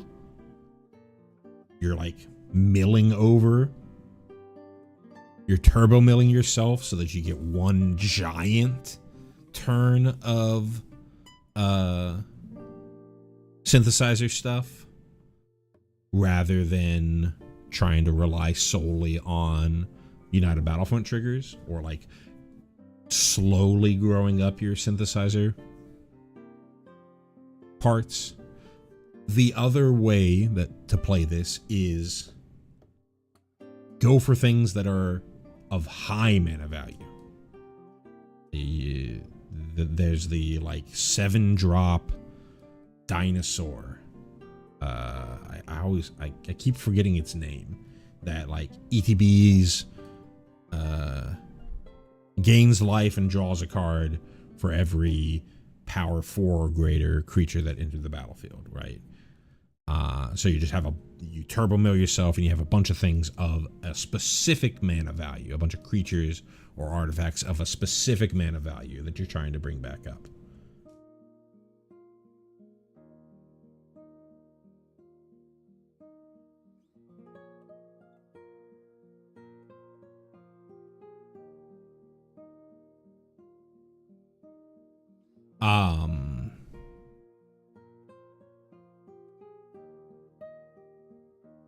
I just saw my analytics thing go haywire, so I don't know if I'm still streaming. Okay, it came back. Looks like we're still streaming. Sorry for the hiccup there. Yeah, so the other place that I think could see this is you have a bunch of things of a specific mana value that's higher than 4. A bunch of 6-drops, a bunch of 7-drops that you turbo milled into your graveyard to bring back. Is that just a worse version of the Superior Spider-Man list? Maybe. But it's a different way that you can go about it. And then obviously if you have some combination of artifacts and creatures, this is going to do something that a Kavera or Superior Spider-Man can't do. So those are the two spots where I could see Fix What's Broken. see play. You could also make an argument for this in place of Raise the Past if you're more willing to play 3-drops. You know, we just saw Moseo, obviously Sephiroth has always been sort of maybe in, maybe not in those Orzhov Aristocrats lists. But if you're more willing to play 3-drops than having a way to bring back a bunch of 3-drops at once, maybe that's value enough that you play this instead of Raise the Past. But yeah, don't think of this as Raise the Past 5 through 8. It's a different card. For limited, there's not a ton of self-mill. There's certainly not a ton of artifacts. I don't know how good this is going to be in limited. It's going to be very hard to build around to gain maximum value off of something like this. So I don't think that this is a incredible limited pickup. But don't just pass it over. If you feel like you're in Silverquill and you have enough, you know, you have a glut of 3-drops or whatever, there's a world where Fix What's Broken can be game-winning. Fractal Mascot is up next. For 4, a green and a blue, we have a Fractal Elk at common. It's a 6/6 with trample that ETBs, taps a creature an opponent controls, and puts a stun counter on it. So a very, very large version of a Frostlings. A Rowdy Snowballers for newer sets. I think this is actually pretty good. 6 mana 6/6 with trample. You know, a decent top end for a Simic ramp list. We've seen when we looked at the green cards, there's quite a bit of ramp in the set, so you should be able to get to here pretty quickly. This having trample means it's not just going to get chumped to death by all the tokens floating around, and this ETB, you know, tapping and stunning the best thing that your opponent has going, pretty powerful. So I think a pretty good top end for a Quandrix deck. Certainly not going to see standard play. Fractal Tinder up next. For 3, a green and a blue, we have an Elf Wizard at uncommon. It is a 3/3 with Ward 2 and Increment. 5 mana for a 3/3 Ward 2 Increment. Not the greatest power and toughness for that mana. So what does it have? At the beginning of each end step, if you put a counter on this creature, create a 0/0 green and blue fractal creature token and put 3 +1/+1 counters on it. That's pretty good. You have to put counters on this creature. And with the increment, once you get, I think you can, shouldn't say guarantee, but it should be relatively easy to get the first increment trigger from your Fractal Tinder, just through increment. Right? To get the first fractal creature token, I should say, through its own increment. But at 4, it's starting to get a little rough. You don't really want a limited deck with so many expensive cards. But I think if you have other ways to put +1/+1 counters on this creature, because it doesn't say specifically if you triggered increment, it's just if you put a counter on this creature, you get to make your fractal creature tokens. So if you have other ways to put +1/+1 counters on this, then its value goes way, way up.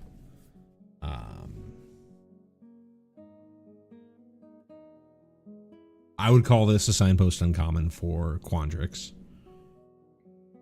And I would be looking very heavily for green and blue ways to put counters on this. It also just says counters. Doesn't have to be +1/+1 counters. I don't think that there's a ton of non +1/+1 counters. The only ones that I can think of, like stun counters, and you don't really want to put stun counters on this. In a pinch, you could. To start spitting things out. This is not a card that gets better in multiples, because it's looking specifically about the counters put on this creature.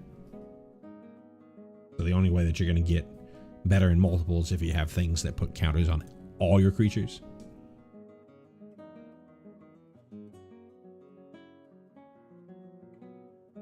But yeah, I would still call this a signpost uncommon for Quandrix.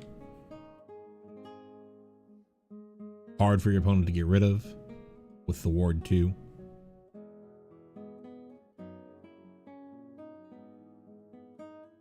Yeah, Fractal Tinder. Geometry's Arthropod for a blue and for a green and a blue. We have a Fractal Crab at rare. It is a 1/4. It says whenever you cast a spell with X in its mana cost, look at the top X cards of your library, put one of them into your hand and the rest in the bottom of your library in a random order. 2 mana for a 1/4, not the greatest body. It does block decently well, but it's not going to kill much of anything. Cares about you casting X spells. In standard, the only real playable X spell that I can think of is Nature's Rhythm, and I don't think that this would show up in a Nature's Rhythm deck. So I think this is much more of a limited card.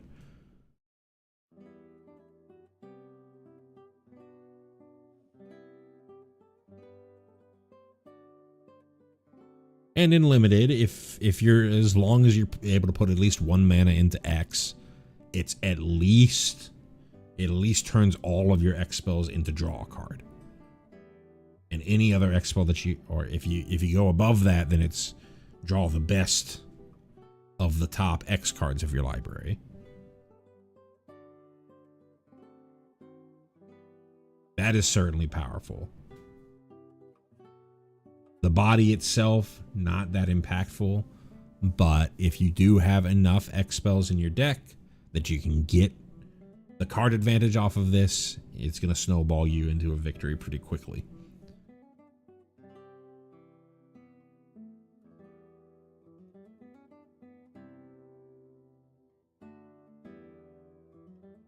Don't know if it's a Windmill Slam, pack one, pick one, but it's certainly a playable card in Quandrix if you have the support.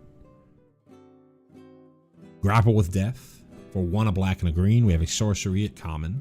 Destroy target artifact or creature, you gain 1 life. Pretty good, you know, common level removal as the random incidental life gain. So if you have infusion, you're gonna want this. You're going to value this higher than you would if you didn't. But even if you didn't, this is just a 3 mana unconditional removal spell for creatures. So you're probably going to pick it up anyways. It is sorcery speed, which is a little annoying, but you're probably still pick it up.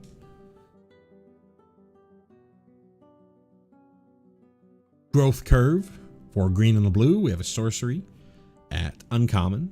Put a +1/+1 counter on target creature you control, then double the number of +1/+1 counters on that creature.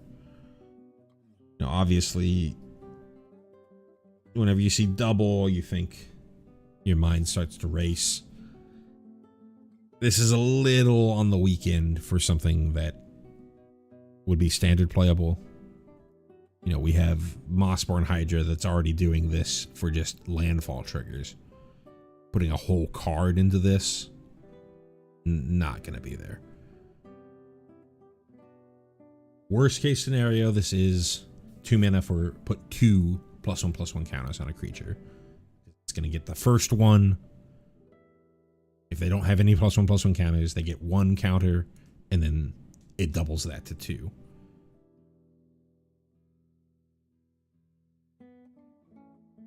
And in limited, I think it's mostly 2 mana for put 2+1/+1 counters on a creature. You know, sometimes you're going to have a fractal token. You are in Quandrix, so sometimes you're going to have a fractal token that's got a bunch of +1/+1 counters on it, so it's going to make that grow significantly larger. But it is just growing that thing large. It's not giving it trample or anything. It's not giving it evasion so that it can get past your opponent's chump blockers. It's just making a big idiot bigger.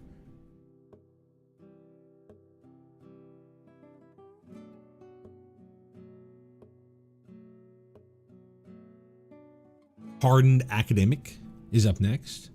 For a red and a white, we have a creature bird cleric at rare. It is a 2/1 with flying and haste. It has discard a card. This creature gains lifelink until end of turn. And whenever one or more cards leave your graveyard, put a +1/+1 counter on target creature you control. This has potential to see play in the standard in a number of different archetypes. You could just play this in a Boros aggro, Boros burn list, right? 2 mana for a 2/1 flying haste.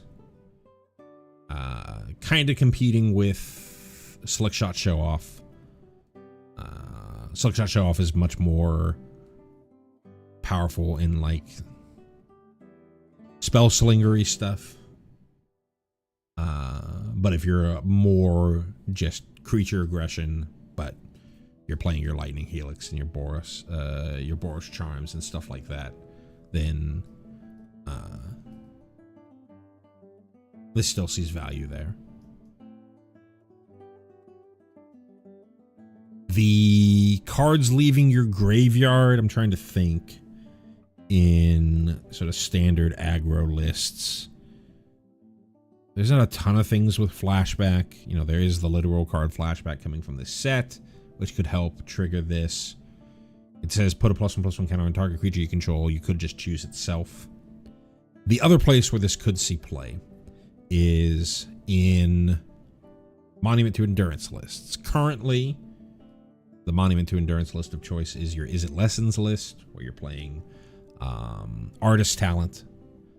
But really the whole, before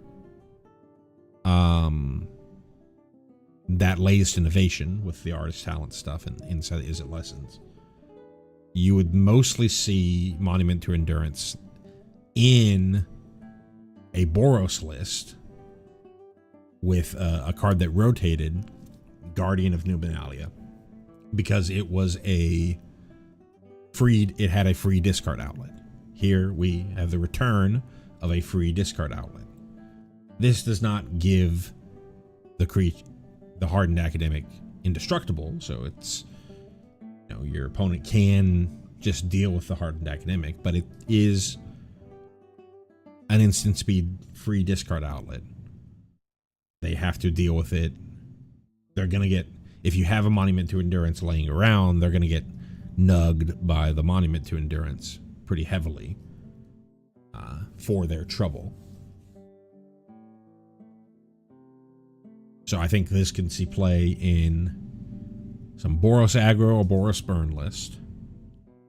And it could see play in the return of non-Artist Talent Monument to Endurance lists. In limited, this is great.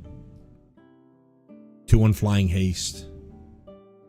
You know, just start hitting your opponent and killing your opponent pretty quickly.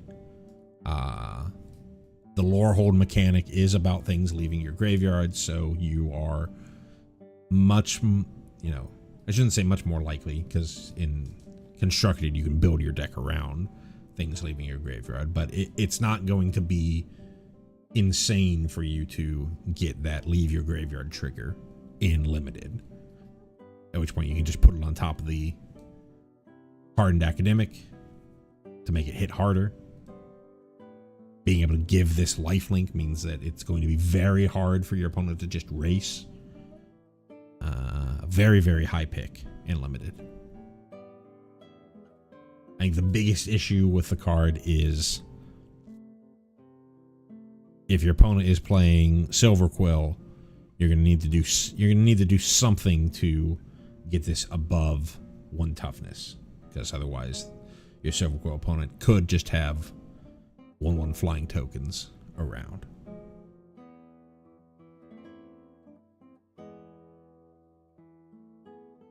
Imperious Ink Mage is up next. For 1, a white and a black, we have a creature Orc Warlock at common. It is a 3/3 with Vigilance. 3 mana 3/3 with Vigilance. Pretty decent stat line already. When it enters, Surveil 2.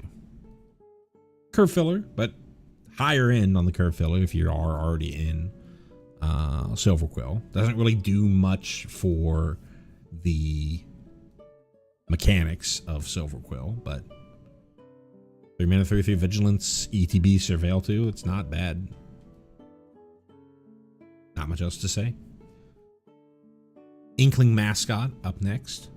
For white and a black, we have an Inkling Cat at common. It's a 2/2 with Repartee. Whenever you cast an instant or sorcery spell that targets a creature, this creature gains flying until end of turn and Surveil 1. A bear with a little bit of upside. Curve filler. It doesn't grow any. It just jumps for that turn. And sculpts the top of your deck. Like I said, just pretty much a curve filler. Not much else to say here.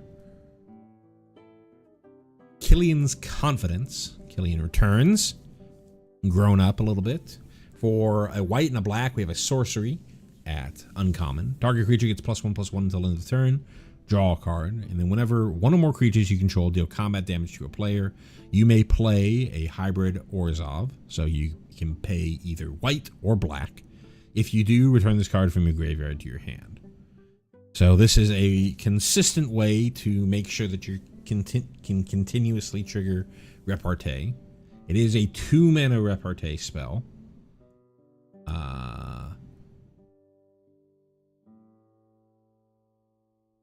But you are unlimited, so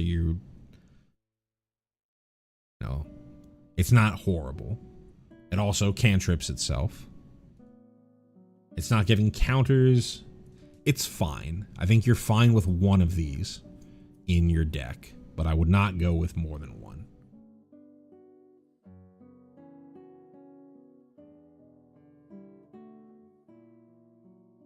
Kirol, History Buff, returning from Lorwyn Eclipsed. For red and a white, we have a legendary creature, Vampire Cleric. It's a 2/3, so 2 mana 2/3, pretty good stat line. At uncommon, whenever one or more cards leave your graveyard, Kirol becomes prepared, and Kirol's signature spell is Pack a Punch. For 1, a red and a white, we have a sorcery that says mill a card, put 2 +1/+1 counters on target creature. It gains trample until end of turn.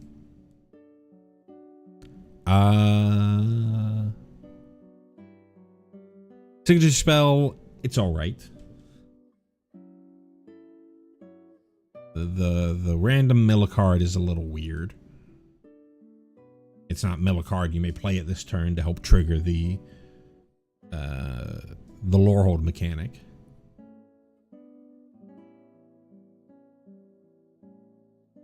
It does significantly pump a creature and give it trample until end of turn, which is pretty powerful. But you do have to trigger Kirol's Prepared, which is the Lorehold mechanic, but it's going to be a little difficult to trigger. I think you're mostly playing this as a 2 mana 2/3 in an aggressive deck with a little bit of upside randomly.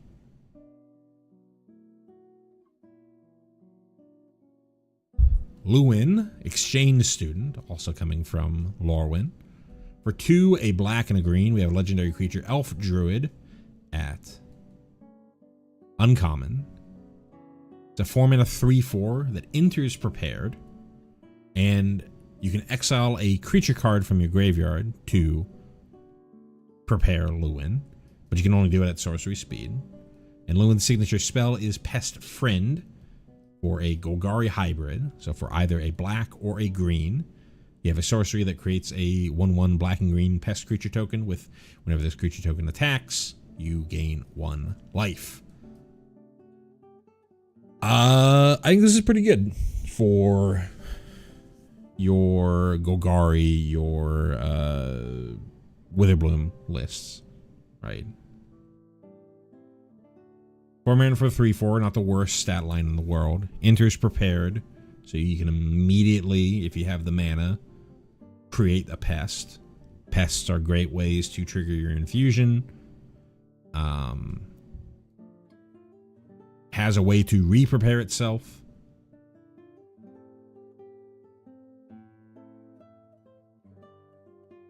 To create more pests, to help trigger more infusion. Perfectly fine card.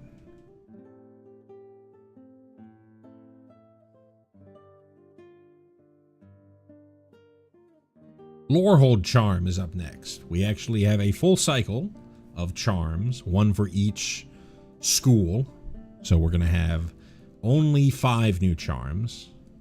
For the Boros colors, the Golgari colors, the Orzhov colors, the Izzet colors, and the Simic colors. Lorehold Charm here is for a red and a white. We have an instant at uncommon. It says choose one. Each opponent sacrifices a non-token artifact of their choice, or return target artifact or creature card with mana value 2 or less from your graveyard to the battlefield, or creatures you control get +1/+1 and gain trample until end of turn. When evaluating a charm, you generally have to think about it as greater than the sum of its parts. Flexibility is important. So we have an instant speed spell that I think the main mode that you're going to use this as is the sort of overrun effect. Creatures you control get +1/+1 and gain trample until end of turn. You put this in the tokens list. You can bring, you put this in the tokens list, and this is just a way to go wide and end the game. Right? It's only a +1/+1, but giving things trample, your stuff's going to be able to trample over your opponent, right? It's also instant speed, so you can even put this in something like an Arabella list and not have to worry about this screwing up your Arabella math. It also can bring back your Arabellas. It can bring back your Resolute Reinforcements to create more and more tokens at instant speed. There's also some artifact synergies going on here. I don't know a ton of what you would bring back. You know, if whatever that cauldron was that was part of the VV nonsense, if that was still a thing, then that would be an important card to be able to bring back. But I think this is mostly bringing back your cheap little creatures in, you know, either your Boros aggro or Boros tokens lists. Each opponent sacrifices a non-token artifact of their choice. Probably the least likely to see play, at least in standard. You know, there are artifact lists. We talked about Simulacrum Synthesizer a little while ago, but that deck is going to have a ton of random random non-token artifacts lying around. They'll probably find something else to sacrifice other than the Simulacrum Synthesizer. So this is not that great as an answer against those decks, though it's not the worst thing in the world. Like I said, greater than the sum of its parts is greater than each of the individual bits, and it's even greater than the sum of its parts, right? There'll be a time where your opponent goes, you know, they just went turn 2 Clayfired Bricks, which I think is an enchantment, turn 3 Simulacrum Synthesizer, and you go, ha, Lorehold Charm, get owned. But I think you're mostly putting this into a deck that would care about the last option. Creatures you control get +1/+1 and gain trample until end of turn. Limited wise, I think the answer is the same. You're mostly going to put this into a Lorehold deck that cares about the last one, though the return a creature card part does help trigger your Lorehold triggers.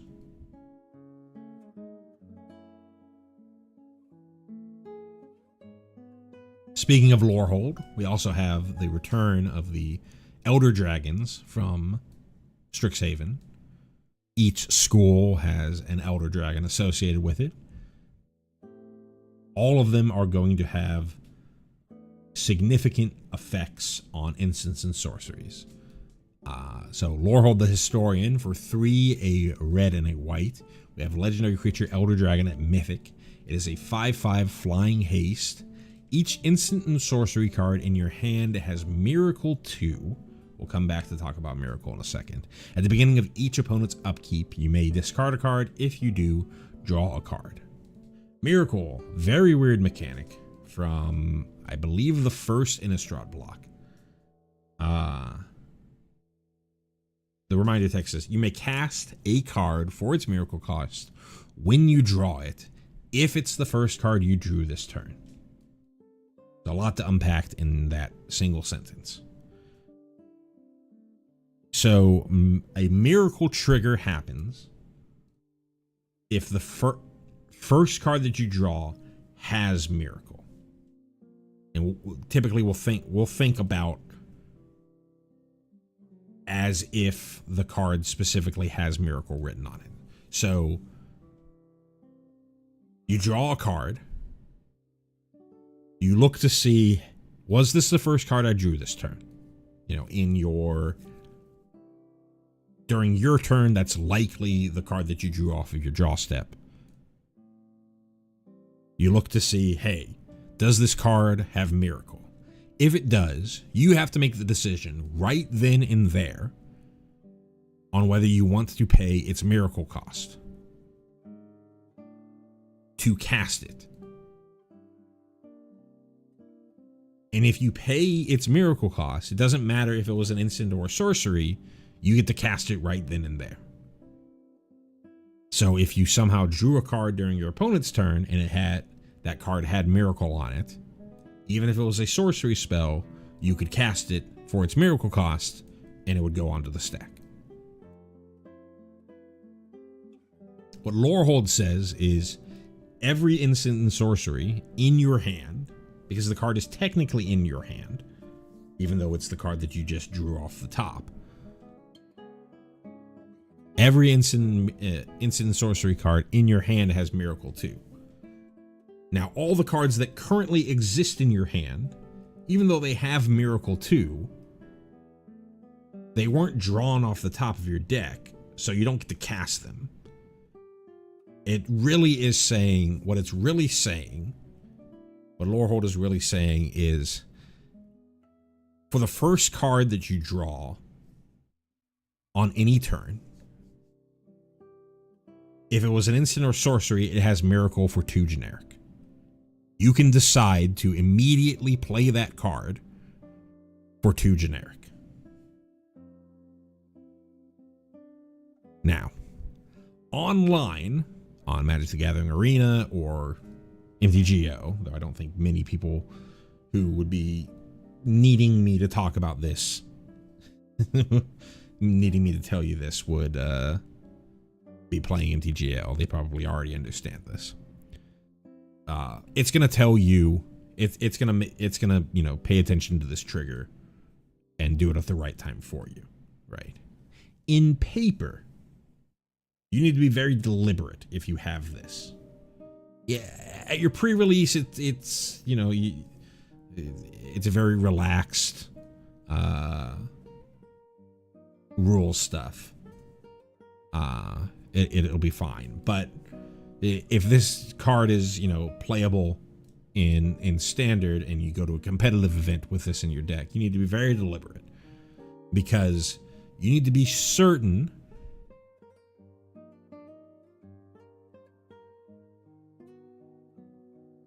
to make it clear with no ambiguity that the card that you're attempting to cast with Miracle was the card that you drew off the top of your deck.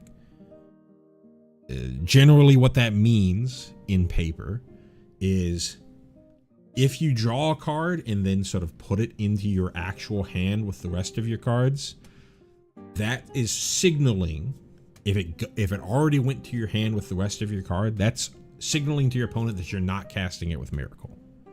Because you won't be able to convince your opponent or a judge that, oh, this actually was the card that I drew off the top of my deck. Because you could have drawn a creature, put it into your hand, and then, oh, sorry, this board wipe that was sitting in my hand is actually the card that I drew off the top of my deck. Let me pay the Miracle cost. I'm sorry. Right.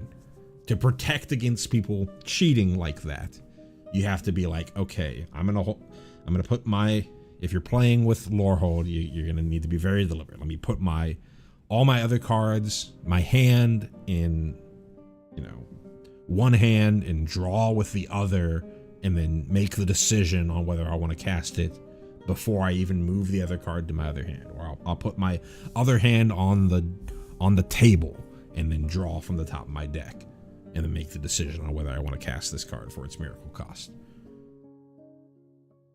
You got to be very deliberate for what you're doing there. Also important to note that it is not only when the first card that you draw during your turn, it's the first card that you drew this turn, which is important with Lorehold's second trigger, the opponent's upkeep trigger. So this allows you to miracle something during your opponent's turn if you decide to discard a card from your hand. I think Lorehold is very playable in Standard. 5 mana for a 5/5 flying haste dragon, already pretty good. The opponent's upkeep, looting effect or rummaging effect, already pretty good, right? You get to discard, this is the top end of an aggressive deck, you get to discard the lands that you no longer need to just draw more gas, and maybe some of that gas ends up being something that you can miracle, right? Even if it's just a creature, you got rid of a land that you didn't need anymore, and you got to draw into more gas. I could even see this C play in like Jeskai Shiko, Jeskai Control. You have Lorehold out. It's a good way to end the game.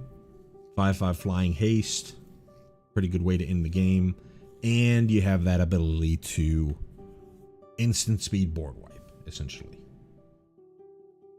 should you want to, with the Lorehold trigger on your opponent's turn. Cast those spells for 2 mana. Cast your stock up for only 2 mana. Get a lot of extra value off of Lorehold. So I could see this C play in Jeskai Control. I could see this C play as the top end of a Boros aggro list.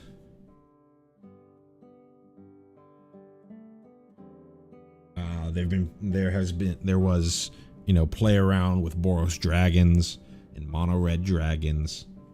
This is another thing for like triggering Sarkhan.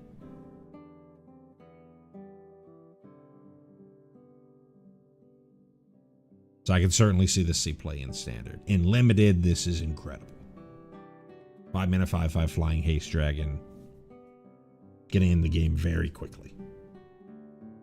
Way bigger than most anything that your opponent is able to do. And then that opponent's upkeep trigger, same reason that it's good in Standard is it's good in Limited. Mind into Matter. For X, a green and a blue, we have a sorcery at rare. Draw X cards, then you may put a permanent card with mana value X or less from your hand onto the battlefield tapped. So, technically, this is a 2 mana ramp spell. If you have a land, it's 2 mana, put a land from your hand onto the battlefield tapped. You put 1 mana in, you get to draw a card, and then either put a 1 mana permanent, or put a land. Realistically, are your options, right?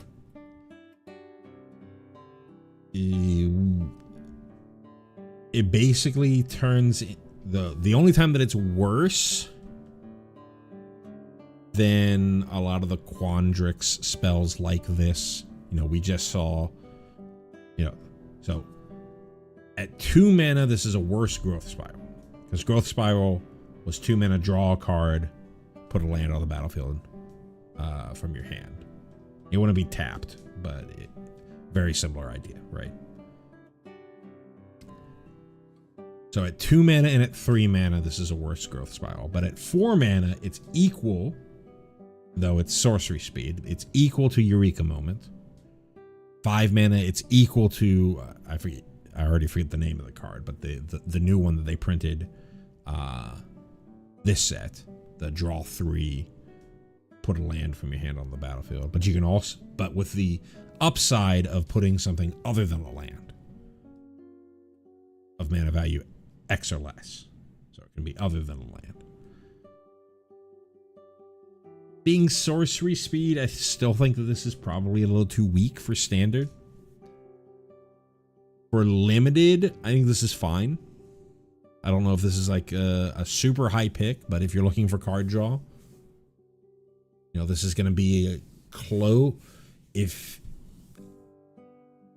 Well, I shouldn't say this is going to be close to the same rate. You know, it's not going to be as good as a divination. But once you get to 4 mana, and really what you're going to probably want to go for is 5 mana so that you can get good Opus triggers off of this. The value of this goes up and up and up, right? So you play sort of a slower Quandrixy deck. This is a good way to refill your hand and also play to the board. And in a pinch, it's a 2 mana ramp spell.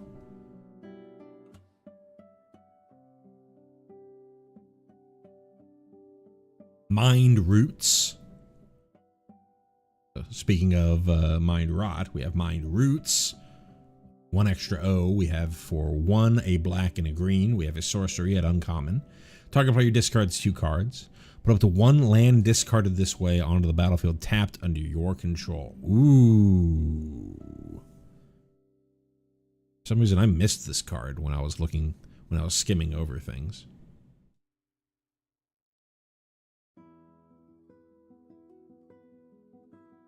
So it's straight up Mind Rot for a little bit harder to cast. And it disincentivizes your opponent from just getting rid of land cards. Because you get to ramp if they do get rid of a land card.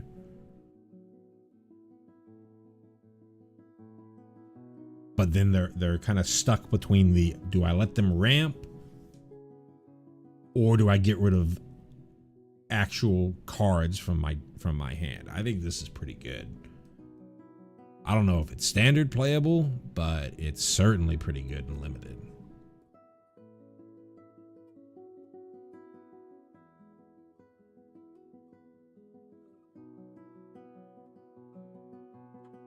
Molten Note is up next. For X, a red and a white. We have a sorcery at uncommon. Molten Note deals damage to target creature equal to the amount of mana spent to cast this spell. Untap creatures you control, and it has a flashback for 6 generic, a red and a white. So it's equal to the amount of mana spent to cast it, not equal to X. So if X is equal to 0, the first time that you cast this spell, right? Because the flashback doesn't have X in it. If X is equal to 0, this is deal 2 damage to target creature and untap all creatures you control. The untap all creatures you control is very interesting. You are in Boros. So if you're really trying to take advantage of this, you're going to likely need to be in like Naya so that you can get mana dorks and stuff going on there. But that is something to keep in mind. It only goes to creatures. You can't put this against your opponent's face. And the flashback is very expensive to deal 8 to something. An interesting card. I think that this is mostly, you know, you can use this, you can attack and then finish off something that blocked one of your creatures, and then the rest of your creatures are back. The rest of your creatures that are alive are back to be able to block. That's kind of probably the play pattern that you're going to see this mostly used at for limited.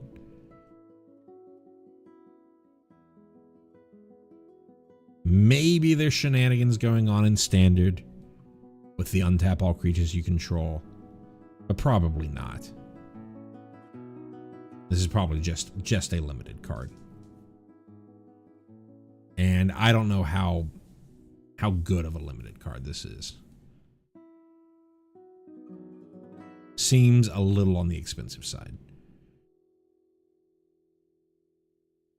Moment of Reckoning up next for 3 white, black, so 7 total mana.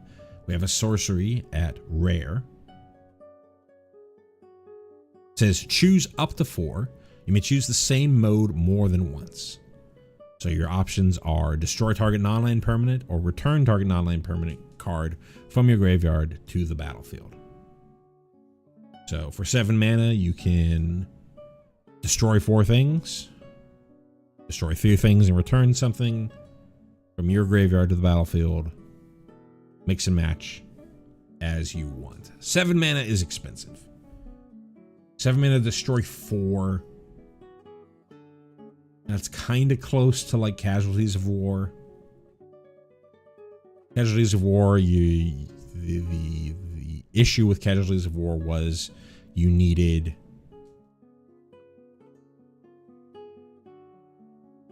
targets of specific types to get the most value out of it. So sometimes you know your opponent did not have an enchantment on the battlefield, so you kind of just lost out there, or something along those lines, right? Here, if you just want to kill 4 creatures, you got it. You want to kill 2 artifacts, a creature, and then bring back a fatty, you got it. 7 mana is a lot of mana, though. So I don't really know where this sees play. If you're just looking for a board wipe, we got 4 mana board wipes. Even if you're trying to deal with like a Simulacrum Synthesizer deck, we got 5 mana Ultima to get rid of their artifacts. This doesn't hit lands, so you don't get any ridiculous things out of that. I think probably if this sees play, it'll be as part of some sort of ridiculous graveyard synergy thing that you get some additional value of being able to blow up things on your opponent's side. But this seems a little too expensive. Limited wise, if you can cast it, it's probably going to win you the game, but it is 7 mana. There's going to be plenty of games where this is just rotting in your hand as your opponent beats you down on turn 5.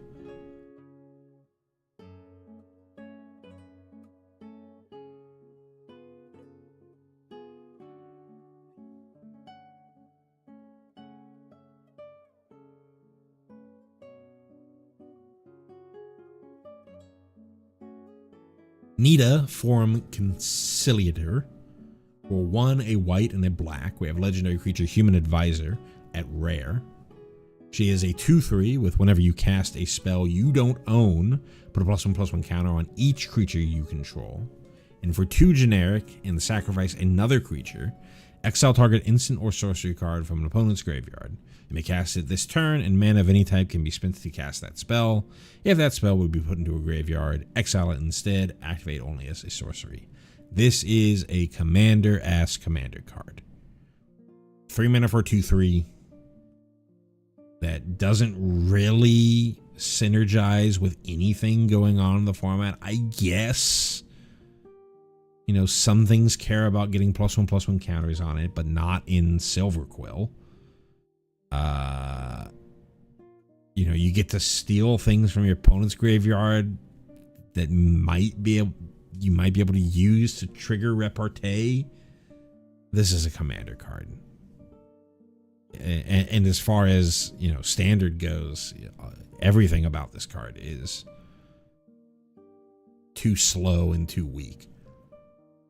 Right? It's not a good sack outlet. You have to spend mana to do the sacrifice stuff. It only is done it at sorcery speed, so you can't chain things off with it.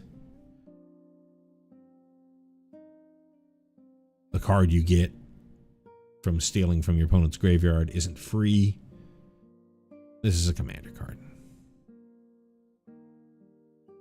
Old Growth Educator. For 2, a black and a green, 4 total mana, we have a creature, Treefolk Druid at uncommon. It is a 4/4 with vigilance and reach. Pretty good stat line. It also has infusion. When it enters, put 2 +1/+1 counters on it if you gained life this turn. So if you're doing Witherbloom things, 4 mana for a 6/6 vigilance reach, pretty good. No evasion, no trample, so can just get chumped for a while. And when there are a decent amount of cheap death touchers, but still, if you're in Witherbloom, this is a pretty good card. Not much else to say. Paradox Surveyor. Here is our Quandrix Signpost uncommon. For green Simic Hybrid blue, so either green blue or green blue, we have a creature, Elf Druid at uncommon. It's a 3/3 with reach, so 3 mana 3/3. When it enters, look at the top 5 cards of your library. You may reveal a land card or a card with X in its mana cost from among them and put it into your hand. Put the rest on the bottom of your library in a random order. Generally, it's probably going to just reveal a land card. So a 3 mana 3/3 with reach that draws a card, 90% of the time, I would say. Not bad. Body isn't like incredible, but it does have reach, so it's going to keep the Silver Quill Inkling tokens from beating you to death. And then in some scenarios, you get to yoink something better than a land. Not bad. Not amazing, but not bad. Pest Mascot is up next. For 1, a black and a green, we have a Pest Ape at common. It's a 2/3 with trample. 3 mana 2/3 trample. Not great. Whenever you gain life, put a +1/+1 counter on this creature. So a 3 mana Ajani's Pride Mate that has trample on it. That starts out with an extra toughness. You know, you're kind of doing... You know, you're trying to gain life in Witherbloom. You do have the common Soul Sister. So there's worlds where this can be...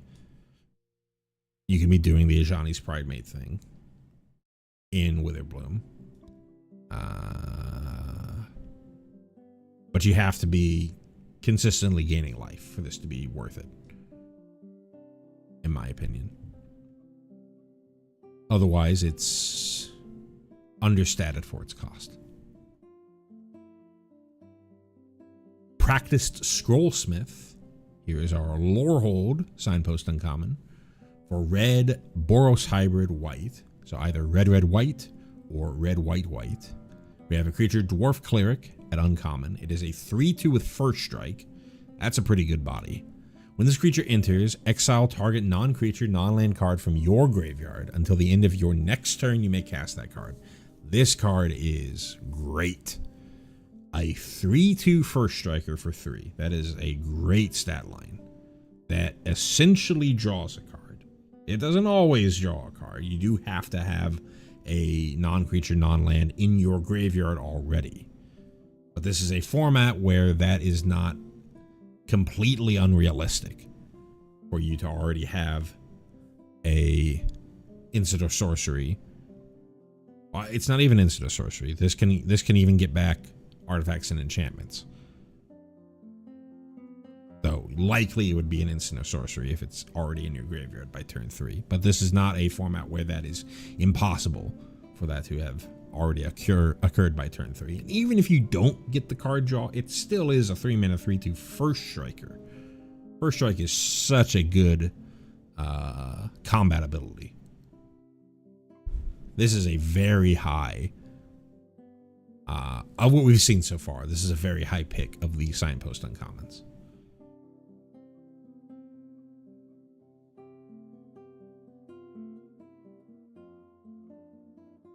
Prismari Charm. Here's the Prismari of the Charm cycle. For a blue and a red, we have another instant at uncommon. Choose one. Either Surveil 2, then draw a card, or it deals 1 damage to each of up to 2 targets, or return target non-land permanent to its owner's hand. So, 2 mana, instant speed, kind of preordained, a little bit better than preordained because it's Surveil. Or I think it's called Electrolyze, deal 1 damage to each of up to 2 targets. You can't put both damage into a single target. So I think that's a little worse than Electrolyze. I'd have to look at it. Or, you know, bounce a non-land permanent. This is pretty good. Whenever you have one of these charms that has an out of cycling itself, or out of kind of card draw, right? This isn't card advantage because you're just replacing it with, you're replacing this card with something off the top of your deck, but you do get to surveil, search for something better, sculpt things into your graveyard, whatever have you, find the best thing of the top 3 cards of your library. And then sometimes you get to go, hey, I get to shoot 2 otter tokens. Like, that would be insane, right?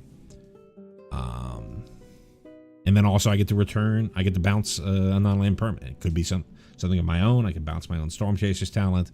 I could bounce my opponent's otter token to guarantee that it gets off the battlefield. This is a very, very, very good card that will see standard play.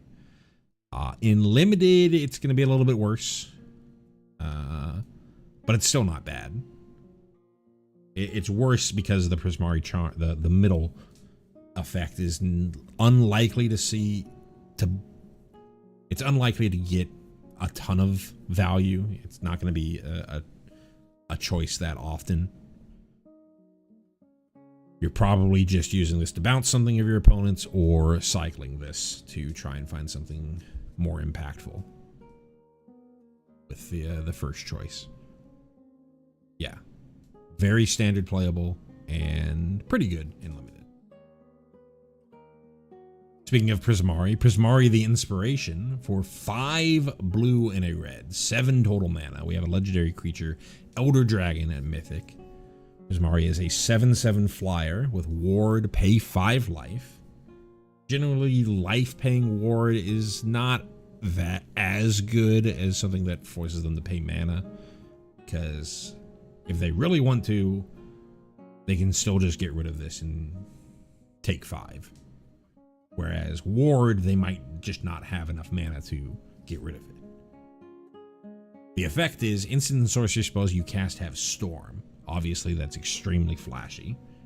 Storm is an older mechanic where whenever you cast an instant or sorcery spell, copy it for each spell cast before it this turn. You may choose new targets for the copy.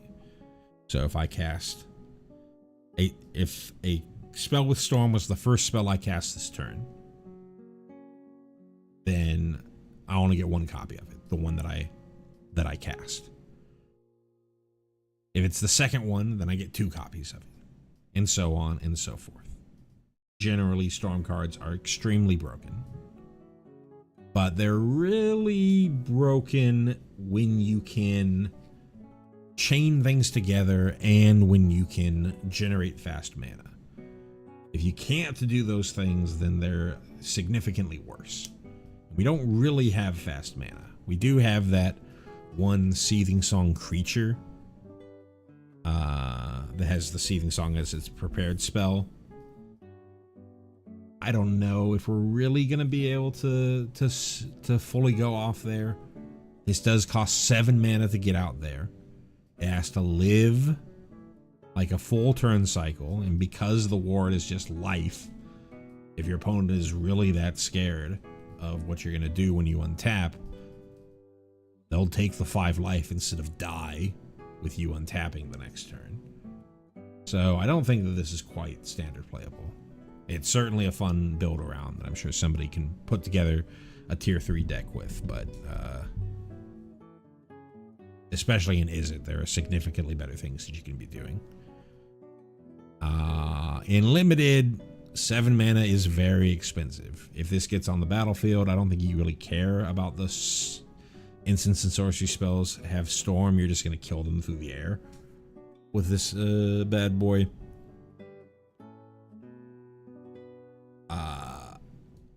7 mana is a lot, so I don't know. You probably still pick it, pack one. I don't know if you're like jumping for joy, because there's going to be plenty of games. Again, we talked about with the other 7 mana card that we saw just a couple cards ago. It's just rotting in your hand while your opponent kills you on turn 5.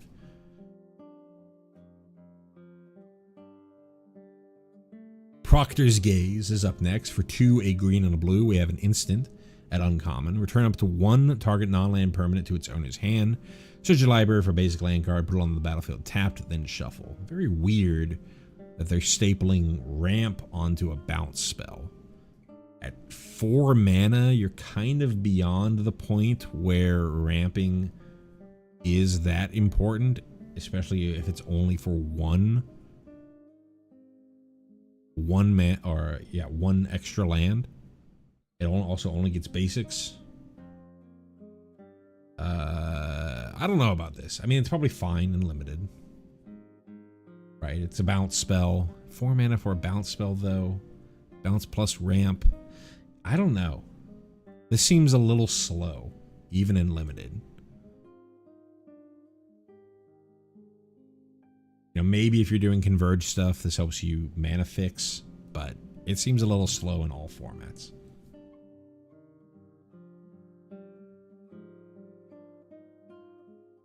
The second of our 2 planeswalkers from the set, Professor Delian Fell.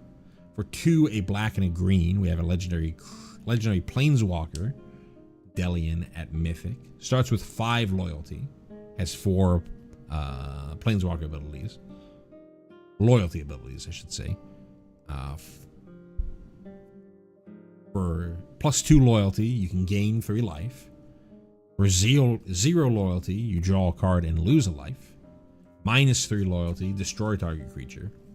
And -6, you get an emblem. Whenever you gain a life, target opponent loses that much life. Interestingly, this is a planeswalker that would be able to ultimate immediately with a doubling season, which is legal in standard. Whether or not that there's some instant win combo going on, this is close. I'd have to really look at all the other planeswalkers out there. There aren't a ton. They've really reduced the number of available planeswalkers. But this giving you, I think it's Sanguine Bond.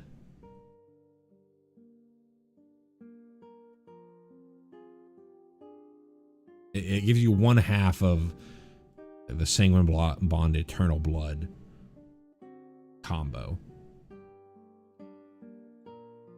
4 mana for a much more traditional planeswalker, right? It has card advantage with its 0.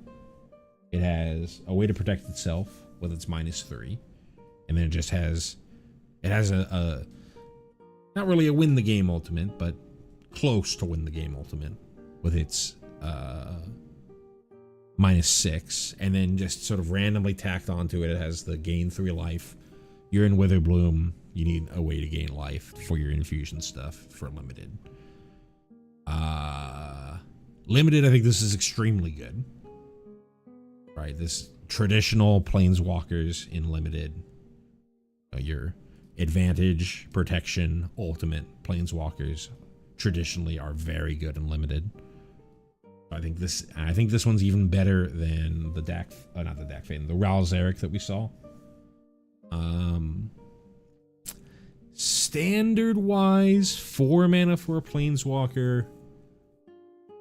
Traditional Planeswalkers have been kind of weaker in Standard in recent memory. Grindy matchups are kind of a thing of the past. You kind of need to be going way over the top, and Planeswalkers are very grindy. I don't know if this quite sees standard play. This is pretty close to a standard power level Planeswalker, though. And like I said, in limited, this is a Windmill Slam bomb. Terrafractal. For X, a green and a blue, we have a Dinosaur Fractal at common. It is a 1/0 with flying, enters with X +1/+1 counters on it, and when this creature enters, you gain 2 life. So you can technically pay a green and a blue to gain 2 life and get a dies trigger, I suppose. An enters and a dies trigger. But if you want this to actually be on the battlefield, you need to put at least 1 into X, which would make this a 3 mana 2/1 flyer that gains 2, which is not terrible, but not like anything to write home about. 3 mana, sorry. X is equal to 2. This is 4 mana for a 3/2. 4 mana 3/3 flyers, you're not that excited about. 5 mana 4/3. Yeah, it's pretty bad along any point in the curve, I think. These days. Works a little bit with Witherbloom, but this is a Quandrix card. It is an X card for some of the Witherbloom, for some of the Quandrix stuff. So, a little bit going on there, but curve filler. Pursue the Past. For a red and a white, we have a sorcery at common. You gain 2 life. You may discard a card. If you do, draw 2 cards. And then flashback for 2, a red and a white. There's a very similar card to this from the original Strixhaven, I believe, where it was a Tormenting Voice plus some life gain. I think they just added the flashback to it for this version. You know, it's fine. The flashback helps trigger the Lorehold stuff. If you want the Tormenting Voice, you've got it. Yeah, not a ton else to say here. Don't think that this is really standard playable. Quandrix Charm. Here's our Simic Charm. For green and a blue, we have an instant at uncommon. And our options are a Quench, counter target spell unless its controller pays 2, generic. Destroy target enchantment, or target creature has base power and toughness 5/5 until end of turn. I think very rarely are you going to be using the last one. Just sort of, last one's is kind of a weird pump spell. But a Demystify, I think, is destroy just target enchantment, not artifacts. And then a Quench, it's mostly going to be a Quench that every once in a while deals with your opponent's Storm Chaser's talent or Caretaker's talent or Artist's talent. Whatever else other random powerful enchantments are out there. The Rooms, Unholy Annex, stuff like that. I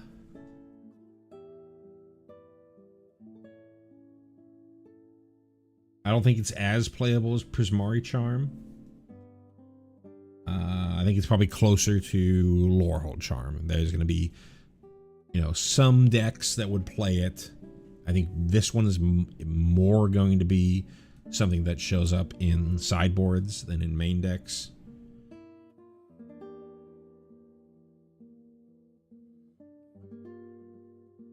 Yeah, not much else to say. For limited, I think this is a lot worse in limited than the other charms we've seen so far, because Quench is only okay in limited. We saw it'll quench you in Avatar limited, and it was just fine. It sometimes got people but it loses a lot of value later in the game. And there's not a ton of enchantments flying around. The pump might be is going to be a little bit better than in limited, or not the pump, but you know, making something a 5/5 is going to be a little bit better, especially in Quandrix, which has a lot of +1/+1 counters, so you get to turn a fractal into an actual 5/5. But yeah, Quandrix Charm. Quandrix the Proof. Here is the Elder Dragon for the Quandrix School. For 4, a green and a blue, we have a legendary creature, Elder Dragon, at Mythic. A 6/6 with flying and trample in Cascade. Cascade's a fun mechanic. When you cast a spell, exile cards from the top of your library into exile a non-land card that costs less. You may cast it without paying its mana cost, put the exiled cards on the bottom of your library in a random order. Very similar to a mechanic that's currently in Standard called Discover. Discover is kind of a fixed version of Cascade, in that with Discover, you decide, hey, do I want to cast this now? And if I don't, I can just put it into my hand to cast later. So it lets you draw a card, essentially. With Cascade, you only have, if you decide to not cast it, it doesn't go into your hand. You just don't cast it. So if you Cascade into like a board wipe and you're like, I don't want to blow up my board, you don't get access to it later. Other thing about Cascade, you're looking for a card that's less than the card that has Cascade, less than the mana value of the card that has Cascade. So Quandrix is a 6, so you're going to Cascade and find something that is mana value 5 or less. And Quandrix gives instants and sorcery spells you cast from your hand Cascade as well.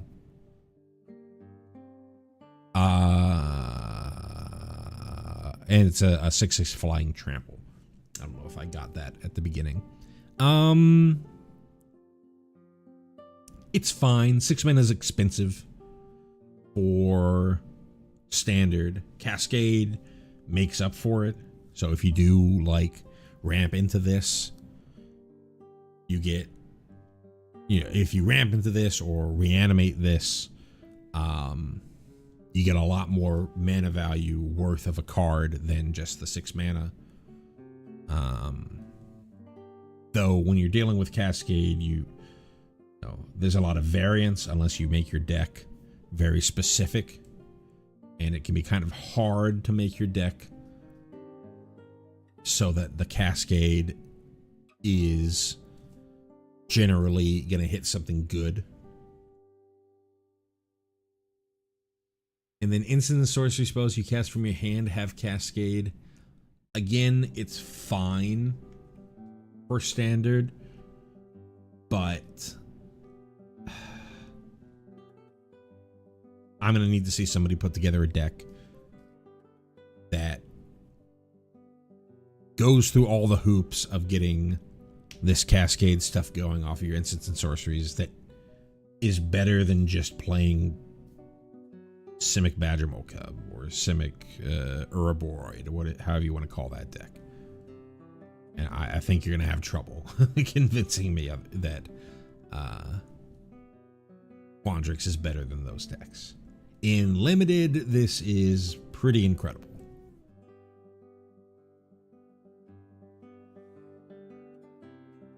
Six mana is much more realistic to cast than 7 mana. It's a better creature. It's a 6/6 flying trample, and it essentially draws you a card. Even better than draw you a card, you get a whole additional spell alongside it. Big issue is you are in Quandrix, so you might have X spells in your deck, at which point whenever you Cascade into an X spell, X is always 0. So you can kind of get a little owned there, but it's still, the value of this card is still through the roof and Limited. Rapturous Moment up next. For 4 a blue and a red, we have a sorcery at uncommon. Draw 3 cards and discard 2 cards and add blue, blue, red, red. You know, it's a card for Opus that rebates itself so that you can cast a second Opus card. That's really what this is here for. Not going to see any standard play. It technically, well, I shouldn't even say technically rituals, because a ritual has to give you more mana than you put into it. If you can reduce the mana cost of this somehow, then you can sort of make it ritual. Or if you can copy this, then you can sort of make it ritual. But I think for the most part, if you're putting this into your deck, you need to have good Opus triggers so that you can get multiple Opus triggers by chaining Rapturous Moment into some 5 mana instant or sorcery.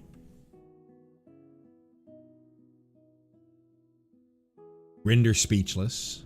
For 2 a white and a black, we have a sorcery at common. Target opponent reveals their hand. You choose a non-land card from it. That player discards that card. Put 2 +1/+1 counters on up to 1 target creature. Very expensive for targeted discard. Sure, you get some counters. It'll trigger repartee is the word I'm looking for. Pretty weak, I think, overall. Resonating Loot. For 2 a blue and a red, we have an artifact at rare. Lands you control have tap, add 2 mana of any one color. Spend this mana only to cast instant or sorcery spells. And you can tap this to draw a card, activate only if you have 7 or more cards in your hand. So kind of Library of Alexandria-esque. Obviously, it's on a 4-drop instead of on a land, so significantly worse. But you know, if you squint real hard, it's similar to a library. Turning all your lands into lands that tap for 2 for instants and sorceries can be good. But you had to spend 4 mana to do that, and you're gonna have to wait a whole turn. This is commander coded to me. I can't really think of a reason why you'd want to play this in standard.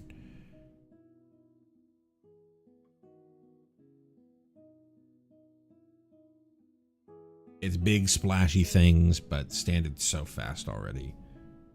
You're dead. While you're trying to be cute, your opponent's Is It Prowess list or Is It Lessons list has killed you 3 times.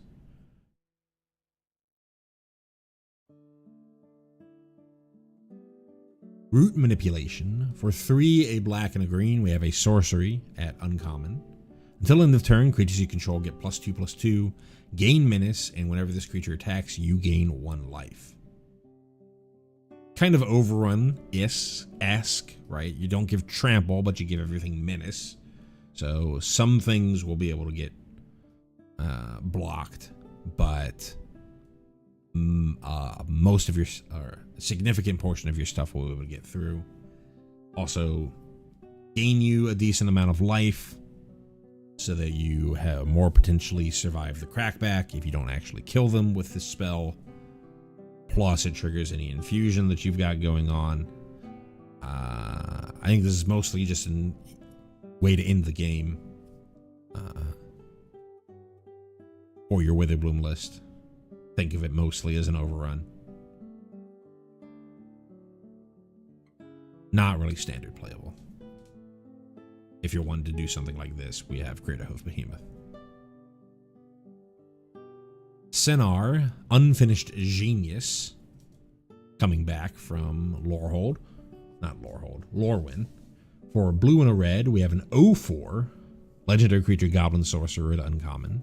Enters prepared, and you can tap Senar to create a treasure token only if you cast an instant or sorcery spell already this turn. And Senar's signature spell is Wild Idea. For 3 a blue and a red, we have a sorcery that says search your library for an instant or sorcery card, reveal it, put it into your hand, then shuffle. A 5 mana tutor? That is way too expensive for a tutor. Especially a tutor that is restricted. Way too expensive. 2 mana for an 0/4. They can build up treasures, which is nice. You know, you just sort of have Sinar sitting on the battlefield as the game's going on. You create a bunch of treasures, and then you can get to a turn where you get to go. Wild Idea is a 5 mana spell, so that maybe you can use Wild Idea to go find another Opus spell, and you have this big infusion of mana coming out of these treasure tokens. That's like the best case scenario. Often Sinar is just sitting there kind of doing a lot of nothing. I don't know. Not very impactful on the board. Doesn't even have 1 power to, you know, threaten your opponent's 3/1s. I'm not seeing it with Sinar. Sorry. Scolding Administrator.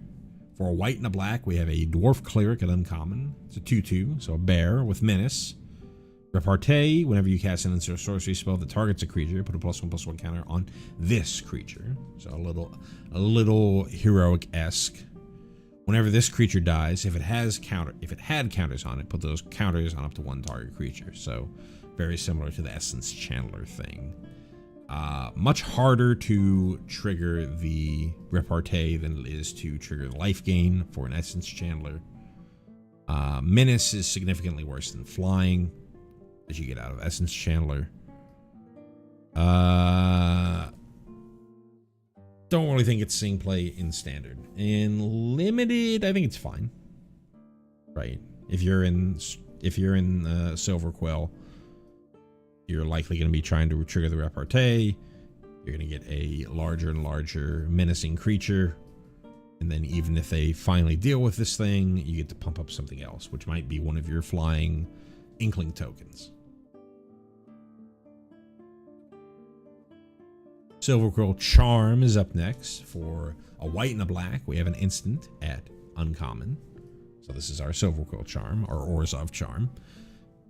Your options are put 2 +1/+1 counters on target creature, exile target creature with power 2 or less, or each opponent loses 3 life and you gain 3 life. Pretty good, right? You got removal, power 2 or less, hits Badgermole Cub. It's often hits your opponent's otter tokens.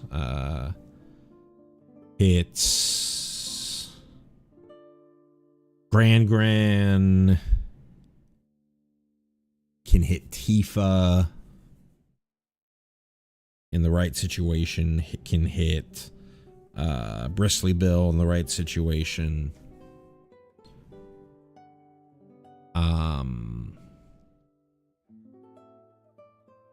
The putting 2 +1/+1 counters is probably more important for Limited than it is for Standard. And the bump in the night effect, you know, opponent loses 3, you gain 3. Sort of, kind of Lightning Helix-esque effect. In Standard, I don't think you're really going to go Mardu Burn. Though it's not impossible, right? There's the Mardu card from Tarkir Dragonstorm that sees a decent amount of play. That does a little bit of burning. So maybe you put Silver Quill Charm in some sort of like Mardu burn deck. I think if this sees play, I think this is kind of the worst one that we've seen so far. If this sees play in Standard, it's primarily going to be as a way to deal with... It deals with an Urborg that hasn't triggered or only triggered once. It deals with Badgermole Cub, and it deals with some other, you know, it deals with Deep Cavern Bat. It deals with... There are plenty of creatures that are power 2 or less that you can deal with Silver Quill Charm. And then in Limited, all the modes are fine. The last mode is pretty niche. It's mostly going to be the putting counters on something so that you get a Repartee trigger, or using the removal so that you get a repartee trigger. Now, Silver Quill, the Disputant. For 2, a white and a black, we have the Elder Dragon, Legendary Elder Dragon at Mythic. A 4/4 Vigilance. 4 mana 4/4 Flying Vigilance. Pretty good. Each instant and sorcery spell you cast has Casualty 1. This comes from Streets of New Capenna. Relatively recent. But relatively recent is like 3 years ago now, maybe even 4. As you cast this spell, so Casualty 1 is, as you cast this spell, you may sacrifice a creature with power 1 or greater. So that's what the 1 means. When you do, copy the spell, and you may choose new targets for the copy. So this is like one of the few,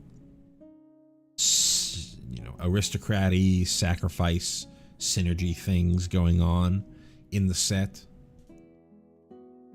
From limited perspective, I think this is mostly just well, I shouldn't say that.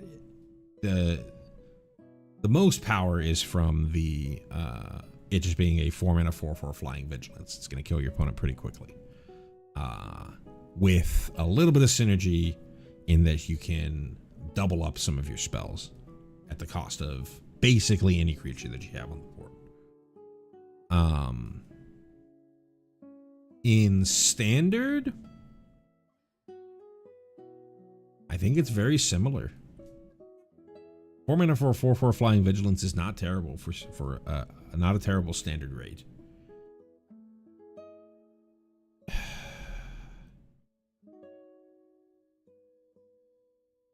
Would I put this in?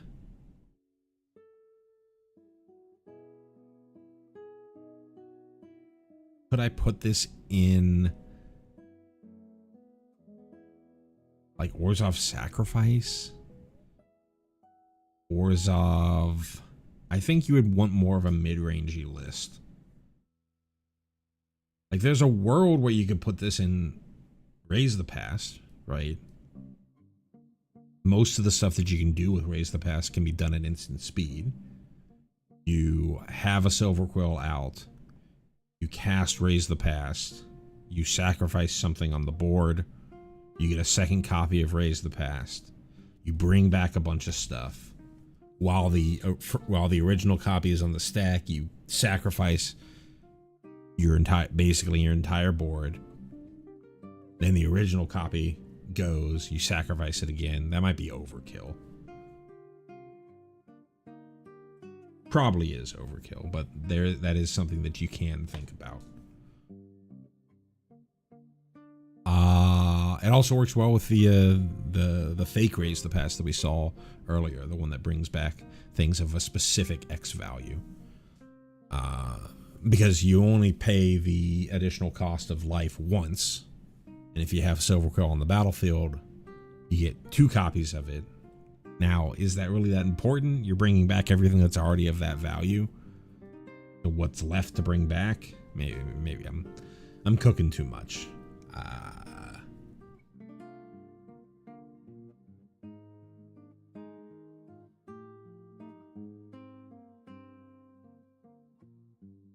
Definitely a Windmill Slam in Limited. And I'm going to really have to think on where this would show up in Standard. I think that it, on a power level wise, it's there. It's cheap enough. The body's good enough. The effect is good. It's just finding the right spot for it. The right things to casualty. Snooping Page, for 1, a white and a black. We have a Human Cleric at Uncommon. It's a 2/3 for 3, not the greatest stat line. Repartee, whenever you cast an instant or sorcery that targets a creature, this creature can't be blocked, so it becomes unblockable. Whenever this creature deals combat damage to a player, you draw a card and lose 1 life. It's fine. You know, it's kind of a looter for 3. Often you see that in Dimir. This time it's in Silver Quill, because we don't have a Dimir school on Strixhaven. or Arcavios. I guess it's on Arcavios at Strixhaven. 2 power unblockable. Generally, you don't see things of higher power that gets unblockable, but there's a lot of ways to get +1/+1 counters on things, so this could be hitting for significantly harder as an unblockable creature, and then getting to draw a card. It's fine.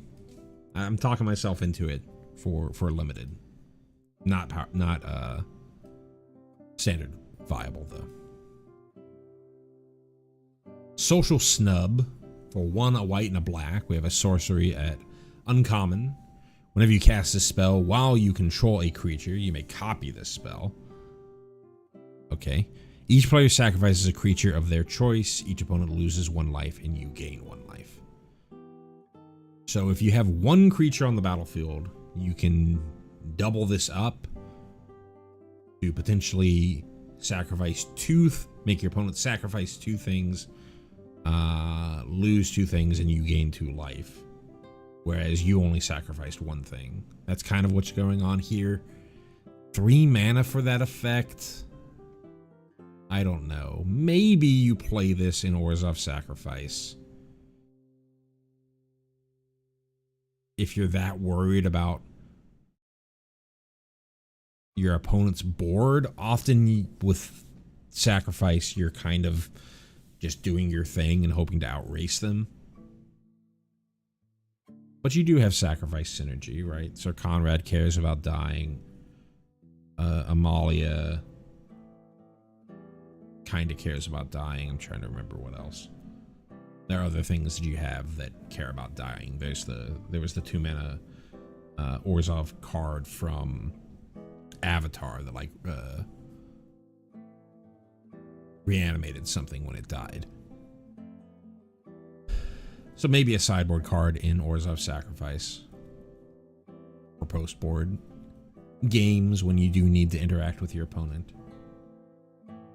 In limited, it's fine. I think it's only okay. Important to note, if you don't want to sacrifice more than 1 thing on your side, it is a may.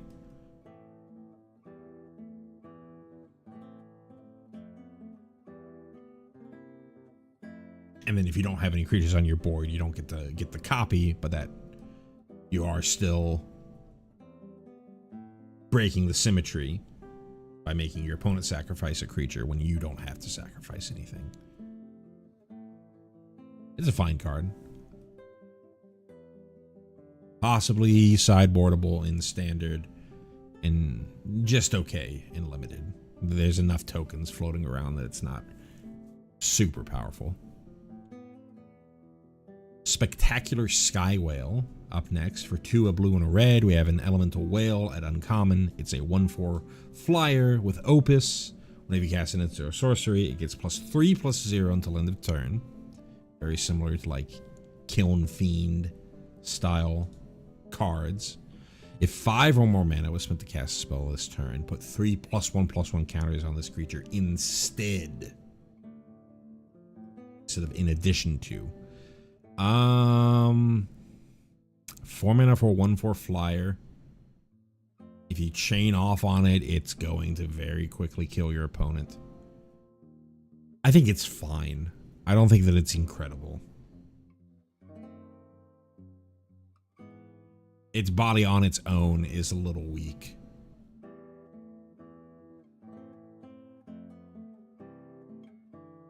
Doesn't do anything immediately. Is a threat that your opponent has to deal with. So, you know, very scary, can just end the game. But if they can deal with it, then it didn't really gain you much. So I think it's a fine card for limited. Not going to see any standard play outside of degenerates who just want to kill and fiend people. But this is 2 more mana. I think it's a little on the slow end. Spirit Mascot for a red and a white. We have a Spirit Ox at common. It's a 2/2 that whenever 1 or more cards leave your graveyard, put a +1/+1 counter on this creature. Lorehold Curve Filler. Not much else to say. Splatter Technique. For 1 blue, blue, red, red, we have a sorcery at rare. Choose one. Either draw 4 cards or deal 4 damage to each creature in Planeswalker. 5 mana for an Is It board wipe. Essentially a board wipe. Going to kill most everything out there. Or if you don't need the board wipe, 5 mana for draw 4. This is certainly playable in Standard. If for whatever reason you just want to play Is It Control, this is an option for your board wipes. Very similar to, I forget the name of the card. It's the 4 mana, draw 2, and then you may discard 2, and then it deals damage equal to the highest. It's either the highest or the combination of mana values of the cards that you discarded. You know, this is a little more guaranteed to be of a specific value. You can't go super high to kill your opponent's big things. But it also will draw you, actual raw card advantage in the matchups where you don't need the board wipe. I think it's very good in limited. Board wipes are pretty good in limited, and for the same reason, hey, if you don't want the board wipe, this is just basically refill your entire hand. Stadium Title Mage. For 2, a blue and a red, we have a Djinn Sorcerer at common. 4/4 for 4. When this creature enters or attacks, draw a card, and if you do, discard a card. So you may draw a card if you do discard a card. 4 for 4/4, not terrible stat line. ETB loot, ETB and attack loot. Yeah, I'd certainly pick this up as a curve filler. Not much else to say. Startled Relic Sloth. For 2, a red and a white. We have a Sloth Beast at uncommon. It's a 4/4 trample lifelink. At the beginning of combat on your turn, exile up to 1 card from your graveyard.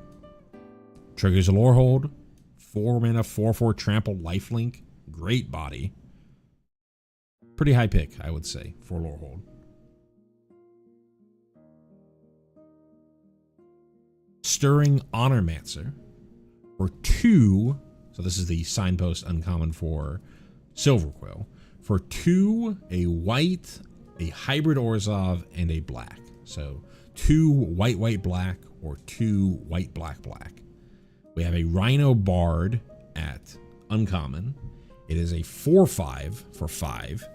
When this creature enters, look at the top X cards of your library, where X is the number of creatures you control. So no other creatures, you would at least look at the top 1. Put 1 of those cards in your hand and the rest into your graveyard. So it's a 5 mana, 4/5 draw a card. At least draw a single card. Well, it's always going to be 1 card. Draw a card. And then if you have any sort of board, it's going to be draw the best of the top X and the rest go into your graveyard. Very interesting that this is like putting cards into your graveyard, considering that Lore or Silverquill doesn't really have a ton of graveyard synergy, and there's not a this is like the only self-mill thing going on. It's obviously close enough to being something that you can cast in Lorehold that maybe they're like, hey, if you want to play 3 color, this can kind of help you along the way in Lorehold. Still, it's all right. 5 mana for a 4/5 that replaces itself is fine. Stress Dream. For 3, a blue and a red, so a 5 mana instant at uncommon. Deals 5 damage to up to 1 target creature. Look at the top 2 cards of your library, put 1 of those into your hand and the other on the bottom. So a sleight of hand that comes along with 5 damage to 1. A 5 damage removal spell. Costs 5 itself, so it's going to help trigger Opus. You know, it's fine in your Prismari deck.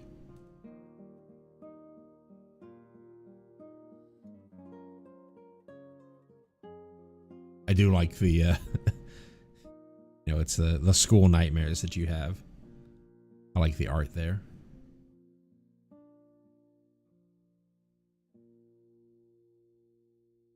Yeah, not much else to say here. It's fine if you're in Prismari and you have good Opus triggers. Otherwise, you know, it's removal. Removal that replaces itself. 5 mana is a little on the expensive side. I think I would want to make sure that I have a couple of Opus cards before I pick this up. Suspend Aggression. For 1, a red and a white.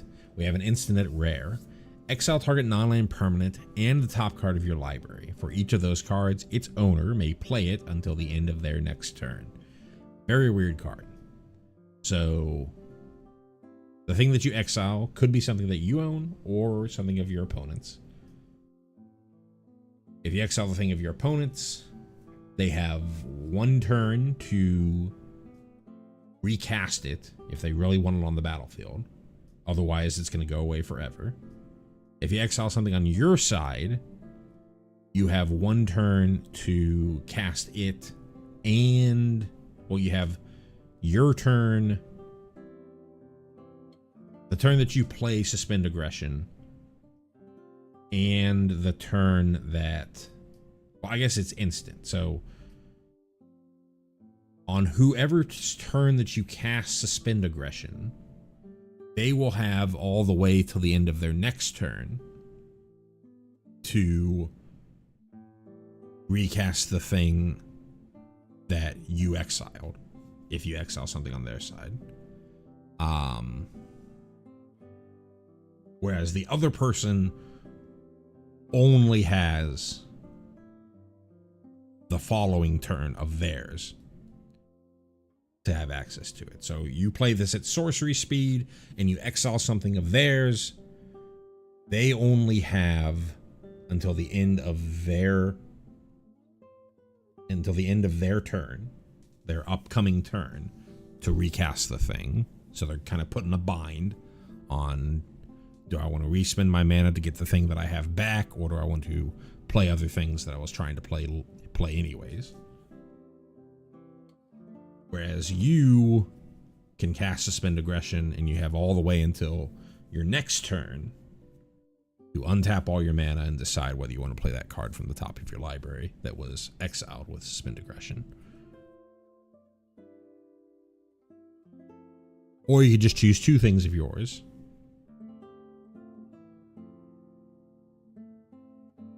You know, you use this to blank your opponent's removal and recast your thing. Use this to allow you to re-trigger an ETB by recasting it, probably the weakest version of this effect. Being instant speed, I think you're mostly trying to, if you're going to target your own thing with the exile, it's going to be to blank your opponent's removal to recast something. It does say play for both of these. So if the card that you pulled off the top was a land, you're fine with playing that. A very interesting card. 3 mana is a little on the expensive side for what's going on here, but it's very weird because it's kind of removal, but it's also kind of punisher-y, because you're giving your opponent the option of, hey, I'm fine with that staying away. I've got better things to use my mana for, or if I really want to do it, I can recast it. Get my thing back.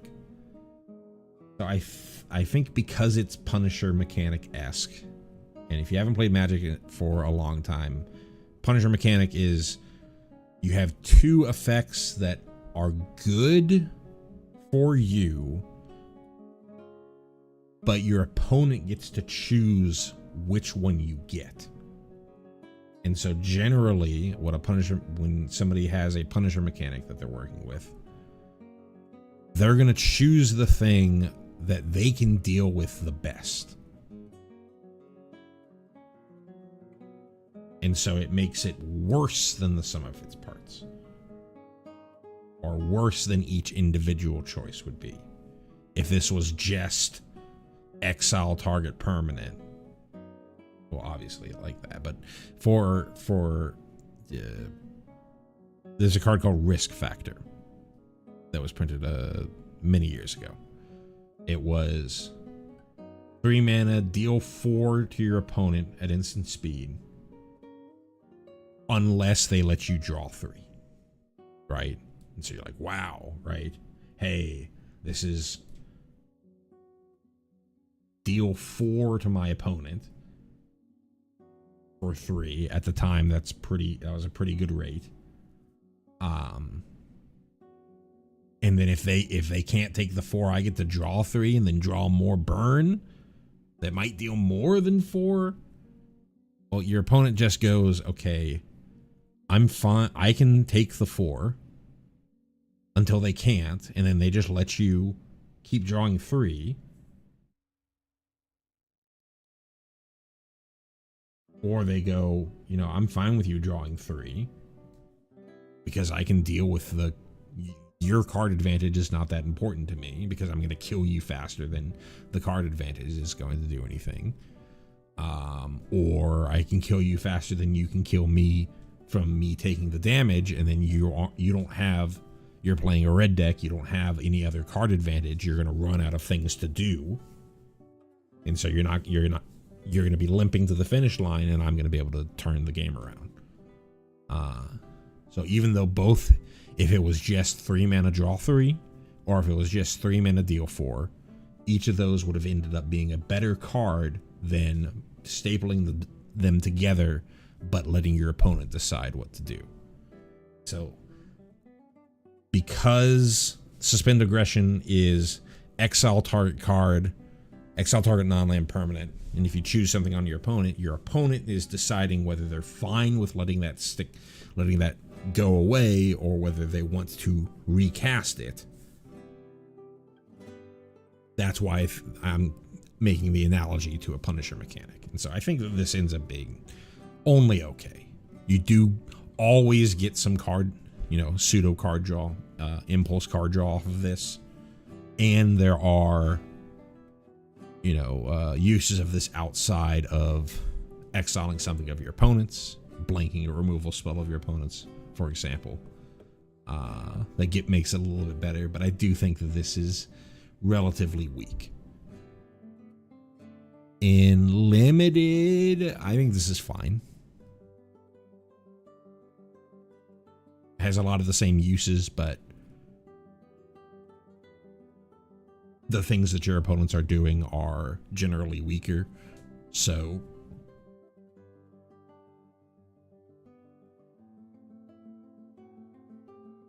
the punishing choice ends up being better for you, in my opinion. Tam Observant Sequencer. Jesus, we are on 5 hours and 30 minutes. I was hoping to get through all of the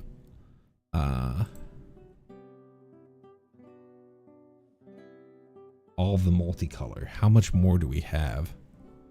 Oh, we still have like 10 more cards. I'm gonna stop here. It is way too late. 10:45 already, and I've been streaming for 5.5 hours. I need to stop. We're gonna stop here on Tam. I'll pick this back up whenever I want to pick it back up. Thank you so much for watching. I will see you next time I see you.